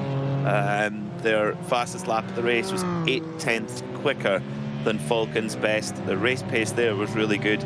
It came down to that the one lap in qualifying, the difference between being champion and not. They will at least walk away with some solid silverware. BS Competition do win in the M2 CS Racing Cup. That's not only just this race, they've taken 4 victories in that, but they will also walk away with the title of that category as well. A brilliant drive from BS Competition all season in that category. So first in that, second in the SP9s, and I'm sure the disappointment and heartbreak, you cannot fault them. They gave absolutely everything in the Bilstein 3-hour. They threw what they could at it, even with a bit of drama with this car right here, the Seabach Esports car that Dursus is driving at the moment. There was contact between them and BS Competition earlier on. Thankfully, they didn't report them, actually. Let's say it. we would have been robbed of that exciting finish would that have been the case, because it was a slam dunk penalty. Yeah, it was. EMM, what can you say about them? They're really a march now to the flag. So impressive. Looked like they were, they weren't breaking away early on in the race. They were threatened a lot by Coanda, by Frozen Speed, but their class has really emerged and shone through as the race has progressed. Yeah, and as much as these two will probably switch around maybe a couple of times more for the show than anything else, keep that EMM branding on the screen. I'm sure that's a fair part of it, but also I do expect that this order will cross the line with the 914 car ahead of the 905. The 905 is set to become champions of the Porsche Esports Endurance Trophy Nürburgring.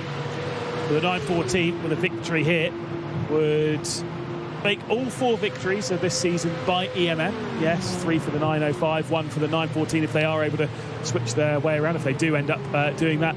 But of course, for the 914 car, it would be 3rd in the championship, and some solid prizes that go with that. I think it would be a worthy switch around for the team to do. I'm sure that's something that's already been communicated probably a long time ago between the squad. Oh, they've had that luxury, haven't they, to be able to do that, and yeah, they've earned that. But the battle over the podium position far more uncertain, because Frozen Speed, are they actually in the pouncy here? Are they in the right position to set themselves up for a draft going up the Dottinger hole and make a move into the Tiergarten? Quite possibly. I think there certainly is an opportunity for them to get through. They've sat behind for long enough, and I know they've got the speed in that Frozen Speed grid and go-kart to work their way through. Some other slipstreams coming in. Sebak Esports trying to get past Scherer in their second car, and whilst all that's happening, we do have the Falcon sim racing car to come down into that final sector to win in the SP10s. It's been an excellent drive. Does mean that Falcon sim racing will win 2 of the races, 2 of the categories here in the season finale. As much as it won't be the title for Falcon Sim Racing, it might well see them move up to 2nd in the championship ahead of Williams F1 Team Gaming. I do believe it will. An excellent drive and an excellent victory. But behind that, in 2nd position, Sim RC will come through the final corner, and they are going to win the SP10 category. They are the champions here in DNLS and SP10. An excellent drive from them. Williams F1 Team Gaming came into it 2nd of the title race. They will lose out that 2nd position to Falcon Sim Racing, but a great drive nonetheless. 3 different winners from the 4 races in this category. It's been one of the more hotly contested of our title races outside of SP9. It has, yeah, really good stuff there from Sim RC to be there at the end and close off that SP10 battle. Oh dear, Wolf Motorsport limping over the line. Yeah, not the way you want to end the season. Thankfully, though, we are in the virtual world where the virtual mechanics can do work on the car, and no one else really has to stress going into the evening that they have to repair the vehicle after the final lap of the race. Here we go then. This will be the switch for the 914 to retake over the race lead. That'll be good enough for them to be 3rd in the championship. But what an unbelievable performance it has been from EMM, who have been able to break the 6-car battle we had in the opening stint of the race. There was going left, right and centre. We had 2 Coandas in there, we had a Dur Esports car, and we had the Frozen Speed grid and go. We look set to maybe take 3rd in this race and still secure a solid position in the championship. For EMM though, the 905 will win the championship, the 914 will win the race. An excellent 1-2 for EMM Esports, who have dominated this category this season, and the 905 are your champions. Total domination from that crew. Nobody could touch them all season long. 914 taking the flag, but running. I mean, that's a sign of a properly well-oiled sim racing team, isn't it? How they just were inseparable the whole way. Absolutely perfect. Did see that Frozen Speed Grid and Go had stolen away 3rd from Elliot Veyron in the Coanda Esports car, so they were able to grab that one across the line. We were kind of expecting that one to potentially head the way. Dur Esports, Gregor Homerson across the line. A well-deserved 5th place run. Same with the Smiralus Racing car that did have to start a little bit further. I think it had some drama in the early parts of the race, and into 6th spot they go, and I do believe they are the highest placed AM category car in the Porsche Esports Endurance Trophy Nürburgring. Just got a final few cars to cross over the line before we'll give you the provisional race results in what has been an exciting race, Peter. That it has, yes, it has indeed. I mean, that was really nerve-wracking, that last little bit with BS Competition chasing down Falcon Sim Racing all the way and just coming up agonisingly short, but an amazing effort nonetheless. And, you know, obviously we've only jumped in for a couple of rounds this season. Every time we do jump into DNLS, it's always an exciting battle. A bit of, you know, the Nürburgring powerhouses that we see, the drivers that take on this circuit. They know exactly what they're doing. They show us all what we're expecting. We're expecting them to all do battle once again when the Nürburgring 24-hour, the official iRacing event, happens later on in the season. Here's your provisional race results, though, from the Bill Stein 3-hour. It's Falcon Sim Racing, Sindre Setsource and Lewis Woods who will take victory for the second time this season and will take the SP9 crown. BS Competition went from 16th all the way up to 2nd in an expert drive. HRT Esports by Coanda, 3rd for them. Louis Balicki and Mitchell de Jong led an awful lot of laps today, but unfortunately the victory still eludes them despite that dominant pole position and dominant early part of the race. Marla Racing Team played their part earlier on in assistance of BS Competition, their sister team. They finished in 4th, with Nürburgring Esports, SimRC, Shezza Esports and the Manfilter team by Winward Racing will finish in 8th position.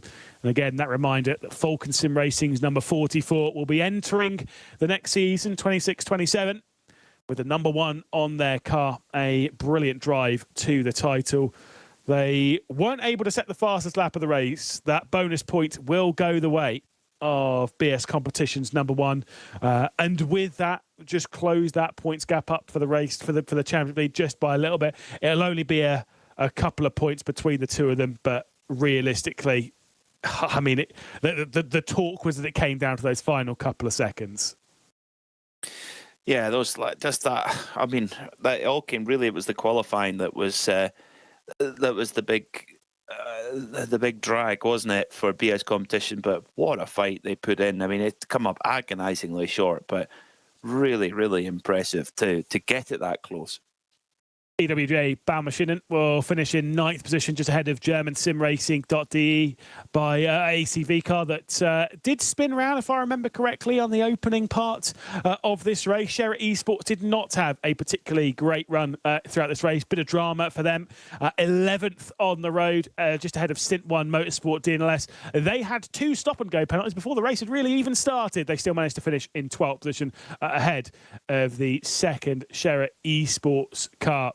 Then it's Sebag Esports, Next Level Racing Esports, and the Smilia Pro car that will finish down in 16th position. Those final runners in the SP9 category will be the Eiffel Kind Esports car, the NG Core Racing, who were the first team to actually receive a penalty. They ended up having to do a 60-second stop and hold, finish in 18th position with just the single driver we can see. Lion GP, Fence.com, and the Nürburgring Esports number 32. Will finish down in 20th position. I don't even believe they took to the race start, unfortunately for them.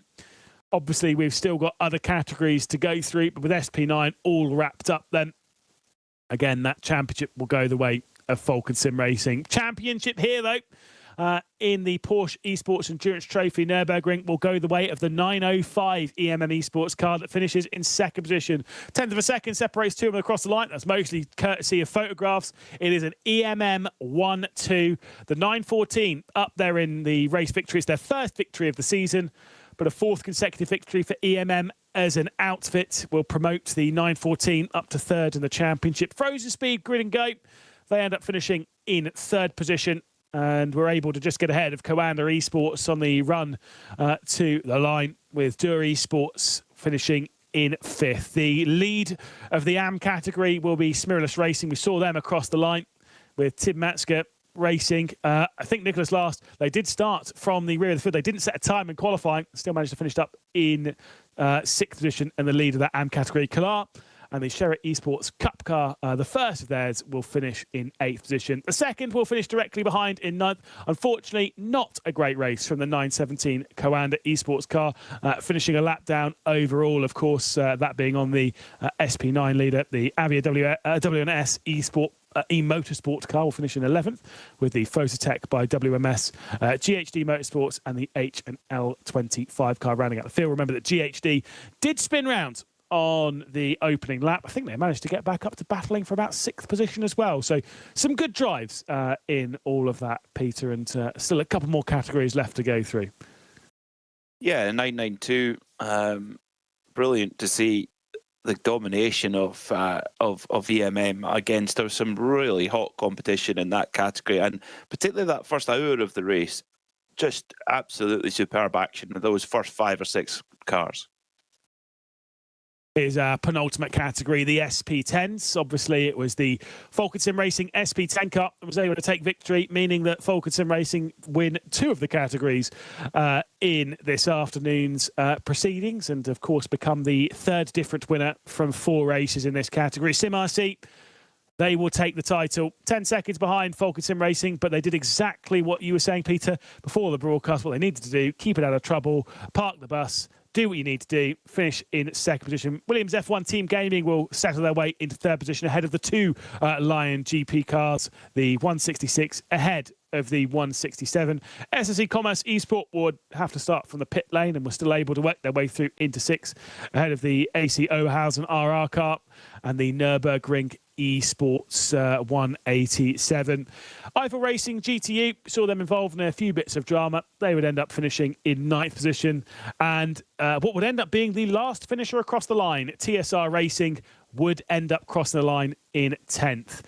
We turn our attention to the M2 Cup, and of course it's BS competition. 4 from 4 for Ruben Bonga and for Niels Koch. A brilliant drive from them this race to seal the title even before a lap of the race had been turned. Sherritt Esports in 2nd position with the Smilia Esports Red. Venari we saw embroiled in a great fight with that Smilia Esports car, and plenty of side-by-side and some very brave moments indeed. Nürburgring Esports 285 will finish in 5th with the Adopt Don't Shop.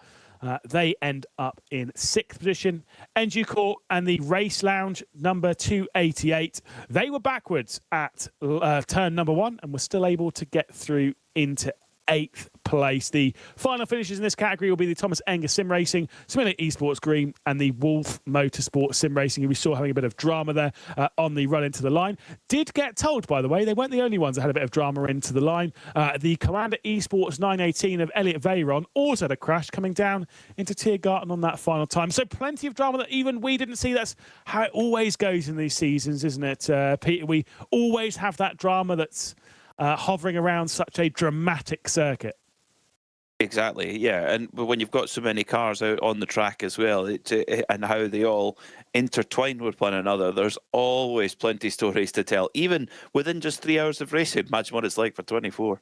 Yeah, I mean, yeah, the 3 hours of racing here in the 3-hour Bilstein 3-hour race, the 12 hours of racing throughout the season, say double the entire season's length and then do it in one big race. It's always hugely dramatic. One that I hope one day I'll might even be able to say, maybe we're going to have to team up on that one, Peter. Good idea. Oh, I think it's a horrible idea. We'll both definitely crash. At least I will. The car will not come back in one piece, I'm sure. Well, it's been a fantastic race and a fantastic season. Of course, major thanks to everyone that's pieced together this broadcast, all of the drivers that has brought us this show, all the team personnel behind that have pushed their drivers to the very limit, to obviously the commentators that have come before us, Peter. I know you and O'Leary was supposed to be for this race, but unfortunately is unwell, so hopefully he'll get better soon. From myself, as we go, from Peter Mackay, thank you so much for joining us.